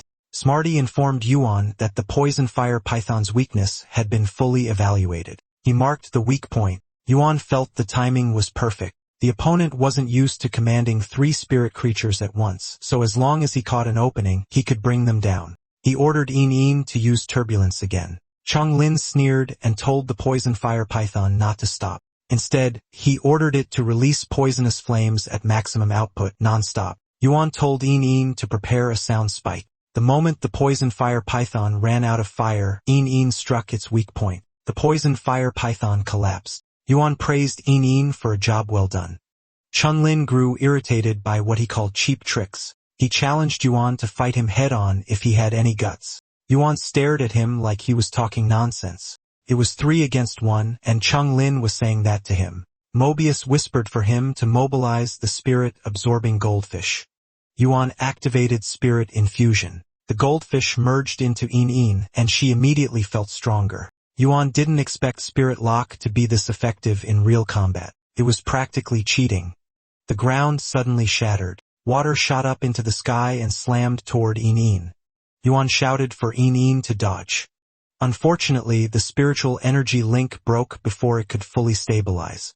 Chunlin revealed that he still had a backup, his marsh python. He ordered it to chase Yin. He coldly stated that all was fair in war. At this point, Yuan had no choice but to gamble. He ordered Yin to use clear skies. Yin flapped her wings and shot forward, her body wrapped in radiant light before crashing down in a blinding burst. The marsh python was startled. Yin's attack hit it head-on, making it jolt backward as if it had been violently rattled. Yuan was stunned. Instead of being burned away, the moment the marsh python touched the radiant light from clear skies, it vanished straight into the air. Chunlin was completely shocked. He found it impossible. He had deliberately come down from a higher level just to crush weaklings. He remembered being told that someone at his level wasn't even qualified to become a retainer of the Chung family. He admitted that the kid had some skill, but it was unfortunate that he ran into him, a creator. He commanded the marsh python to use that. Yuan had just learned that Chunlin was a creator as well. He was intrigued. Whatever command Chunlin had given, it was enough to make his spirit creature hesitate. The remaining 3 snakes began to glow brightly as Chunlin ordered them to evolve. The marsh python devoured the green snake.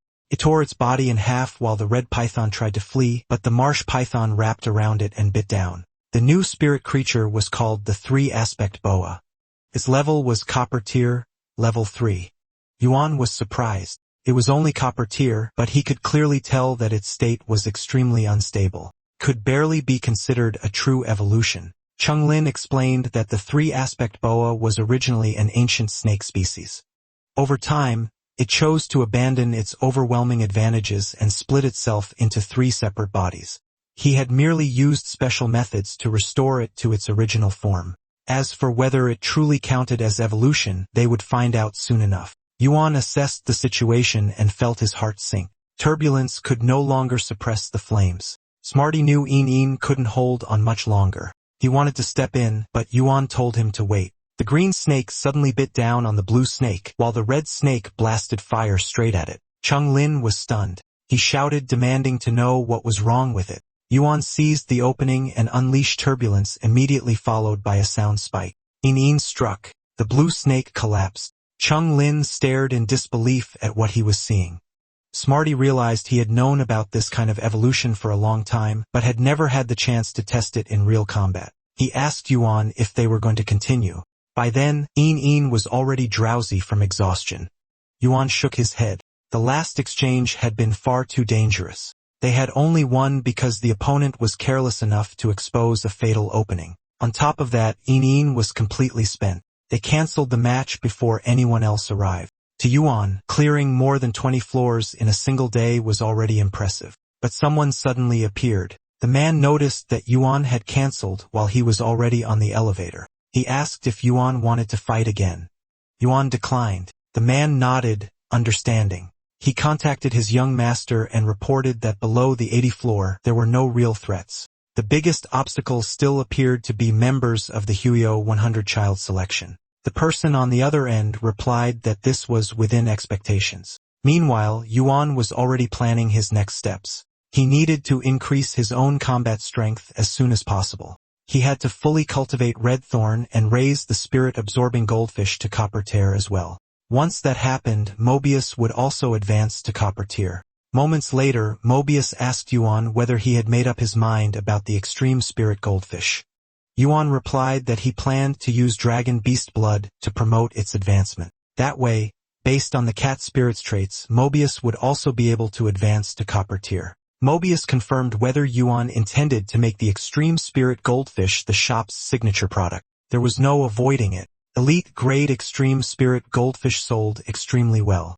And since they only evolved slightly faster inside the spirit transforming pool, Yuan would just have to endure it. The moment he opened the vial, he could feel an oppressive aura pouring out. Even so, using dragon beast blood was still a massive gamble. He silently hoped everything would go smoothly as he poured the liquid into the fishbowl. The spirit beast's eyes widened. The dragon lineage was awakening. Yuan could only hope it would endure. This was the price of metamorphosis. When its eyes turned red, he knew the timing was right. The moment had come, and he prayed it would hold on.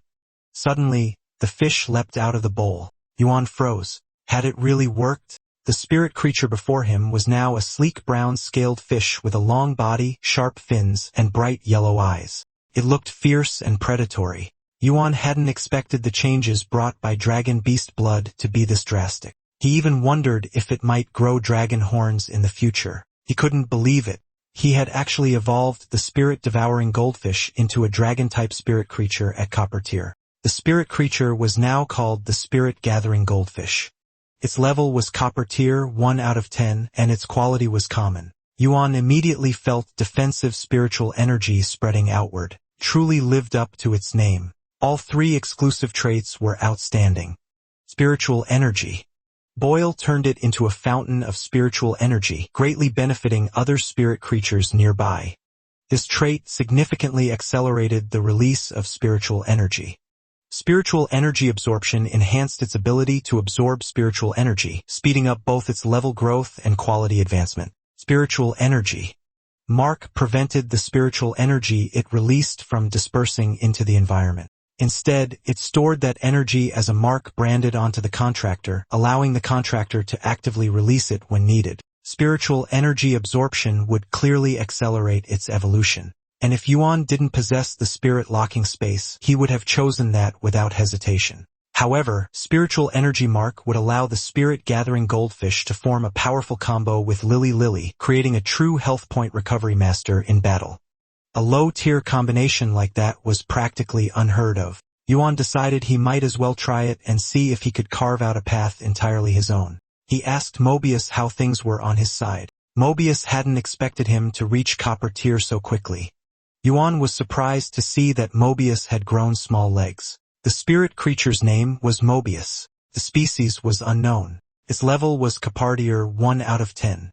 It was a space-type and mystery-type spirit creature with common quality. The new skill it gained was Elysian Pure Land. The soil generated inside the spirit locking space could effectively heal spirit creatures in a near-death state. The recovery speed depended on Mobius's level and the level of the injured spirit creature. Mobius told Yuan he needed to enter a period of slumber to repair the hidden injuries caused by forming their contract. Yuan asked how long it would take to recover. He also asked whether he needed to buy any spirit materials to help. Mobius replied there was no need for spirit materials and that he didn't know how long recovery would take. Instead, he told Yuan to look at the changes around him. Yuan was shocked. The space had expanded dramatically. The spirit transforming pool had doubled in size. Even the 5 blessings round you could fit inside now. The space was enormous, almost comparable to the Star Net shop itself. There was a fenced-off area. Yuan asked if that was the Elysian Pure Land. Mobius confirmed. With his current abilities, any spirit creature below gold tier, as long as it still had a single breath left, even if it was on the brink of death, it could be preserved inside the Elysian Pure Land until a treatment method was found. A near-death gold tier spirit creature was usually sold as fresh ingredients. Even a 3-star creator wouldn't have a 100% chance of saving it. Yuan felt that the spiritual energy had become denser.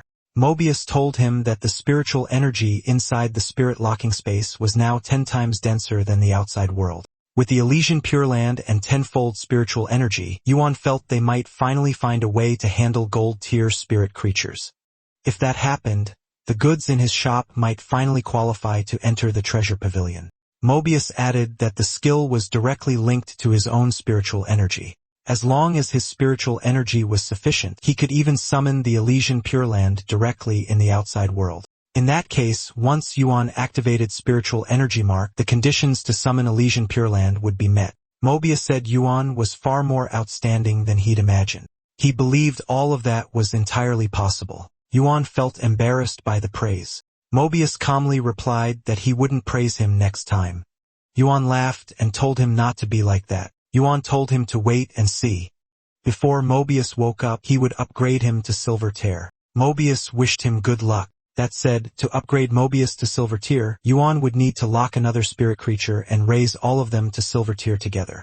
The resource consumption would grow exponentially. There was also the gold-devouring beast at home to consider. Just imagining a few dozen Huiyao coins worth of aberrant bugs being eaten in no time made him want to cry. That meant one thing. He needed to make money fast. Yuan worked tirelessly to earn money.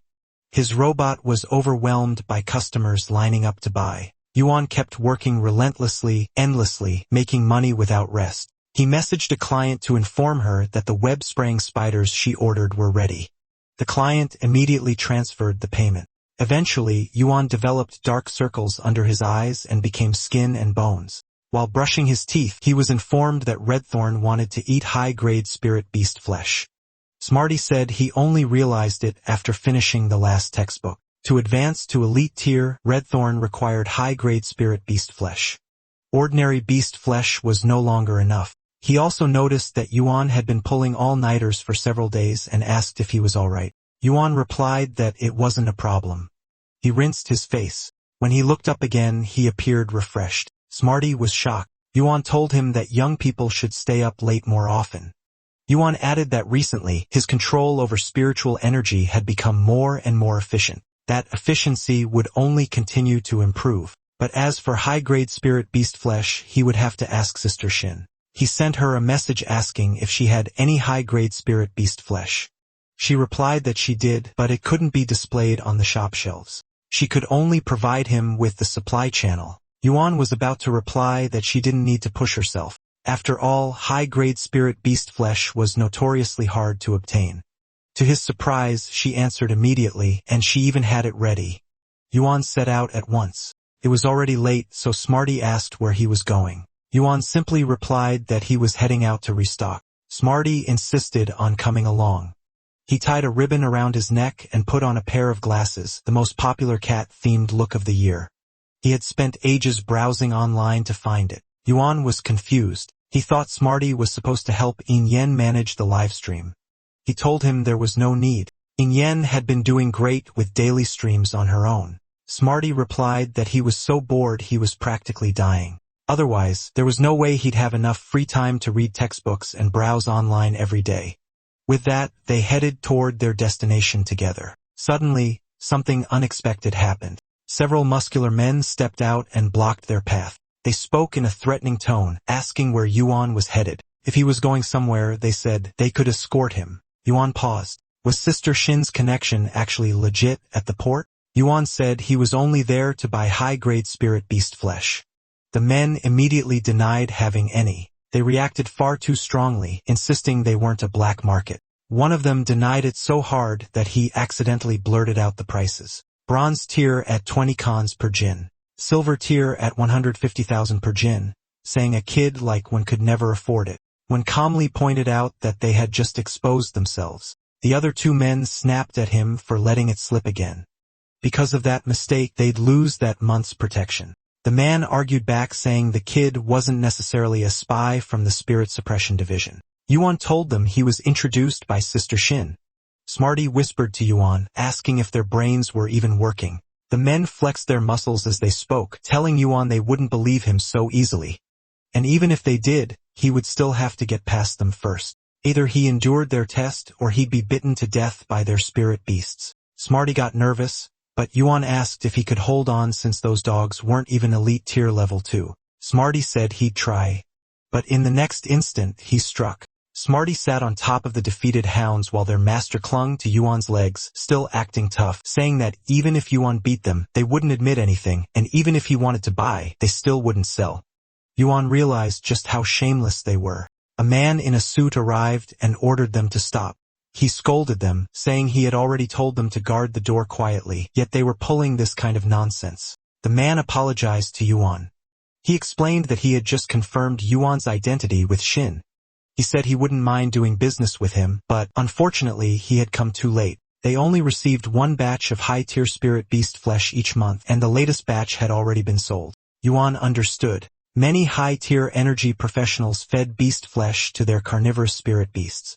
The man then explained why there was no new batch. Those three had been sent to buy high-grade spirit beast flesh, but instead, they brought back high-grade extra-dimensional beast flesh.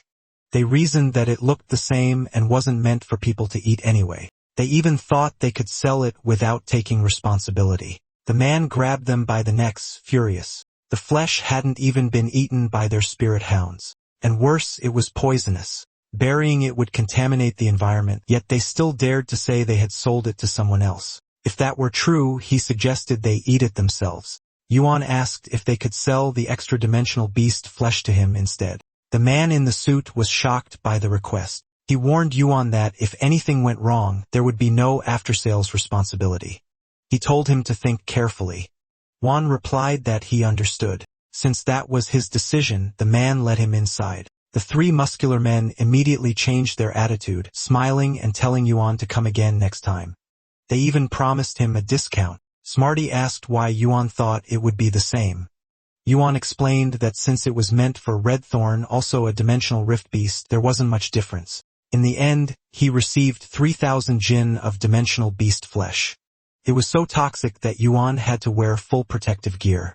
Smarty couldn't believe Yuan was feeding Redthorn while dressed in a full hazmat suit and holding the flesh with tongs. Even if Redthorn wanted to eat it, Yuan was still worried it might be harmed by it. To his surprise, Redthorn didn't take what was on the tongs. Instead, it gulped down an entire bucket. Yuan tried to stop it, but it was already too late. He realized that Redthorn didn't have immunity to the flesh's corrosiveness. Yuan blamed himself for being too reckless. He wondered if Lily's healing abilities would even work on dimensional beasts. Then Yuan was stunned. Redthorn began to recover and even multiply.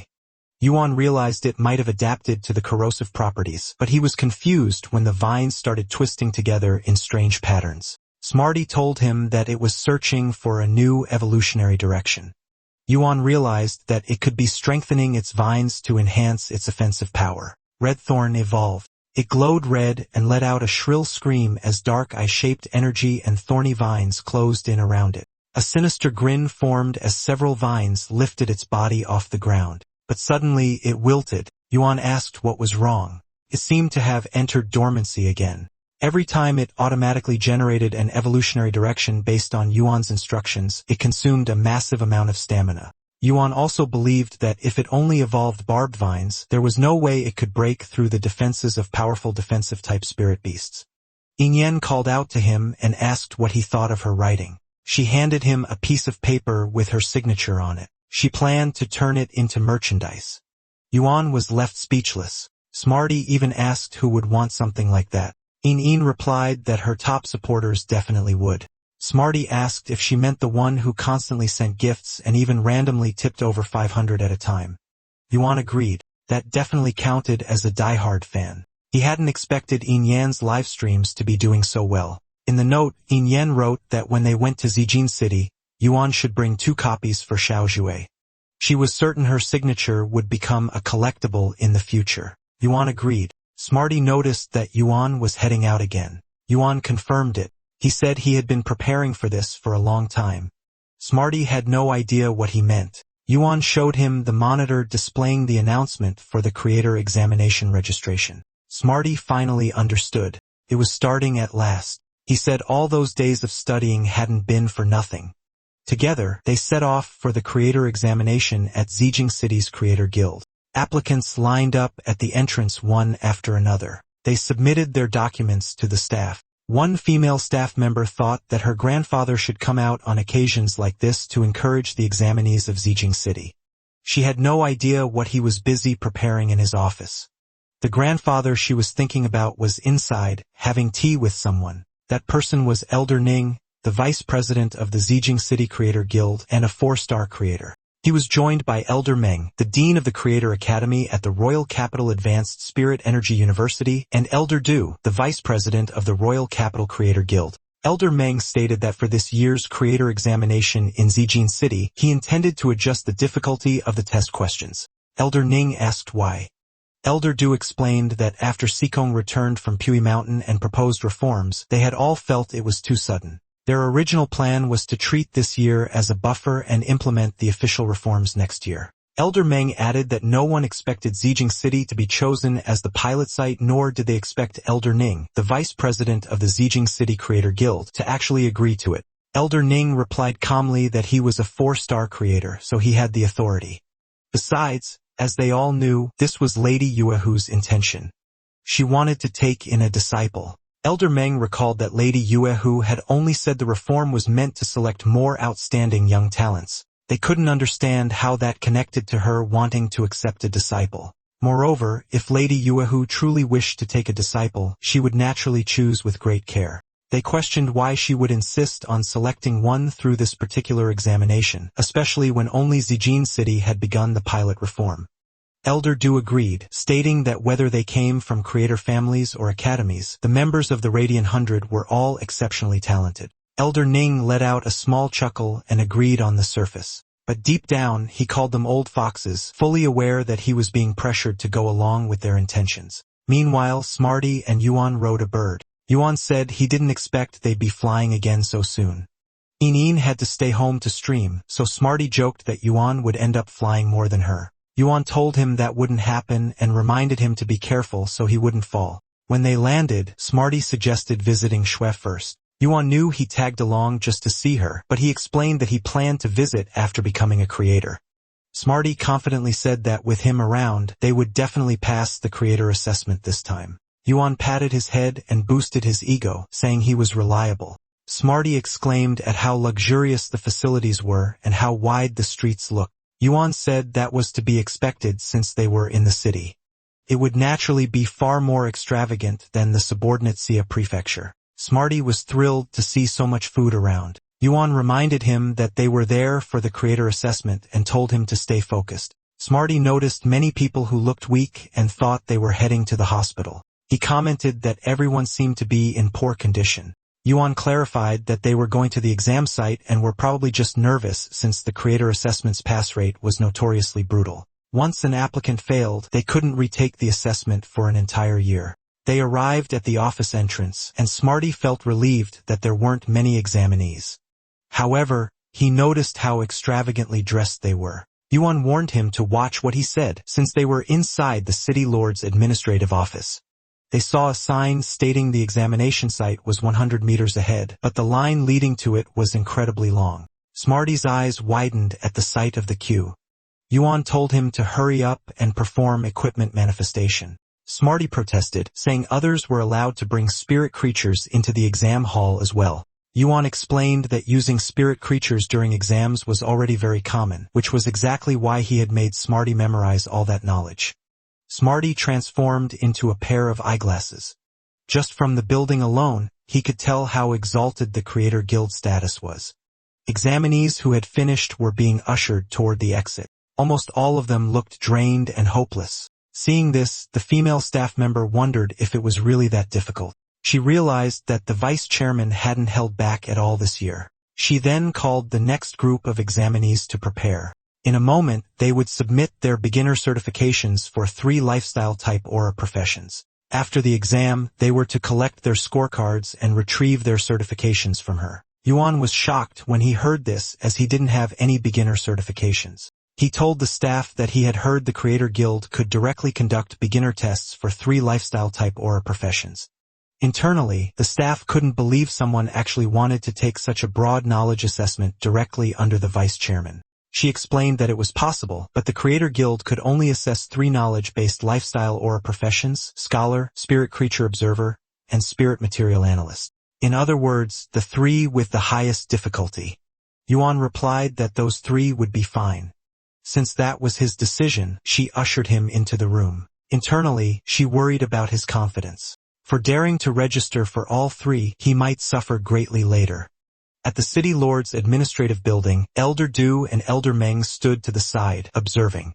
Elder Du commented that the news had spread as Elder Ning had received quite a few visitors. Elder Meng replied that it was just customary formalities. Otherwise, to save 3 years of waiting between 1-star and 2-star advancement, people would definitely come to visit them directly. Elder Du was worried that approaching Elder Ning directly would draw unwanted attention.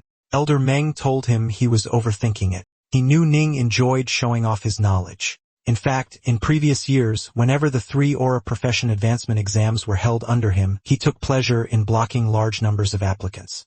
Elder Du wondered just how difficult advancement from level 1 to level 2 really was. Elder Meng replied that Elder Ning was simply stubborn. That man loved his creator career so much that he demanded everyone else take it just as seriously. Catching his attention was never easy. Meanwhile, the staff informed Yuan that the questions set by the Creator Guild were far trickier than those from other lifestyle profession guilds. Yuan replied that it was fine.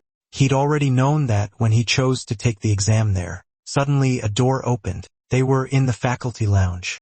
Elder Ning appeared and saw the staff trying to usher the examinee away. He explained that he never set questions beyond the syllabus. Everything was covered within those 300-plus books. The staff addressed him as vice chairman, but he insisted on being called grandpa. She reminded him that they had agreed to stay professional during work hours. Yuan silently judged the old man as someone who clearly liked taking advantage of others. The vice chairman argued that there was nothing wrong with a granddaughter calling her own grandpa.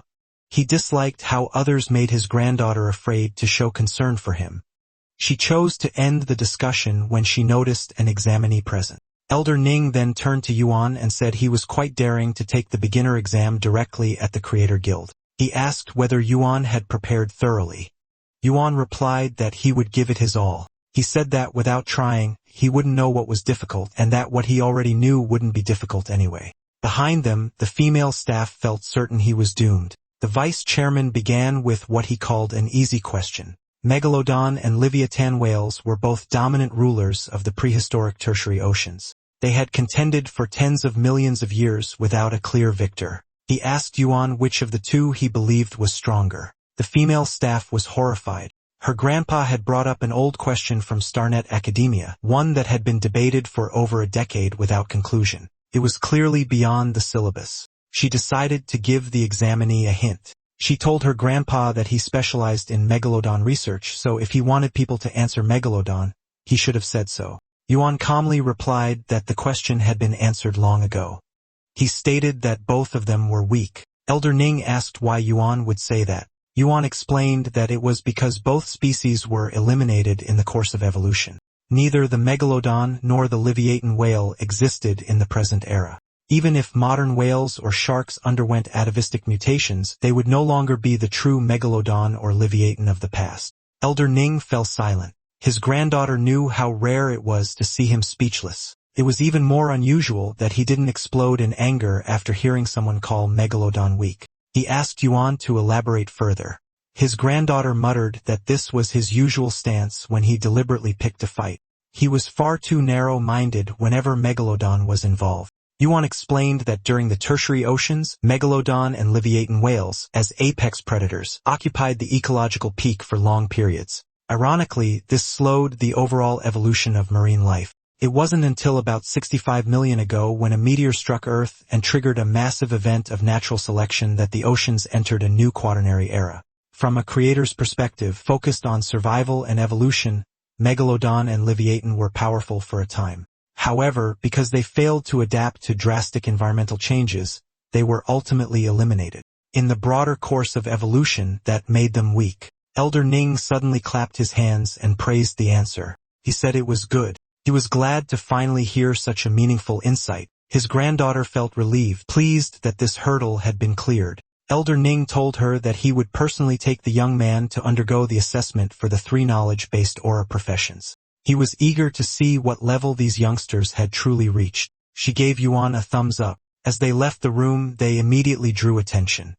Everyone wondered who Yuan was for Elder Ning to personally escort him to the exam hall. Some suspected he was the heir of a creator family, while others believed he was a key talent cultivated by the association. Their curiosity grew because Elder Ning hadn't done this in 10 years. As they walked, Elder Ning reminded Yuan that scholarship valued attitude and methodology, but above all, the ability to remain calm. He then scolded the onlookers for staring instead of studying properly and threatened to fail them on the spot. Yuan took a seat with 3 examination papers laid out in front of him. He was told to begin. Yuan felt proud of Smarty as knowledge streamed into him without pause. Smarty whispered that the questions were extremely tricky. Some answers could only be found hidden in the prefaces of the books. Elder Ning observed Yuan's steady strokes, swift writing, and calm demeanor. Those were solid fundamentals. He estimated Yuan would need about 2 hours to finish and already considered him a promising talent. 1 hour later, Yuan submitted his examination papers. He asked whether he could proceed to the creator assessment right away. Internally, he felt confident. Smarty's information bank had carried him smoothly through the test. Unexpectedly, Elder Ning told him to stay. He wouldn't be taking the assessment that day. Yuan was left stunned and completely puzzled. Yuan asked if he did not pass the 3 lifestyle type tests. Elder Ning clarified that it wasn't the case. He explained that Yuan had done too well. He broke the total score record for all 3 lifestyle type aura exams. Because of that, his results had to be reported to the Lifestyle Aura Professions Guild, so the creator assessment could only be held tomorrow. Yun felt relieved that he passed, but he still wanted to challenge himself and finish the 1-star creator assessment within 2 hours. Elder Ning asked if he was trying to jump straight to 2 stars. He advised him to just wait until tomorrow. Yuan sighed since his plans kept changing. Smarty suggested that they go see Shui.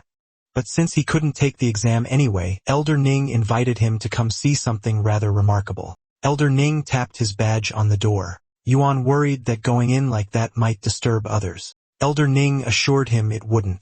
On top of that, he was the vice chairman of the Zijing City Creator Guild, which meant he was the highest authority there. Still, he admitted it was a bit embarrassing since those 3 5-star creators refused to take office, and now the various creator guilds no longer appoint presidents.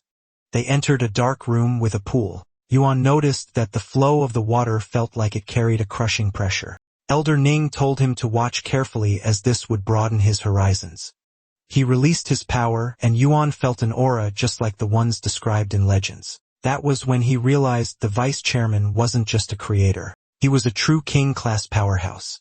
A black creature with sharp red teeth rose from the water. Yuan fell on his butt in shock. Elder Ning introduced it as the spiral-toothed sheer jaw shark that he had carefully cultivated. He asked Yuan what he thought about it. Yuan said its rows of teeth felt like they could crush all living things, like a pagoda collapsing under pressure. Smarty whispered that he was scared and just wanted to go home and find Een. Using his special eye, Yuan noticed something surprising. The pet beast was platinum rank, level 10 with legendary quality. Elder Ning asked him why he thought it hadn't advanced to diamond rank. Yuan stood up and explained that it was because Elder Ning wanted to guide it to mutate into a megalodon right at the threshold of diamond rank. Elder Ning found his idea amusing. Then he told Yuan to bring over what was on the operating platform. There were vials. They contained dragon beast blood. Not only that, it was platinum rank, and there were at least 200 drops in a single tube. Just holding one made Yuan tremble. The best he could ever afford was only gold rank. He even started dreaming about being rewarded with one of those bottles. At that point, he already assumed he was under mentorship. But Elder Ning grabbed 3 vials and threw them into the water. He pointed out that Yuan was trembling just from holding something, moving slow and unsteady. Yuan's jaw dropped as he watched him feed it to the shark like a snack, even though it cost 2,000 radiance coins per drop. Those few tubes alone were worth no less than 2 million radiance coins. Elder Ning told him that feeding it dragon beast blood was a last resort. After all, in prehistoric times, the megalodon fed on dragon beasts. Yuan commented that he was really obsessed with megalodons. With that, Elder Ning taught him that even though the word creator makes it sound like he can create anything, he must remember that the evolution of any living being, without exception, follows a traceable path. After that, they left the room. He reminded Yuan to come early for the exam tomorrow. Yuan said yes and thanked him. Elder Ning's granddaughter saw him come out and asked if Yuan had failed. He told her they would know by tomorrow. Then he told her to deliver a message to City Lady Lingqiao for him. But before that, he wanted her to check if Grandpa Meng and Grandpa Du had already left. Deep down, he saw Yuan as a promising seedling. It would be a pity if he had no chance at all. And whether Yuan could soar in a single step tomorrow depended on himself. Smarty thought they were going to see Shui, but Yuan suggested they log on to StarNet first. Suddenly, his phone rang. It was Shui. She asked if he could come to her school for a moment because she got a little injured during practical combat class. That immediately alarmed him. He told her to wait there, then rushed off. His mind raced as he ran. He couldn't believe she was injured since he had seen their school tournament and direct attacks on students weren't allowed. If it really was a direct attack, then someone had to break through the defense and counterattack focused rhinoceros horn iron OC just to hit Shu. He needed to know what exactly happened at the school infirmary. She waved at her brother. Her wrist was bandaged. Yuan immediately asked if she was really hurt. Smarty told her not to hide it if she was injured. He even told her to eat more braised pork so she could recover faster. She removed the bandage and showed him a small scar. She explained that while fighting a senior with the rhinoceros horn iron ox, she got scraped by flying debris kicked up during the fight. He couldn't believe she called him over just for that. Smarty even said the scar would probably be gone in an hour. A man in a white suit and white hat entered the room and laughed. He said that with Zhu's defensive counterattack style, getting injured like that could only mean her luck was terrible. Zhu told her brother that this man had been watching her earlier and was also the one who called the infirmary teacher. The man revealed that he originally came to Zijing City to find someone. But on a whim, he suddenly wanted to find the creator who cultivated that rhinoceros horn iron ox and see what he was capable of. That made Yuan nervous. He wondered if giving Shui the rhinoceros horn iron ox had exposed his abilities. The man stepped closer and asked how long it took him to cultivate the rhinoceros horn iron ox. He answered that it took 7 or 8 months. But Smarty knew that from the moment he got home to the time he gave it away, it was only 7 hours in total. The man felt like he had lost because if it were him, he would need about 2 years. Yuan was confused because the whole interaction felt strange at the city lord's office building. The city lord received a letter from Elder Ning. Her aide informed her that Elder Meng and Elder Du had just left so she should see them off, but she said she had already asked the old dean to do it on her behalf. She added that they didn't want this trip to be made public. Her aide tried to persuade her, but she cut him off as she gave an order to her staff. She wanted the number of guards at the dimensional rifts in each county to be doubled and all reserve personnel to be in position within 2 months. Given the current situation, her aide suggested prioritizing the Federation's 100 Sun selection within the academy. It gave her a headache that out of the 20 seated candidates, only 5 were confirmed. She asked if there were really as many as 34 still under consideration. She looked at Zhu's profile and became curious about her pet beast's skill of pain and absorption. She told her aide to keep a close eye on that first year. If her aptitude was sufficient, she wanted to make her a seated candidate immediately. Her aide was concerned because she was only a first year. He suggested observing her for another year, but they didn't have time for that. Among the 32 great cities of the Radiance Federation, Zijing City ranked 5th economically, yet only 3 of its citizens made it into the Radiance 100. The city's development had clearly hit a bottleneck over the past 2 years. Her aide understood what that meant. He had noticed that the city lord had become more assertive. He understood why she was anxious. In his mind, if only that star who made the 100 2 years ago hadn't suddenly stepped down, things might have been better. Meanwhile, Yuan went with the man in the white suit. The man told him he came for 2 main reasons. First, he was looking for someone. Yuan asked if it was a teacher at the school. The man said it was an old friend. He thought that person might be recovering there. If that man was willing, it wouldn't be impossible for him to become a teacher. That comment made Shui feel like their teachers were being looked down on. Yuan told her she was just overthinking it. Then the man said there was one more person he was looking for. Shui asked if it was another old friend. The man replied that it was the singer of his dreams, the peerless diva of this restless era. Yuan looked at him in disappointment when he realized it was just an online singer. Shui thought about it and remembered that some students there were singers. She asked for the name since she might know them. The man said it was Chamie. Shui told him that person wasn't from their school. Yuan and Smarty were shocked. He didn't expect that people were actually watching Chamie's streams. Smarty got worried that the man might find out Chamie was actually a bird. Now that the man knew she wasn't there, he decided to leave. He told Yuan that talking with him was interesting and hoped they would meet again. Yuan waved goodbye. The man thought Yuan was a fascinating person with great potential as a creator, especially with his cultivation ideas. At this rate, it wouldn't be easy for Long Tao to become the Moon Empress's disciple. He made a call and reported that there was still no sign of Lu Ji in Zijin City. He expected that healing his trauma would take time. While they were walking, Shui asked her brother when he would find her a sister-in-law. He asked why she suddenly brought that up. Then he changed the topic by giving her something from Yinin. She asked what it was. He said it was Yinin's autograph because she thought Jue would be valuable in the future.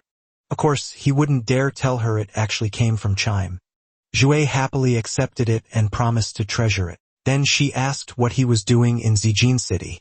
She noticed how he showed up right away after she said she was hurt. She wondered if he came for supplies. He reminded her that he had told her before. He was taking the creator exam. She was surprised he was doing it so soon. He said he was already well prepared, so he decided to just take it.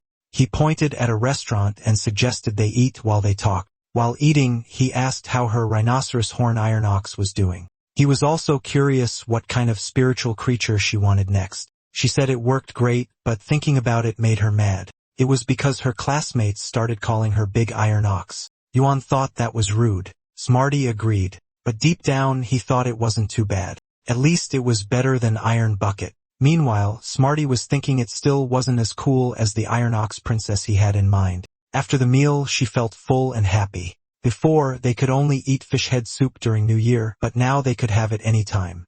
Yuan told her things were better now. He encouraged her to actually use the money he sent instead of saving every bit of it. He explained that to strengthen the rhinoceros horn iron ox's defense and power, she needed to feed it different kinds of metals. He transferred her more money and said he would also send her a pot of silver-grade blue radish.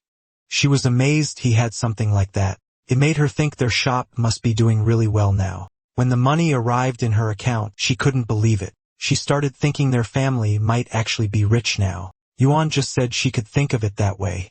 That made her even more excited to get her next spiritual creature. She grabbed his arm and pulled him along. They went to the Treasured Goods Pavilion. It was the most prestigious auction house in Zijing City. She had always wanted to visit, but the prices used to scare her. Now she felt like she could finally step inside. Yuan agreed. There might actually be a good second spiritual creature for her there. They entered the shop. Yuan said that once he passed the creator exam tomorrow, he would be able to access every floor. But for now, they could only explore the first floor. She said that was already enough. They could just enjoy the moment. She got excited when she saw a small white fox, but Yuan corrected her. It was a twin-tailed ferret. It was a rare ice-type power spiritual creature, so it didn't suit her. She still wanted it because it was cute. Smarty said it had fewer tails than him, so he was clearly cuter. She asked how much it cost. Yuan checked and saw the price, 1,100 radiance coins. Her mood instantly dropped. She said that even though they were in the same place, it felt like they lived in completely different worlds. Yuan felt a bit sorry for her. Then he noticed someone sitting in the corner. The person wore a robe and a mask. Beside him were several blue morpho cocoons. If those creatures evolved further, they could become one of the top 10 most beautiful insect spiritual creatures, the blue goddess butterfly. If that happened, they would be extremely valuable. Smarty saw the cocoons too and thought they were blue goddess butterflies, ranked 6th among the 10 most beautiful spiritual creatures. Yuan said they were only blue morpho butterfly cocoons. Evolving them into blue goddess butterflies would require many more steps and procedures. Even so, Smarty noticed that Yuan was drawn to them. He asked if Yuan was planning to give a blue goddess butterfly to Shui. Yuan said no and explained that what he was really interested in was the blue morpho butterfly's silent scale powder. It was a rare and noble mysterious type skill. Once a spiritual creature was hit by the silent scale powder, it wouldn't be able to use any skills. However, among butterfly-type spiritual creatures, 90% of the Lepidoptera order went extinct during the spiritual energy resurgence. The chances of finding them were extremely low. Yet that man had somehow found 4 cocoons. A noble-looking woman nearby looked disappointed that the treasure pavilion allowed such an unsightly vendor. They looked down on the man because of how he was dressed. Yuan overheard them and wondered if people really needed to dress so flashy just to stand on the first floor. They weren't buying the man himself, so he didn't understand why they cared so much about what he was wearing. It made him curious where the strange guy even came from. The man told the woman that if she truly wanted the butterfly cocoons, he would sell all of them for 120 radiance coins. Yuan panicked when someone spoke up first. Smarty knew the price was actually cheap. For a blue morpho butterfly, that price wasn't high. But since these were cocoons, it was like buying a blind box. Even the seller couldn't guarantee what was inside. Normally, that would already be considered expensive. The woman questioned when butterfly cocoons became treasures. She said they didn't deserve a place in the treasure pavilion. The girl beside her added that in other shops, cocoons cost at most 50,000 Federation coins. 30 Radiance coins each sounded suspicious. She asked if the man could confidently guarantee that a copper-tier spiritual creature would hatch from them. A crowd quickly gathered. They accused the man of being a fraud. Butterfly cocoons were usually hidden under giant leaves 30 meters high in the endless forest. It didn't seem believable that someone dressed like him could obtain them. Some even wanted security to check if he had sneaked in. Zhu asked her brother what was happening. Suddenly, Yuan stepped forward and said he would take all 4 cocoons. The woman was shocked. She told him those were obviously fake. Yuan argued that everything displayed in the treasure pavilion had already been appraised, so there was no way they were fake. He reached out his hand and said he sincerely wanted to make the deal. The man fell silent, then he stood up and walked away. The crowd assumed he couldn't handle the embarrassment. They kept calling him a fraud, but the mysterious man suddenly stopped and turned back. He told them to return the next day at the same time. He promised he would prove that he found those cocoons deep in the endless forest. Shu asked her brother what just happened. He said it was nothing and told her they should leave. As they walked outside, Shui said the whole thing was eye-opening. She told him to do his best on the assessment tomorrow. The woman from earlier was still upset because her plan to lower the price had failed. Her daughter told her to forget it since they were just cocoons anyway. She assured her that once she passed the creator assessment tomorrow, they could buy something better as a gift. The next day, outside the creator guild, Yuan yawned while standing in line. Smarty asked if he didn't sleep well. He said he couldn't stop thinking about those cocoons. The woman didn't expect that punk to be an examinee too. The assessment had become much harder. Only creator families with strong foundations could handle it. Her daughter had already prepared many precious spiritual materials. No matter how difficult it was, nothing would stop her.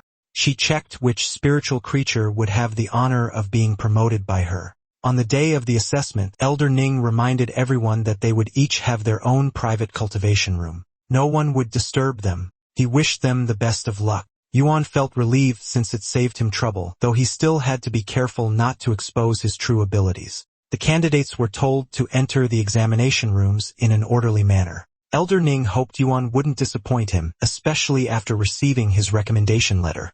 Ling Xiao, the city lord, arrived. She asked Elder Ning if she was late. He said not exactly, but the last batch had already entered, so she wouldn't be able to encourage them. On the bright side, he joked that she also wouldn't scare them. She replied that nothing good would come from scaring them anyway. Since Elder Ning had likely been informed by Elder Meng and Elder Du, she asked what the test was this time.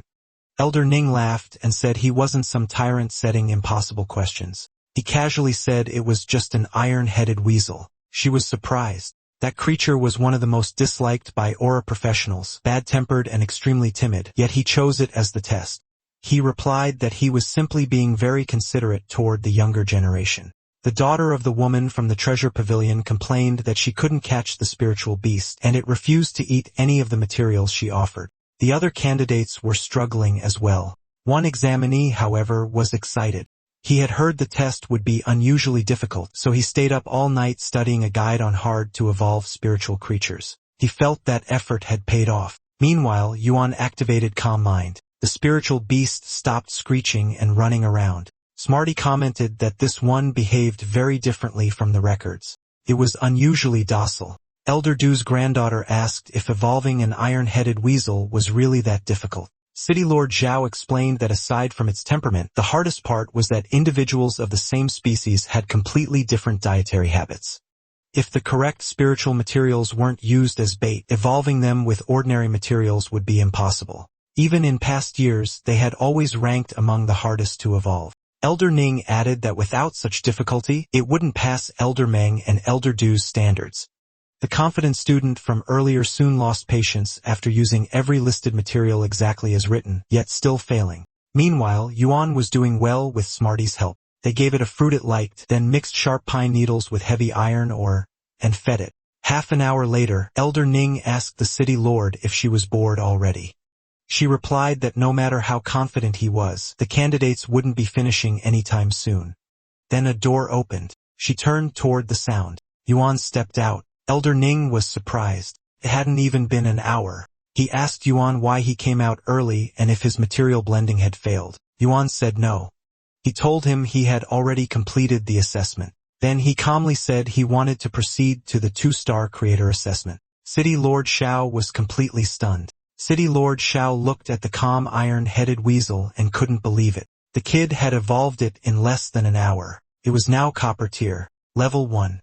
Elder Ning felt proud of his judgment. City Lord Xiao already knew that Yuan scored extremely high in the 3 lifestyle type assessments yesterday, and now his talent as a creator looked just as impressive. She told him he did well, and by normal standards he was already a creator. So she asked if he truly wanted to proceed directly to the 2-star creator assessment. Yuan felt the pressure coming from her. Elder Ning told him not to be afraid and to answer honestly. Yuan knew who she was. City Lady Ling Xiao, the one who once shattered storm clouds alone and held back a dimensional rift by herself. Since she valued the 2-star assessment so much, he assured her that he would proceed immediately and there would be no problem. With that, she ordered her staff to prepare his original independent cultivation room at once. The staff led Yuan away. Elder Ning's granddaughter asked if the 2-star creator assessment was really that difficult. Elder Ning explained that the 1-star assessment was only the threshold of creation. It usually involved raising a spiritual creature's rank. In previous years, there wasn't even a strict time limit, so as long as the creature evolved, you passed. He added that some people even succeeded by pouring huge amounts of high-grade materials into it. After all, family wealth was also part of one's creative talent. Then he got annoyed and reminded her to call him Grandpa. City Lord Xiao added that people like that usually stop at 1 star. The 2-star assessment focuses on a creature's quality and origin. Most people think quality is just a basic stat, but in reality, it determines a spiritual creature's upper limit. She asked Elder Ning what the test was this year. He said that within 4 hours before the incense burned out, they had to evolve an elite-grade spiritual creature from normal quality to epic quality, and also treat a severely injured copper-tier spiritual creature. She realized it was the same as previous years. Then he smirked and added, "Origin damage." That left her speechless. She grabbed her collar and complained that he might as well bring the dead back to life while he was at it. He argued that he had no choice. Otherwise, it wouldn't pass Elder Meng and Elder Du's standards. He added that the stricter they were here, the better their chances before Lady Yahello. His granddaughter understood. Origin damage was a critical injury that many creators gave up on at first glance. Even if it could be treated, the creature could fall into a life-threatening state at any moment during the process. Meanwhile, Yuan showed a smug smile when he saw that the creature he needed to upgrade was a lily. He thought it would be much harder, but this was something he was familiar with. Smarty reminded him not to forget about treating the severe injury. He was referring to the other spiritual creature, the sheer claw crab. It was copper rank level 1. Yuan could tell right away that it was in bad condition. Aside from the rhinoceros horn iron ox, he didn't have much experience treating other creatures. First, he needed to find the source of the injury.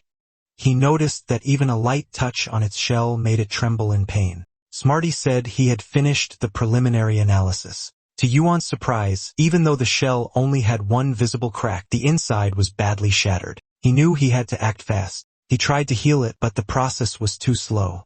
At that rate, it would take the full 4 hours, and he still needed to upgrade the lily. Time was running out. He decided to use the combination skill of the spirit-gathering goldfish and the lily to speed up recovery. The sheer claw crab quickly looked as good as new. He was relieved that the effect worked instantly, but suddenly foam started forming at its mouth. Its vital signs began dropping fast. If he didn't stabilize it, he would fail. Then an idea hit him. He activated Elysian Land to buy himself some time. He realized that repairing the outer shell too quickly had compressed the internal organs. A spiritual creature with origin damage couldn't handle that kind of secondary damage. So he changed his approach.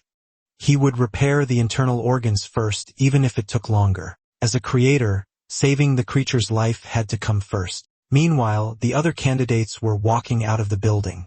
They talked about how difficult this year's assessment was. Just as expected, jumping from 1 star to 2 star was almost impossible. Most of them couldn't even pass the 1-star test. On the other hand, the city lord looked worried. Elder Ning noticed and asked if she needed a chair, even offering to have his granddaughter fetch one. She admitted she was concerned. It had already been almost 4 hours. Elder Ning told her not to worry. He had tested it himself, and if someone had enough talent, 2 hours would be enough to finish. She asked what would happen if it wasn't completed. He simply said it meant a lack of talent. That annoyed her. This old man had recommended Yuan, yet he didn't seem worried at all. Still, he understood her concern. This was tied to Lady Weihu accepting a disciple. Being strict, after all, only benefited those who passed. The city lord's staff then informed her that the 4 hours were up. That was her signal to leave. Elder Ning could only sigh.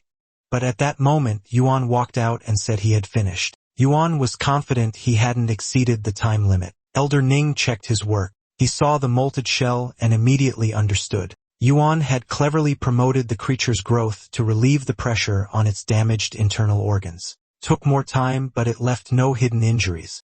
His granddaughter added that the lily had also successfully advanced to epic quality. The city lord remarked that this was truly a case of a young hero rising. To complete such a difficult assessment within 4 hours meant Elder Ning could now award his creator badge. Yuan felt flattered. Deep down, he was just relieved he had nearly run out of time. Luckily, Elysian Land had sped up his healing process. Elder Ning told him it wasn't flattery. It was gratitude from the spiritual creature itself. He handed Yuan a crab stone, something a sheer claw crab would normally protect with its life. Now it was offering it willingly.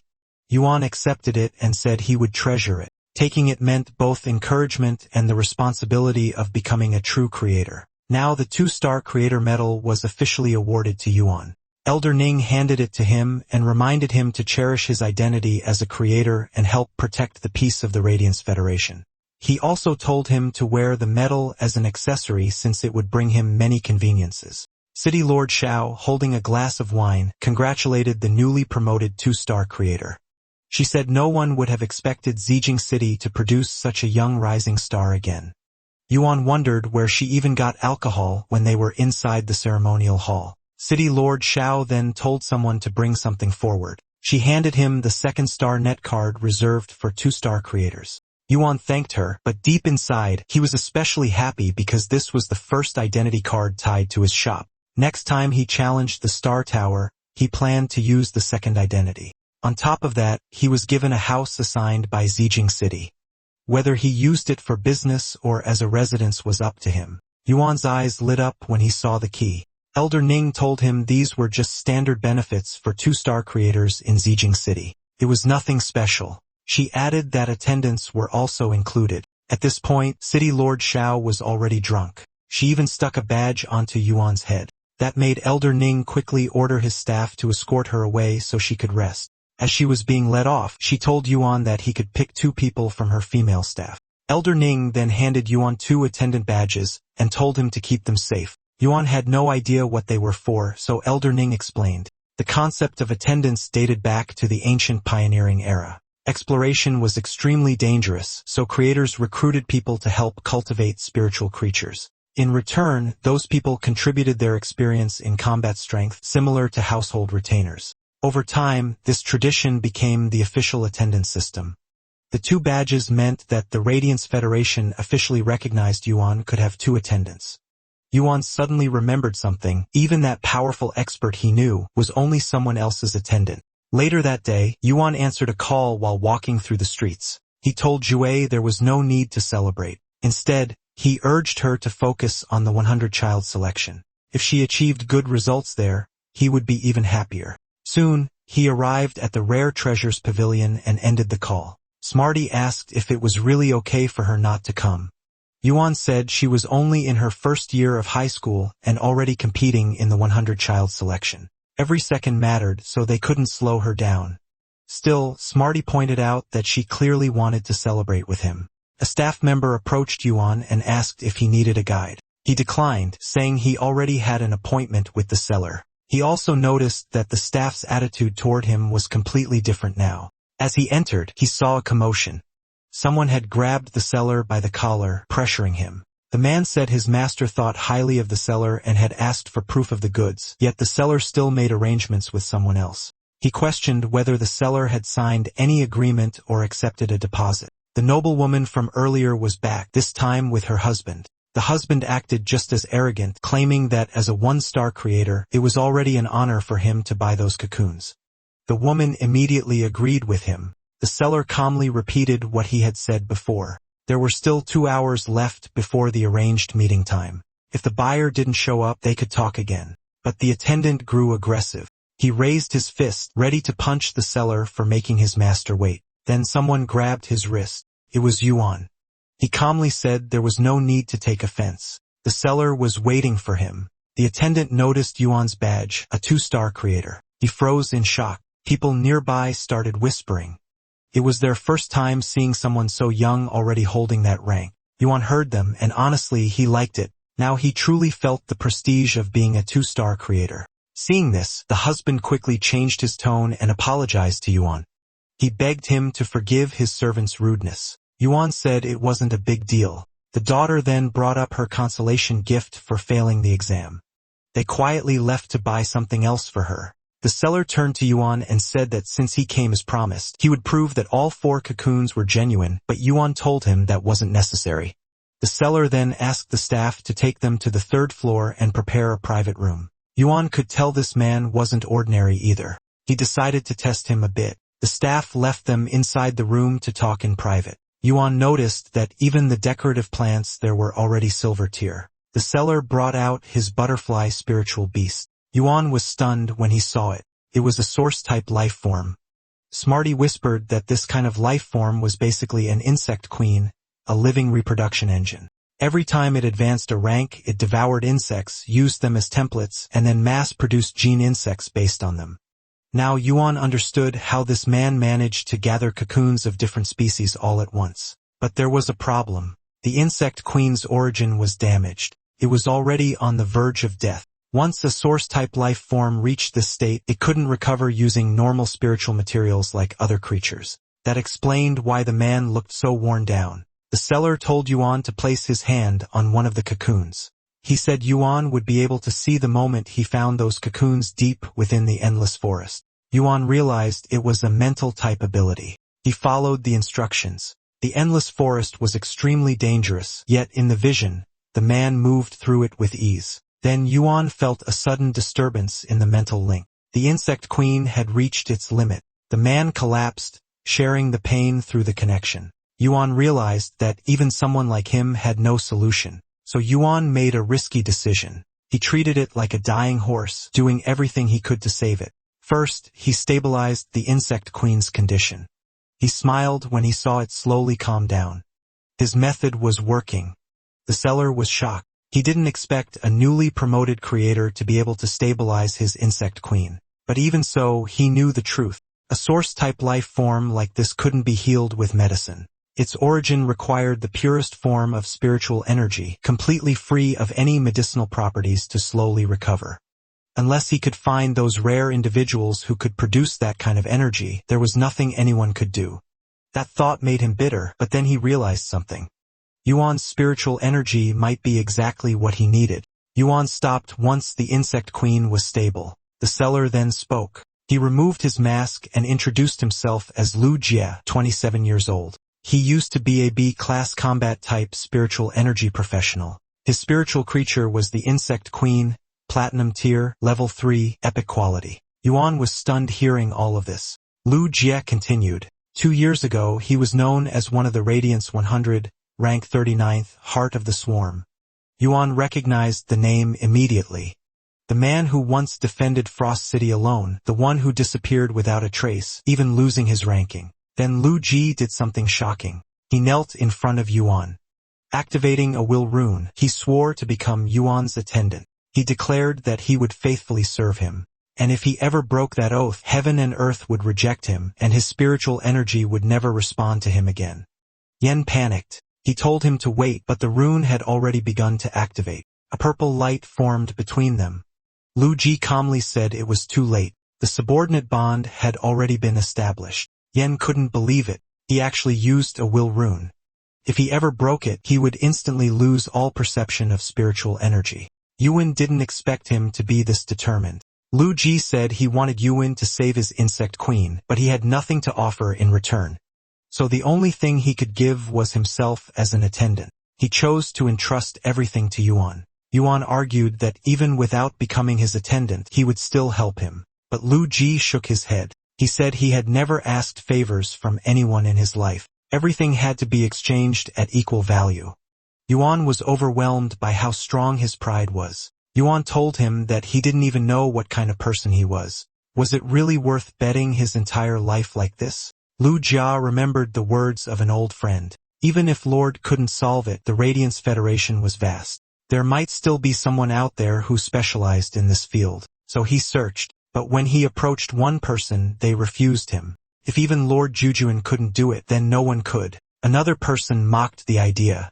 Pure spiritual energy without any medicinal properties? That sounded like a fantasy, something impossible. Someone else told him the truth bluntly. Even if it could be saved, the cost would be terrifying. They couldn't understand why he was so stubborn about the insect queen when he was still young and already ranked among the Radians 100. Back in the present, Lu Jie gave his answer. It was worth it. From this moment on, he said, he would become Yuan's sword and the shield that stands before him. Yuan didn't even know how to respond to that. Outside the room, the staff whispered among themselves, wondering who was inside. One of the girls noticed the newly promoted creator entering. They knew he possessed wealth and status beyond imagination. As for the other man, no one recognized him, but it seemed the higher-ups had granted him special permission to stay there for free. One of the girls guessed that he might be the last descendant of a fallen noble family, placed there by the higher-ups just to keep him occupied. Suddenly, the door opened. Ji stepped out and held it for Yuan, calling him master as he led the way. Yuan kept telling him that if he had simply asked him to treat the insect queen, he wouldn't have refused. Ji replied that he shouldn't joke about such matters. Yuan was about to say something, but Ji asked what it was. Yuan then told him to stop calling him master. Ji nodded and instead called him young master. Ji then informed him that he had matters to handle, so he couldn't accompany him back to Jia County for now.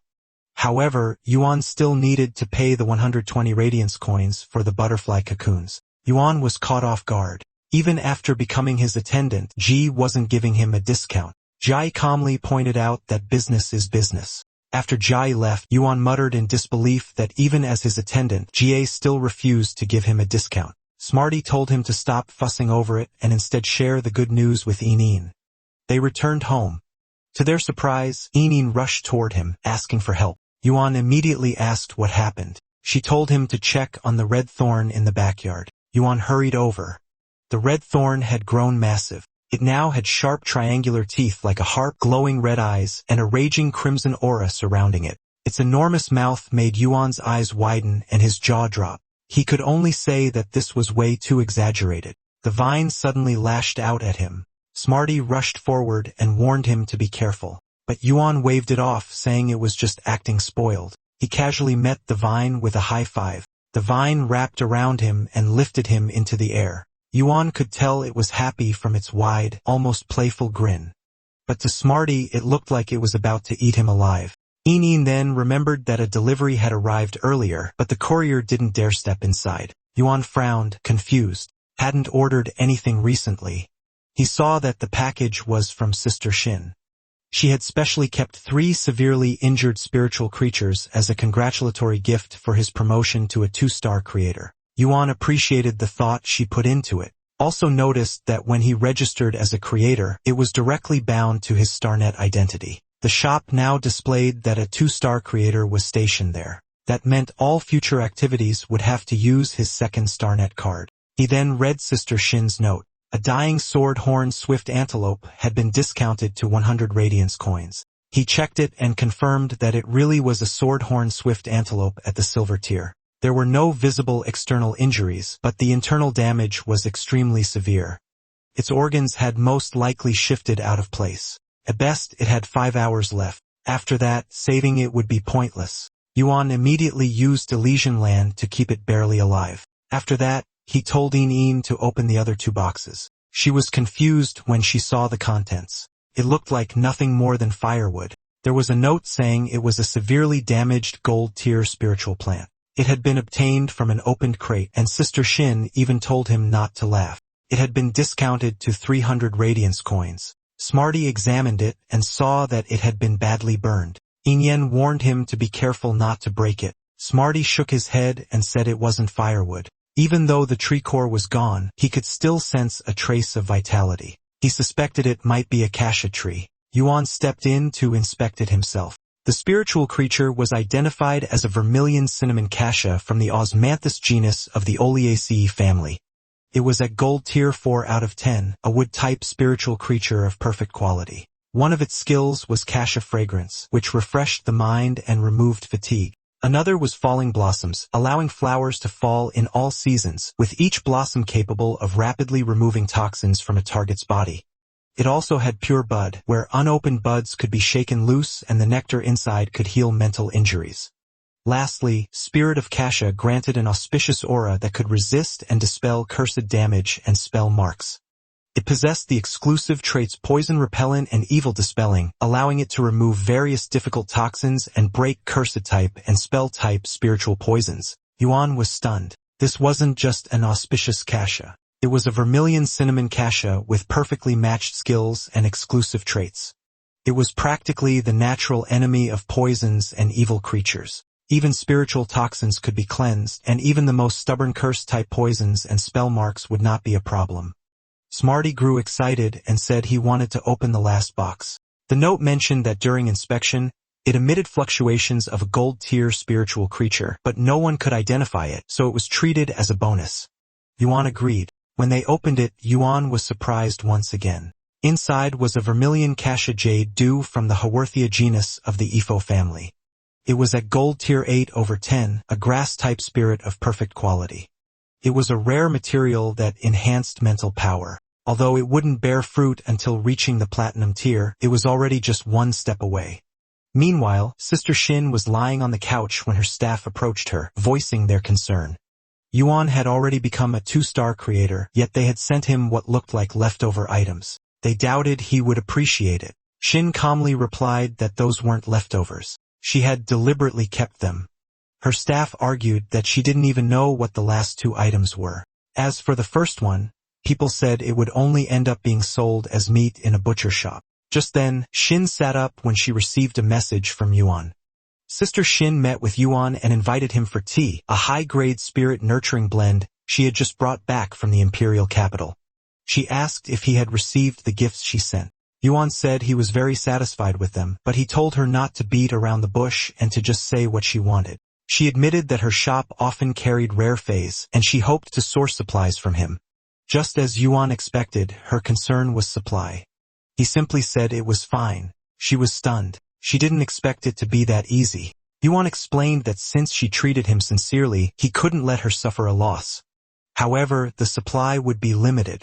He could provide up to 200 elite spirit-absorbing goldfish per month, along with around 50 pots of bronze-tier green radishes. She was relieved to hear that. She immediately offered to purchase everything at his shop's retail price plus an additional 3%. This deal would help her tremendously. Without a creator, her shop had been stuck at 3 stars. Now she finally had a chance to reach 4 stars. Seeing how eager she was to advance that year, Yuan decided to help her further. He offered to supply 20 Elite 5 Blessings Ranchu and 20 Silver Tier Green Radishes. As Mobius evolved further, its spirit lock demands were becoming increasingly expensive. He needed to secure more income channels. This completely shocked her. She nearly fainted on the spot. In her mind, the creator backing Yuan wasn't just a 3-star, but at least a 4-star, if not higher. 3 days later, Yuan was exhausted from shoveling so many spirit stones into the pond. He figured that with that much, the aura density should be enough. He wondered how long it would take for Mobius to wake up. After that, he checked on the Bladehorn Swift Antelope. It was already looking better thanks to the aura nourishment and herbal conditioning. Because of that, Yuan shifted to conventional healing. Just as he expected, treating the inside before the outside was the best way to restore its foundation. The healing effect improved a lot. And now came the main event. The spirit creature began to glow brightly as it evolved into a Wind Rush Swift Antelope. Its species belonged to the even-toed line under the antelope subfamily. It reached gold tier sitting at 1/10 and it was a wind type. It gained several skills, including refined comprehension quality, Horn Strike, where it rams enemies with its horns, and Blade Horn, where its sharp horns slice the air into wind blades that cut distant targets. There was also Wind Guard, which gathers wind around its body to form a protective shield, and World Galestorm, where it summons a wide storm filled with sword-like winds sharp enough to shred steel, dealing area damage. On top of that, it gained an exclusive trait called Swift Wind, which increases wind speed while controlling wind, boosting all wind-type skills. He didn't expect such a niche evolution path. He felt proud of Sister Shin for coming through and gathering those rare supporting materials in just one day. The Windrush Swift Antelope had practically abandoned close combat and turned into a brutal area of effect spirit creature. He refined the liquid easily since that single gold tier breakthrough was enough to push him past the wall into a C-rank spirit professional. No one would have thought that half a year ago he could barely use aura to nurture a spirit creature at all. He gave it a lily as a reward for enduring the past few tough days, then he encouraged it to rest there for a few more days. With the aura enhancement and the effect of Elysian Land, healing the Vermilion Cassia Jade dew shouldn't be a problem. But then Yuan suddenly thought of something, and it annoyed him. Ji, dressed in a butler uniform, was busy spoiling Een. He brushed her hair until he reached 100 strokes. She was being treated with full luxury pampering, and the fact that Ji was so serious about his job made Yuan uncomfortable. Having him at home felt strangely stressful. When Yuan got back, Ji welcomed him and asked if he had finished cultivating. Ji commented that Smarty was adorable and that its intelligence far surpassed others of its kind. He was impressed by how well it had been trained. Smarty, on the other hand, felt pressured. Meanwhile, Ji reported that the plant-type spirit creature was still unruly.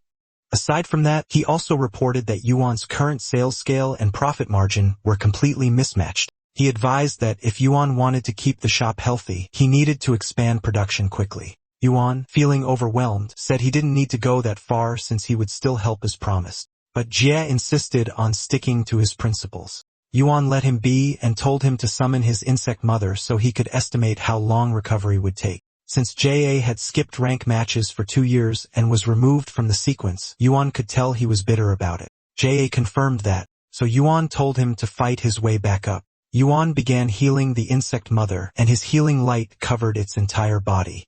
Yun felt relieved when he saw that its essence had been reactivated. That meant recovery was possible. He told Ji to leave it with him, and in about 2 to 3 months it should be fully healthy again. Deep down, he knew that with the Elysian soil backing him up, it would be manageable. Jai thanked him and said he would go through fire just for it. Yuan cut him off saying there was no need to exaggerate. Then he asked why Ji seemed so familiar with the royal capital.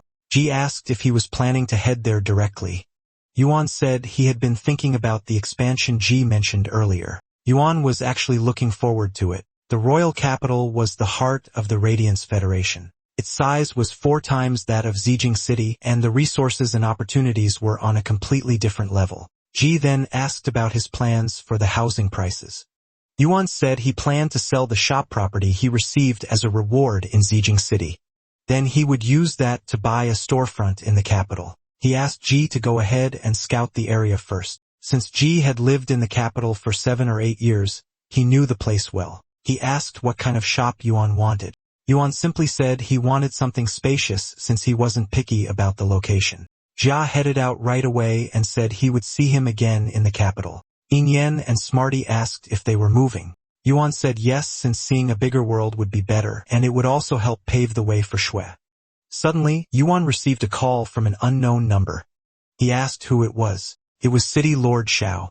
She told him that someone would come to pick him up because they would be traveling. Yuan simply replied, okay. He noticed how serious she sounded and began to wonder what this was about. In her office, City Lord Xiao didn't expect the Moon Empress's side to respond so quickly and even insist on meeting him in person. Elder Ning said it was only natural. Taking in a disciple was a major decision, so she had to judge him herself. It was also her decision to hold the creator assessment in Zijing City. Now she wanted to personally escort him to Moonveil Mountain and see him through the final step.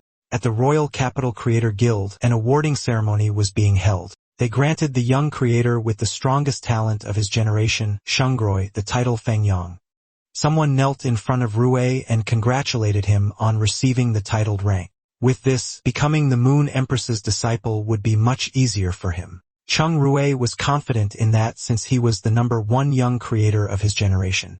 He asked Elder Du if there was any news from Moonveil Mountain since his grandfather was already excited about it. Elder Ning said that last time, they selected several candidates but received no response. But this time he believed that since Rui now had a title, there was no way they would refuse him. Rui was already looking forward to it. Back to our MC, Een and Smarty threw a tantrum because they wanted to come with him. But City Lord Xiao had invited him on short notice for a long trip, so there was no time to prepare. They gave him their best puppy dog eyes while pleading. It made him feel guilty.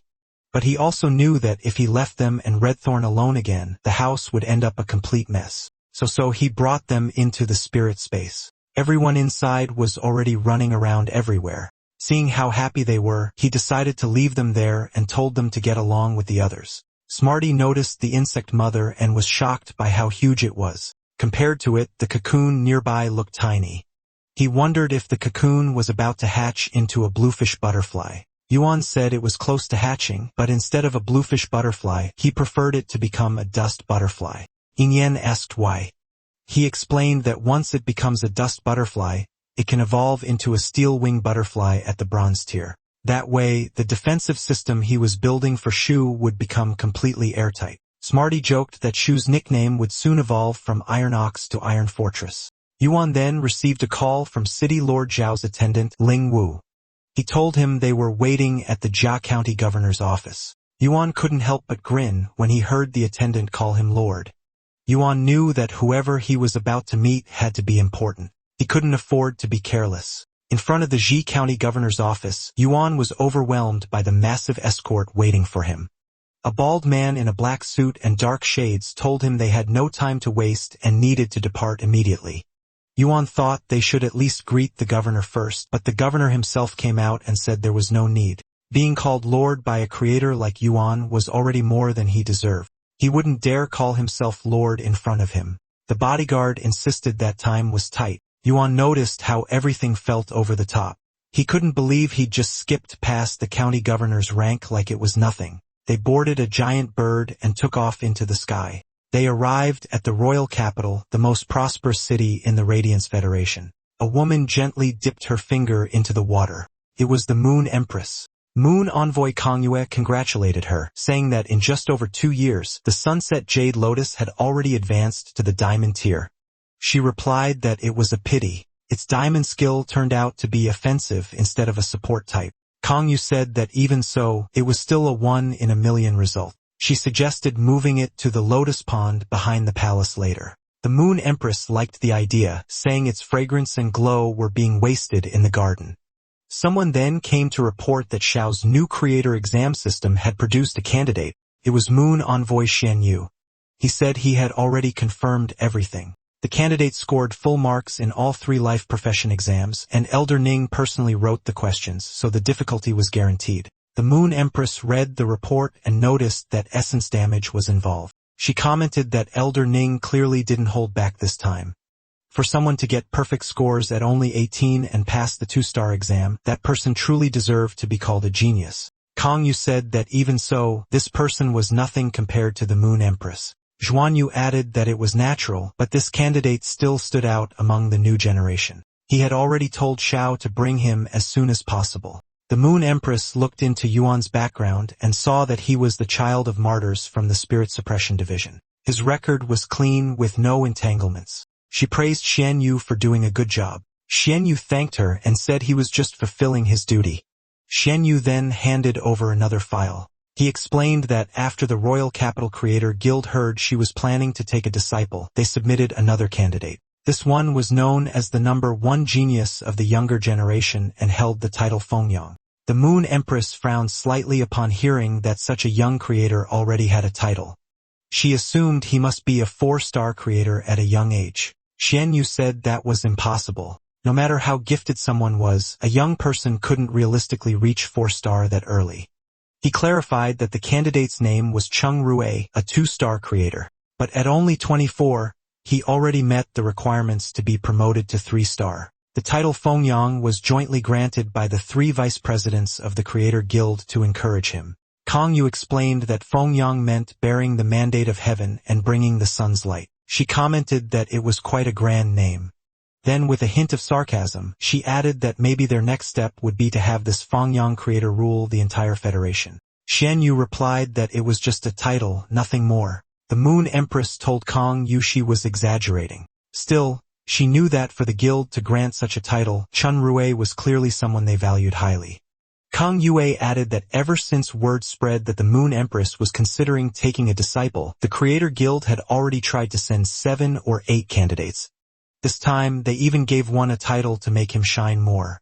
The Moon Empress said it didn't matter. Since the Creator Guild was so eager, it would be rude to keep refusing. Since Zhao's group would arrive tomorrow, she instructed them to bring this Fengyang creator along as well. Another envoy added that Dean Wong from the Royal Capital Advanced Aura University's Creator Academy had also recommended someone. This one wasn't just a creator, but also ranked third in the Radiance 100 sequence, holding the title C Subduer. The Moon Empress told them to bring him too. She found it interesting to see what level the peak of the younger generation had reached. Kangyue noticed how confident she sounded and grew curious if she'd already chosen someone. The Moon Empress simply said she just wanted to test them.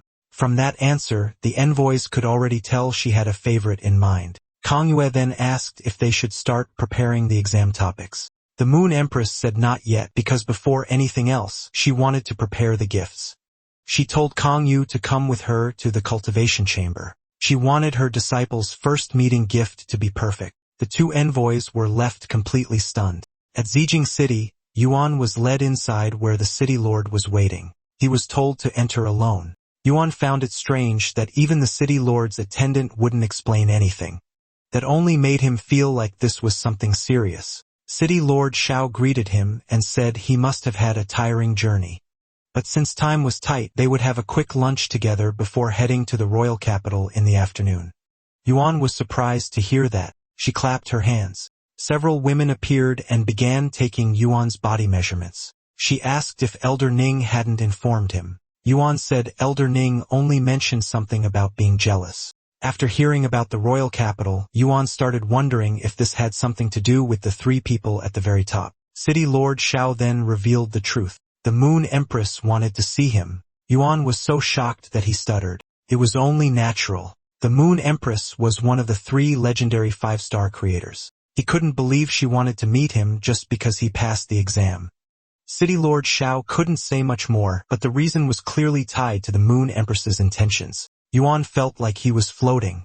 He never imagined he would be summoned by someone like her, one of the three 5-star creators and an idol of the entire Federation.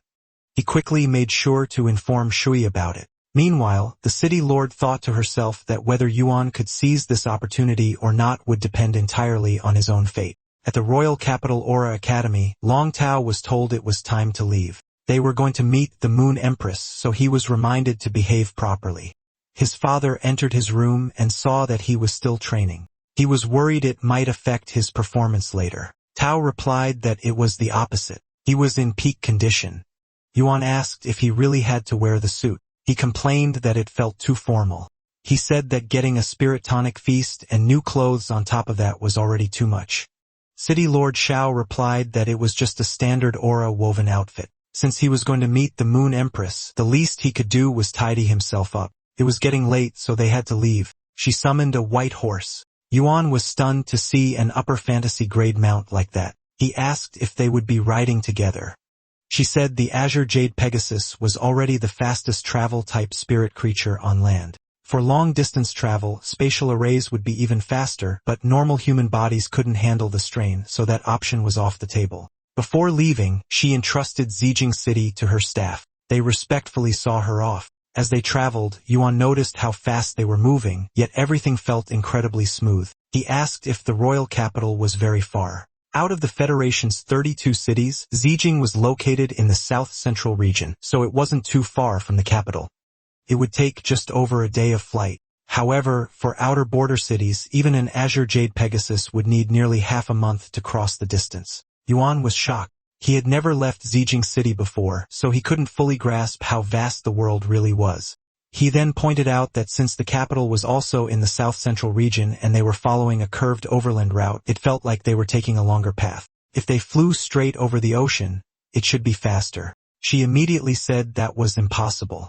The first rule after obtaining a flying spirit creature was to never fly over the ocean. Yuan asked why.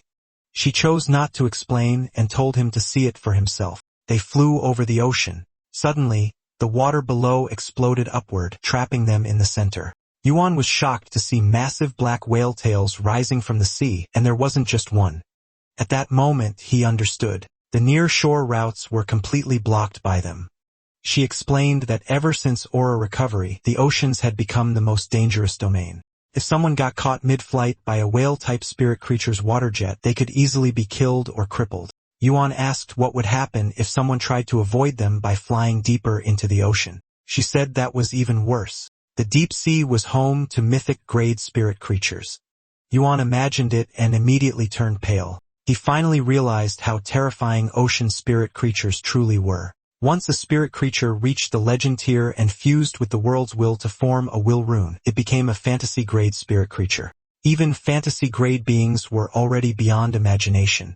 But mythic grade stood above even that. Still, if he could one day comprehend a rune, his foundation would become far stronger. Yuan had always thought fantasy grade was the peak. He never expected anything beyond it. Now he finally understood why even diamond-tier fantasy-grade spirit creatures avoided those waters. She noticed how easily he recognized the Azure Jade Pegasus. For a newly promoted 2-star creator, that level of knowledge was impressive.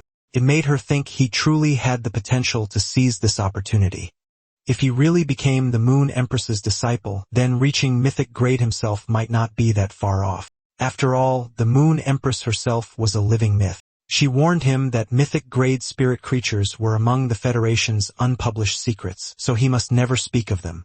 Then she asked how much he knew about fantasy-grade classifications. When admitted that he didn't know much, but he was willing to learn, she explained that fantasy-grade spirit creatures were divided into 5 stages known as the 5 fantasy molts. Each molt was like ascending to the heavens. The Azure Jade Pegasus they were riding was a first molt fantasy creature. Yuan listened carefully.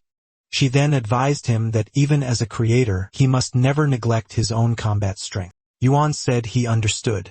More than ever, he had realized how important that was. She clarified that everything she told him came from her own experience. But if he could comprehend a will rune, his foundation would become even stronger. Yuan told her not to worry. He was confident he could do it. She shook her head slightly and said that comprehending a will rune was not simple. It required deep perception, and there were no shortcuts. But what she didn't know was that he had already done it. She couldn't believe that someone could sit on a Pegasus, watch a single sunrise, and comprehend a will rune just like that. If she knew, it would completely confirm that he was a monster-level genius. She felt a mix of emotions. It would be great for Zijing City. But if news got out, plenty of people would want to beat him up out of pure jealousy. And if she knew he didn't just have one rune at that moment, she might have kicked him off the Pegasus on the spot. She told him that with a will rune, he was already one step closer to reaching fantasy grade. But if he wanted to reach the 3rd of the 5 fantasy molts, he must not let his spirit creatures evolve into fantasy grade after platinum tier. Yuan then asked how someone could reach all 5 molts. She explained that the best path was to raise a spirit creature to legend quality at the gold tier, and let it evolve into fantasy grade at that stage. Otherwise, unless a miracle happened later, the creature would be stuck at the 3rd molt for life. Yuan began thinking. If someone could raise a spirit creature to legend quality at bronze tier and evolve it into fantasy grade that early, then reaching the 5th fantasy molt might be possible. She immediately said it wouldn't be that easy. Raising a bronze tier spirit creature to that level was extremely difficult, even for a 4-star creator. On top of that, will runes were incredibly rare. Even among the Radiance 100, with all the Federation's resources, not everyone had a fantasy grade spirit creature. Most people got stuck at the will rune step. Yuan realized that his method of raising spirit creatures and comprehending runes was something uniquely suited to him. They were almost at their destination, and he was starting to look forward to the royal capital. At the glorious Moon Hall, someone exclaimed that it truly lived up to its reputation. A blue-haired man with sharp blue eyes carefully inspected the surroundings. It was Long Tao, rank 3 of the Radiance 100 sequence known as the Sea Subduer. He said that just standing there made his heart race. His father told him to calm down a bit. Someone nearby noticed them and quickly recognized the Sea Subduer. They were confused since he should have been out completing Radiance 100 trial missions. That was when Rue arrived. He asked Long Tao what he was doing at Tilted Moon Mountain. His competitive spirit immediately flared up. He knew he couldn't match Long Tao in combat strength, but as a creator, he was determined not to lose. Long Tao told him not to call him Lord Sea Subduer if he didn't mean it. He hated fake politeness. Then he walked right past Rue and questioned Elder Du, asking since when 2-star creators were given honorary titles. Since he and Rue were around the same age, he couldn't understand why the Creator Guild had never considered giving him one. Elder Du frowned and said he was out of line. He added that Rue had earned his title. Long Tao responded that he had just passed his 3-star creator exam in Ascending Dragon City a few days ago. So by that logic, did he also qualify for an early honorary title from the Creator Guild? LD du hésitat-aide. Rue, on the other hand, was clearly offended. Long Tao's father stepped in and told him to show some respect. After all, Elder Du was Rue's grandfather and also a vice president of the Capital Creator Guild. Long Tao said that even if they offered him a title, he wouldn't accept it. Once he reached for Star Creator, he would claim a title that truly belonged to him. Rue clenched his fists inwardly, cursing him in his mind. He had no intention of losing. No matter what stood in his way, he would crush it. Tao's father told Elder Du that his son wasn't wrong. It really did look like the Creator Guild had overplayed its hand. He said the title number 1 young creator might change owners soon. That clearly annoyed Elder Du, so he fired back. Tao was also a 3-star creator registered and tested at the Denglong City Creator Master Guild. That made him one of their own too. Elder Meng let out a small scoff and said Elder Du was flattering himself. He told him to ask if the Denglong City Creator Master Guild even saw themselves as the same as the Capital Creation Master Guild. By that logic, every student in the Federation would still belong to their old school. Elder Du shot back that he didn't see any of Denglong's perks reaching the capital, and the Creator Guild Academy definitely wasn't sharing in them either. Rue couldn't help but comment. The 2 biggest creator powerhouses in the capital were arguing in public like this, and they weren't even embarrassed. Tao, meanwhile, was casually scrolling on his phone when he replied that Rue was actually more ridiculous than them. Then he added that Rue acted completely different on Starnet compared to real life. Online, he looked like a proper young leader. Tao even showed him a video of Rue during an interview. That mockery hit a nerve. Rue warned him to stop before he crossed the line. Rue fired back, saying Tao's talent wasn't that much better than his. Tao was only 1 year older, so Rue was confident he could reach 3-star within a year too. Tao immediately called him a hypocrite. In his eyes, Rue couldn't even face his own weakness. Then he mocked him again for acting so righteous. Before things could escalate further, their argument was cut off by an envoy. Tao noticed something strange right away. The voice sounded close, but he couldn't sense the person at all. It felt like they were nowhere and everywhere at the same time. Everyone turned, surprised to see a king-class support type or a professional. Even Elder Meng and Elder Du showed respect. It was Xian Yu.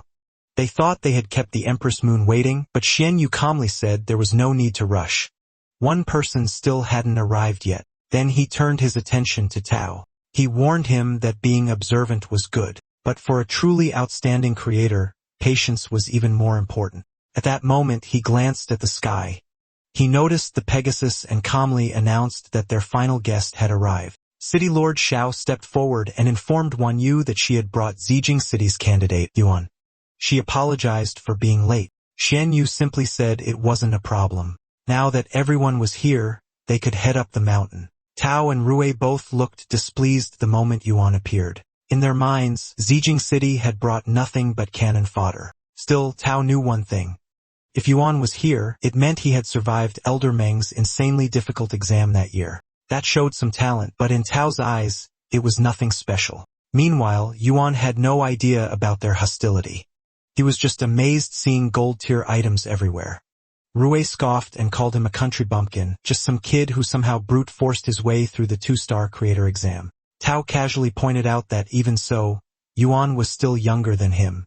That hit Rue right where it hurt. He clenched his jaw and swore he would become the Moon Empress's disciple and shut Tao up for good. They soon arrived at their destination, and Zhuan Yu handed them over to Kongyue. Yuan, however, wasn't paying attention.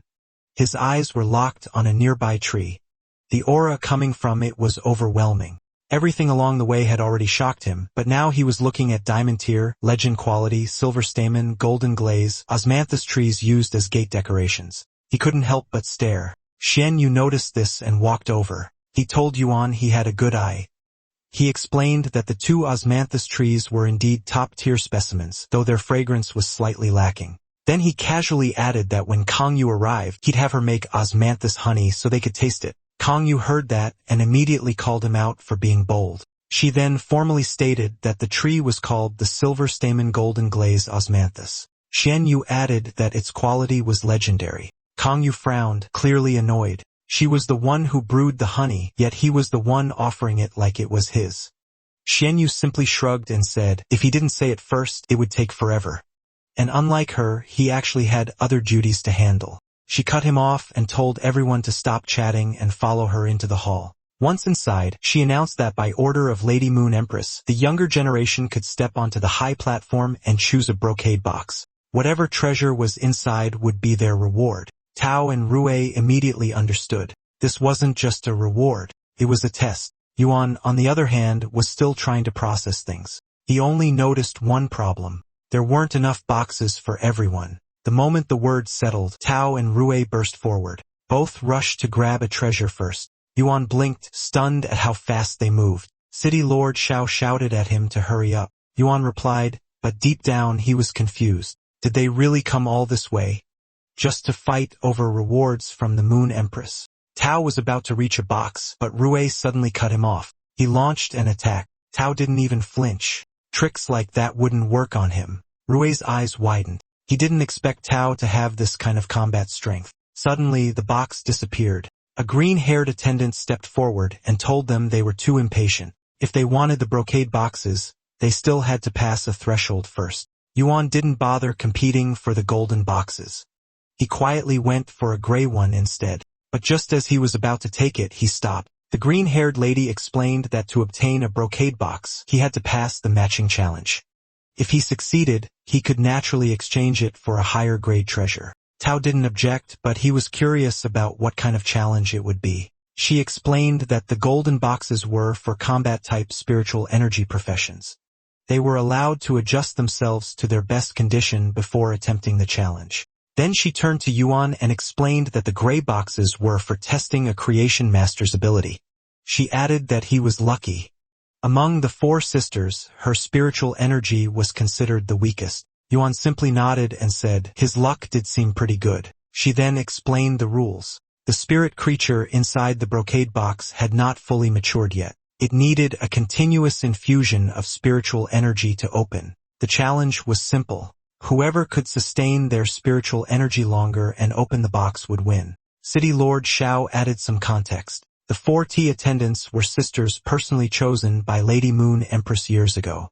No one had ever seen their true strength. But after serving by the Empress side for so long, it was obvious. They were not to be underestimated. One of the sisters added that even if Yin Cha was the weakest among them, her spiritual energy endurance was the strongest. She glanced at Yuan and noted that his spiritual energy seemed to be at most C rank. In her mind, this would be over quickly. Half an hour passed. Yin Cha was still pouring her energy into the box, but something felt off. According to the records, Yuan was only a C-rank spiritual energy professional, yet the amount of energy he was outputting didn't match that at all. To her, it didn't feel like Yuan was supplying energy from himself. It felt like something deeper, like his energy wasn't running out, but constantly being drawn from somewhere else, like rivers flowing endlessly into a vast sea. And now she couldn't help but wonder just how deep that sea really was. Meanwhile, Tao calmly stated that he was ready. He walked up to the strongest-looking sister and politely asked to challenge her. Rue watched from the side and scoffed. In his eyes, Tao was just being impatient. Instead, Rue chose to wait and used Yuan as a test to see just how capable these women really were. Elder Meng voiced his concern that things might get destroyed if they sparred in that place. Kang Yu agreed, so she reinforced the entire hall using the hardening skill of a Fantasy 5 Transformations Diamond Radiance Turtle. She calmly stated that if the hall could be destroyed so easily by juniors, then Huyu Hall wouldn't even exist. Elder Meng then brought up another concern. What if the tea attendants got hurt? Kang Yu dismissed it right away. There was no need to worry. The match had already been decided by Lady Moon Empress herself. Yuan noticed something odd. Elder Meng looked like he actually expected Tao to lose. That confused him. Tao was ranked 3rd among the Radiant 100, basically one of the strongest in the younger generation. Meanwhile, the tea attendant looked even younger than Tao. Could she really be that strong? While Yuan was distracted, Yin Cha found an opening. Yuan was caught off guard. She calmly reminded him not to focus on others during the match. Yuan quickly realized she was right. Right now, he was acting like a funnel, channeling spiritual energy through his body. Meanwhile, she was simply resisting with her own energy. And yet, he still didn't have the upper hand. At the same time, Tao stepped forward and told the sister he wouldn't hold back. She simply told him to come at her. Tao summoned his spirit creature, the flood-devouring dragon shark. It was a platinum rank, level 6 spirit creature with epic quality. The sister responded by calling out her ephemeral dream fragrant tea in artifact form. Yuan's eyes widened. That alone told him everything. She was actually stronger than City Lord Xiao. She moved first. In a single strike, the flood-devouring dragon shark started bleeding. Tao froze for a moment. He couldn't believe it. His spirit creature, injured in one hit. He immediately realized he had underestimated her. She calmly told him to be careful. Tao reacted quickly. He wrapped his spirit creature in aura. When she attacked again, he blocked it using a water veil. He even smiled slightly, saying that without a challenge, this whole trip would have been pointless. At that moment, Yuan suddenly felt raindrops. Kongyu explained that the rain was part of Tao's domain. It carried the power of the deep sea. She had already set up a barrier so it wouldn't interfere with the others. Insha thanked her for that. Yuan finally understood. Even something as simple as rain could hide killing intent. The Radiant 100 truly had endless methods. Tao then revealed that this move, Frozen Sea Domain, was his signature technique. He wanted to see how she would deal with it. Then he summoned another spirit creature, the Deep Blue Dragon Mother, a platinum rank creature. Yuan was stunned. Tao didn't just have one. He actually had 2 fantasy first transformation spirit creatures. The sister told him not to hold back because this time she wouldn't either. Then she moved. With just a single strike, both of Tao's spirit creatures were injured. Yuan's eyes widened. He couldn't believe it. The domain was broken instantly. That meant she was handling multiple layers of control at once, all while maintaining perfectly stable spiritual energy output. Tao let out a breath and admitted it. She was a truly formidable opponent. She calmly replied that if he had tried to hide his trump card in a real battle, he would have been completely overwhelmed by the waves. Tao smirked slightly. He assured her that he still had more to show. And now, he would prove why he held the third seat. He summoned another spirit creature, the Sea King White Dragon Whirlpool.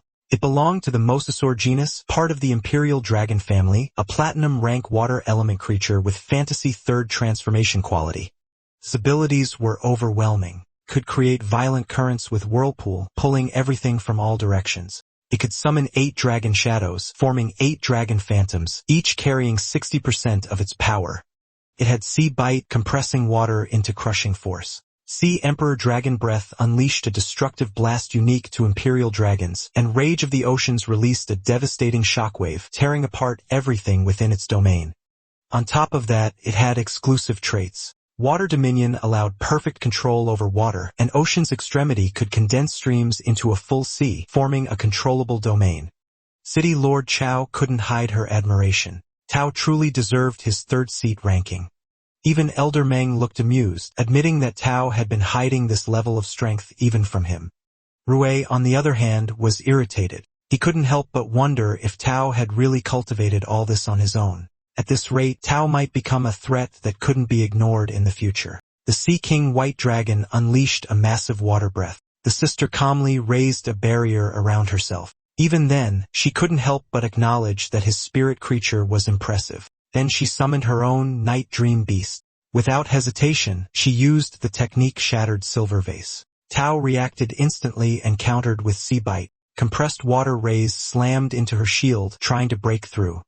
The force was so intense that even the energy barrier protecting Yuan and Yin Cha shook from the impact. Kong Yue reinforced the barrier and warned them to stay focused. Even the aftershock alone carried terrifying power. She couldn't help but admit it. The Sea King White Dragon was extraordinary. Cracks began to form on the sisters' barrier. Tao noticed it and suggested they stop there. After all, her domain had already been broken, and he hadn't even used his full strength yet. But she shook her head. Ending things like that would be boring. She pointed out his weakness. Tao wasn't precise when controlling his power, but she was. She raised her instrument and began to play. Sound waves rippled through the air. It was the zither tone rain severing technique. Tao immediately noticed something terrifying. Wherever the sound passed, the water elements retreated. Even though the Deep Blue Dragon Mother hadn't fully recovered, it was still enough to buy him some time. So he ordered it to stabilize the water barrier, but the attack pushed forward anyway. The barrier started to give way. Even then, Tao remained calm.